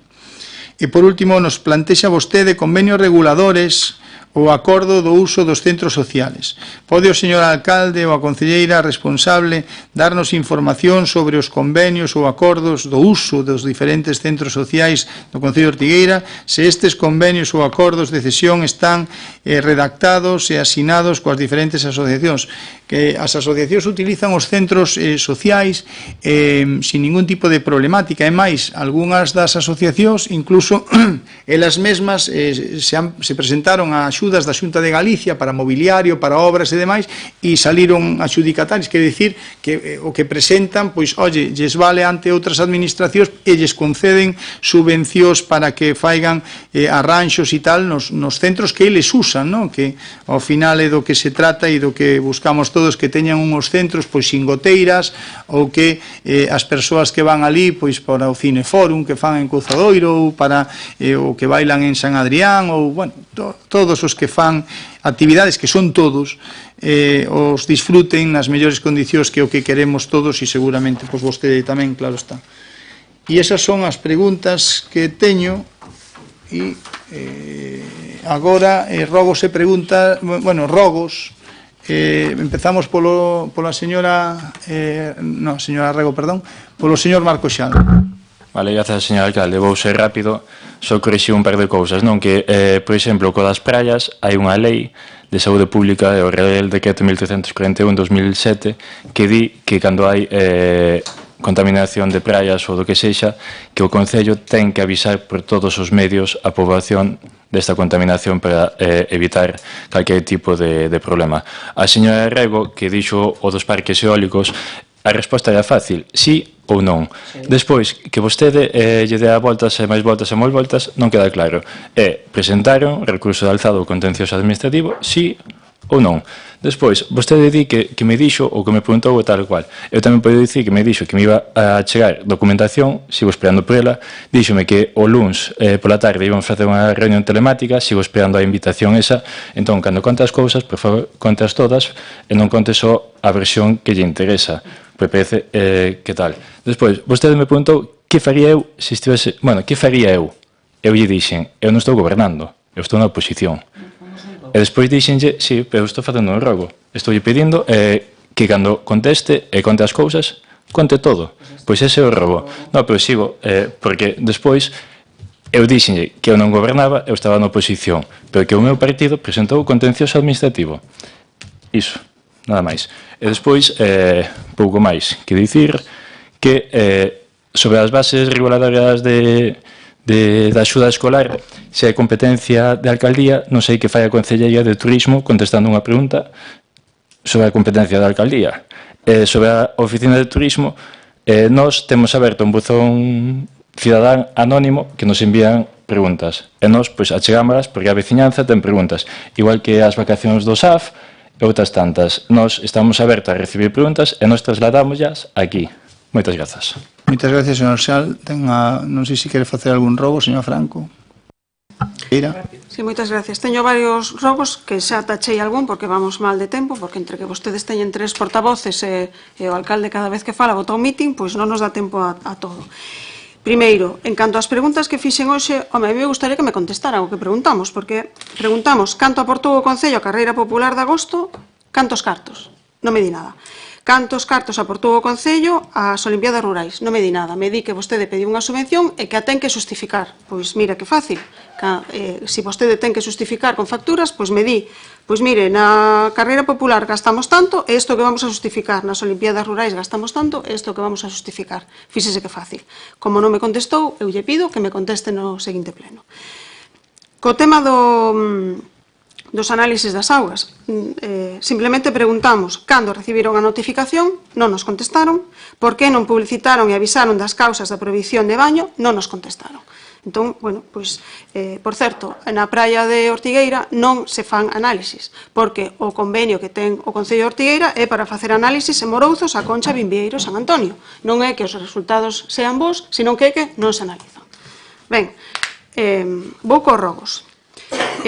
Eu rogolle que firmen esos convenios coas asociacións, porque moitas delas están usando os locais en precario e elas mesmas son as que teñen medo de que se pasa calquera cousa, un accidente ou que sea, non se sabe quen é o responsable, non poden facer seguros porque non teñen o local concedido, etc. Entón, bueno, pois eu o que lles pido é que faigan eses convenios, igual que se fan con algunhas asociacións que si os teñen, bueno, pois que os faigan con todas as asociacións e de paso, si pode ser, que saquen, que faigan partida presupostaria e que saquen convocatoria para subvencións para as asociacións en lugar de seguir dando cartos a dedo ás asociacións.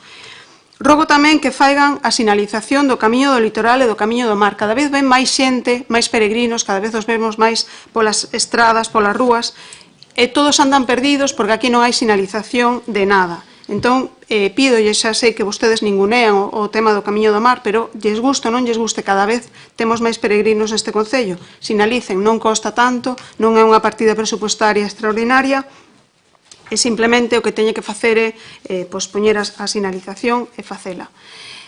Rogolles que poñan canto antes o corralito mentres non se fai un novo, como nos comentou o concelleiro outro día, porque non sei cando vai a vir ese novo, e mentres tanto os nenos queren xogar ao fútbol, sobre todo os nenos e as nenas os máis pequenos.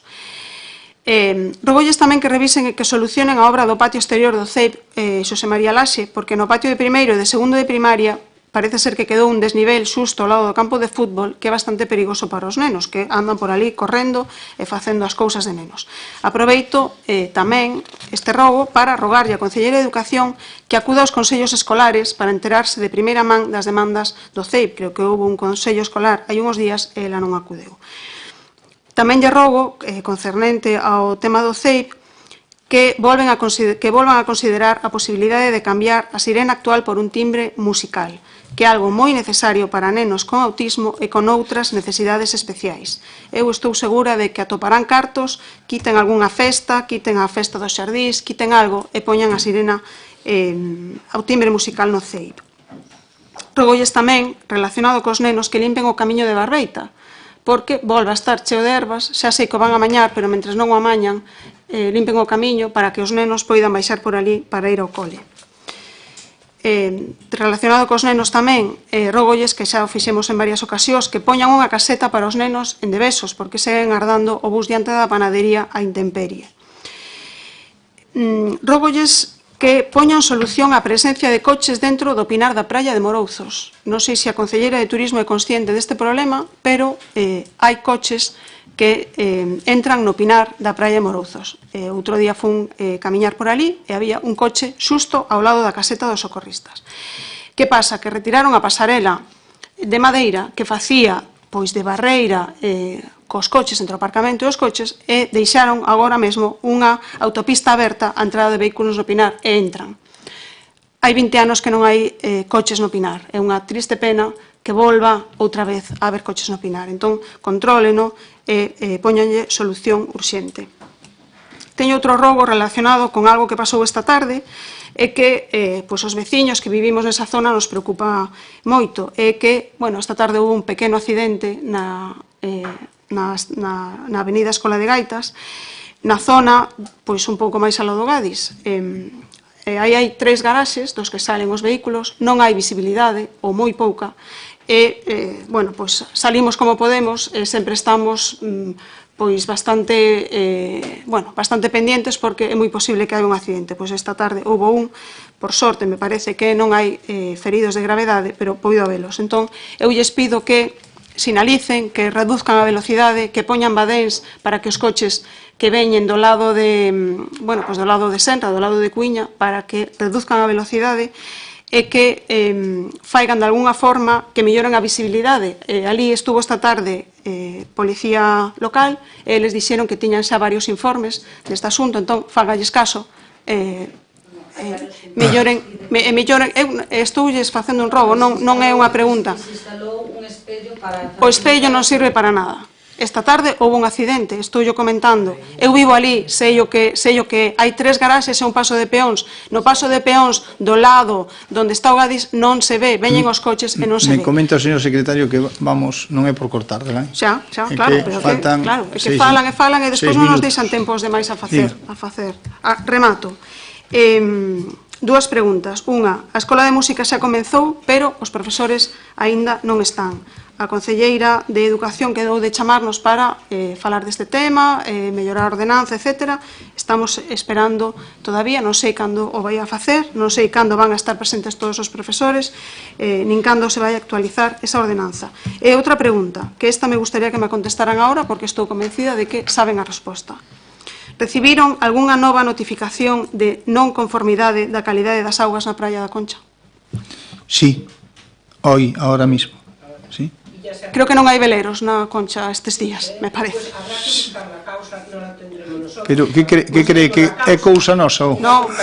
É que, señora Franco, a veces... Non volva a facer o que fai sempre, non terxiverse as miñas palabras. Estou preguntando, e a pregunta que fixen antes non me contestaron. Vostedes teñen a obligación de informar á cidadanía, como dixo o concelleiro de BNG, e non o fan. Poñen simplemente un cartel que pon prohibido o baño.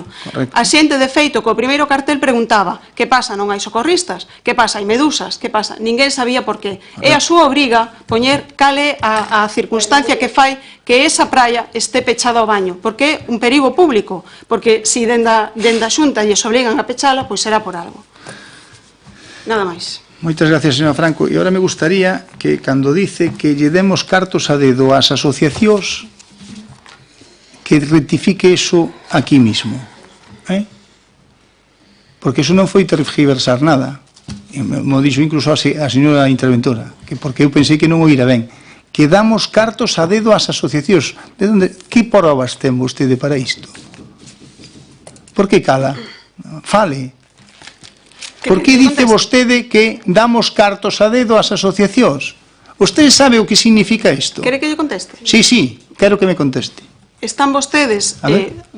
Cuidado, está grabada, a ver que vai dicir. Non se preocupe, que eu sei moi ben o que... Non sabe, porque que diga isto é bastante grave. Non amenace, non amenace. Si me deixa... Señor Breixo, non ten vostede a palabra. Segunda. De acordo? Segunda. Creo que dixo vostede aquí, neste pleno, cousas bastante máis graves que eso que acabo de decir. Estoulle dicindo que retire, que demos cartos a dedo ás asociacións. Si me deixa, yo explico. Sí, venga, dígame. Donde está a ordenanza pola que se dan as subvencións ás asociacións? Donde está? Donde están as bases para dar as subvencións ás asociacións? Donde están? Vostedes... Pero que dice vostede? Que ten que ver iso con que damos cartos a dedo ás asociacións? Estou explicando. Que está explicando? Non está explicando iso. É que non me deixa. A ver, diga. Se meteu nun jardín, señora Franco. Non se preocupe. E gordo, además. Non se preocupe, que eu sei moi ben o que digo. Xa lle repito que non son como vostede. Vale. Vostedes están axudando a algunhas asociacións a facer actividades dándolles cartos. Pero que cartos? Donde saca vostede iso? A dedo, donde saca vostede iso? E como sigue mantendo? Vostede tiña que rectificar inmediatamente e dicir que eso non é verdad. Que era o que tiña que facer, en lugar de decir e volver outra vez sobre o mismo. Nosotros lle axudamos a todas as asociacións como é o noso deber. Mire, acabo de preguntarlle, que o facemos con todo o mundo. Acabo de preguntarlle cantos cartos lle deron ás Olimpiadas Rurais. Dixo vostede... Pero eso que quere dicir? Que lle estamos dando? Que lle dixen? Non me deixa falar. Pero eso é cartos a dedo. Eso é cartos a dedo. Vostede me está acusando de algo... Non, eu non me acuso de nada. Eu digo que vostede dixo isto. Si me deixa, que vostede non me deixa explicar. Cada vez que digo unha cousa, vostede xa me corta. E ademais ten o seu público, pois tamén interrumpindo. Que público? Vostedes. Pero que me está afectando a miña concellería o que estás dicindo. Por eso te digo. Pois se me deixades explicar, eu o explico. Aquí hai asociacións que están facendo actividades ás que se está axudando desde o Concello, ou non. Pero que... Ben, eso onde está regulado? Porque a unhas se axuda e a outras non. Que dices non? O acabo de confirmar vostede. Señora Franco, rectifique me deixa acabar de falar. Me deixa acabar de falar antes de acusarme de nada. Non, eu non acuso, acúsase sola. Ben, non lle fai falta que lle axude eu. Acaba de dicir vostede que vai a xustificar as axudas que lle deron á Peña Ciclista por organizar a carreira de agosto. O acaba de dicir vostede aquí, sí ou non? Acaba de dicir pero quen lle dice iso? Que lle estou dicindo que é un convenio. E que se non me deixa falar... Entón, onde está o dedo? Que quere? Que non se lle dé? Non, me está protestando. Non terxiverse. Eu o que quero que se saquen ahora non me deixe coa palabra na boca. Eu o que quero que se saquen convocatorias públicas abertas e... Levantamos la sesión, son as 12 da... Teñen vostedes dereito ahora fora de sesión a notificar o que queiran notificar. Moitas gracias.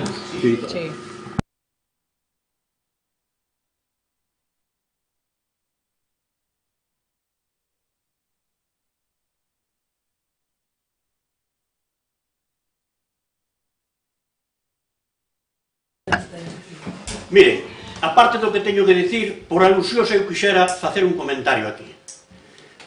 Hai aquí moita máis información da que aquí se dixo.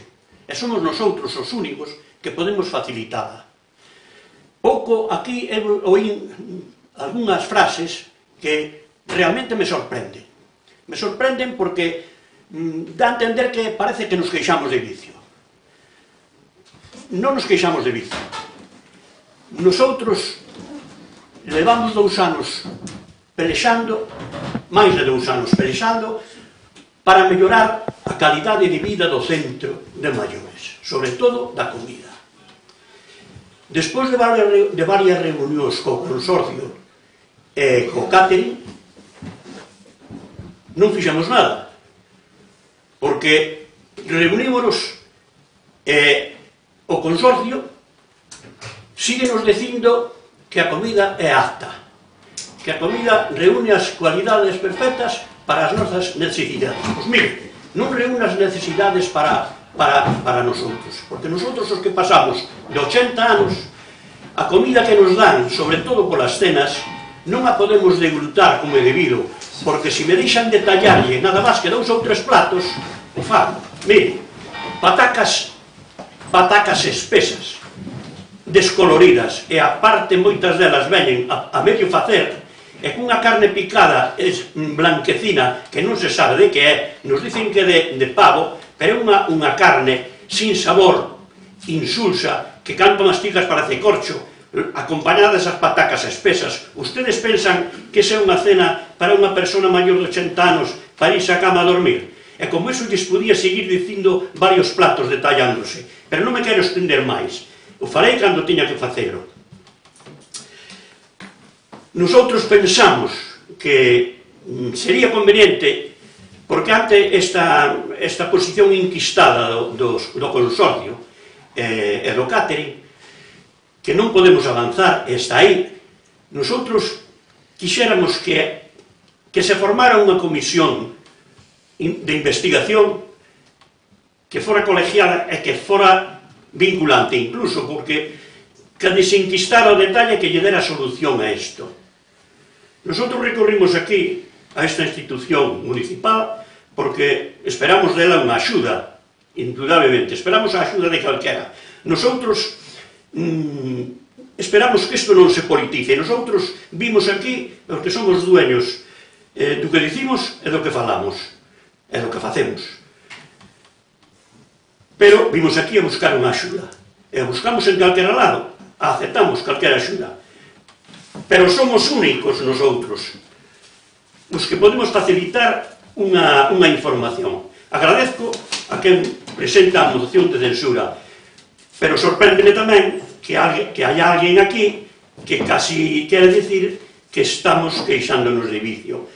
Nosotros vivimos ali e comemos ali, e sabemos o que é perfectamente día tras día, porque además a comida non é só que sea insulsa, a comida ven sin condimentación, mal elaborada. Non solamente eso, sino que a comida ven de semana en semana, semana tras semana, e volta a empezar outra repetición. É repetitiva e cansina, aparte de ter pouca condimentación e estar mal preparada. Me extraña que unha persona que vaya ali a facer unha visita de 10 minutos juzgue xa e se atreva a decir que nosotros casi nos queixamos de vicio. Esas personas non están moi cerca de estar ali. Esperamos que este problema este solucionado para cando vayamos. Moitas gracias. Gracias por escutar. A ver, eu quería só aclarar un tema nada máis que nos afecta a nosotros. Usted, señor alcalde, acaba de comentar que efectivamente nós fixemos unha carta que saleu no Diario de Ortigueira. Nesa carta explicábamos todo o proceso da situación que acaba de enumerar o meu compañeiro. En esa carta había unha frase que efectivamente consideramos que é inapropiada, unha frase moi desagradable, donde decimos recordar que os 4 ou 5 personas que somos independientes completamos a nosa alimentación comprando comida nos supermercados, gastando o pouco diñeiro que nos queda das nosas pensións. E depois ven a frase desafortunada que di: o resto dos usuarios, que son a maioría, teñen que tragar o que lles meten na boca como cando ceban un pavo. Isto, efectivamente, é unha frase inapropiada, que sacada do contexto é máis inapropiada todavía. No contexto non tiene nada que non sea verdad. Entonces, nosotros, como vimos que esas frases, esas palabras que sempre se quitan para sacarlle partido ou tallada, os que lles interesa, pensamos que efectivamente era inapropiada. Entón, fixemos unha carta de que lles leímos as afectadas, a todas as muchachas que traballan ali, que son encantadoras, leímos a carta, que non a leo porque é larga, pedíndoles disculpas por esa frase desafortunada. E tamén lles dixemos que a leeran e que nos deran a súa opinión, que queríamos publicala na Voz de Ortigueira tamén, para que todo o público soupera o que ia pasar. Despois de intervenir e falar, cambiar conclusións ou o que fora, os impresións decidiron que se sentían disculpadas, que aceptaban as nosas disculpas e que non facía falta publicalo na prensa. Teñen o papel ali no seu tablón de anuncios, onde di todo o que nós decimos, e sentímonos satisfeitos pola súa aceptación, e queremos que quede claro aquí que están todas as fuerzas públicas do Concello de Ortigueira. Eso está, creo que queda claro, non?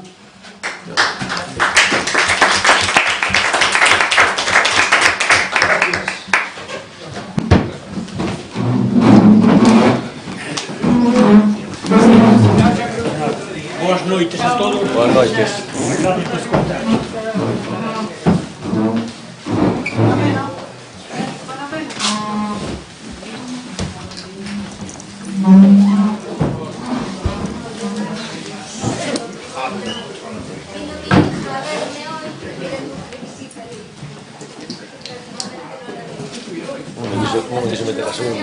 No, no. Te la metes tú.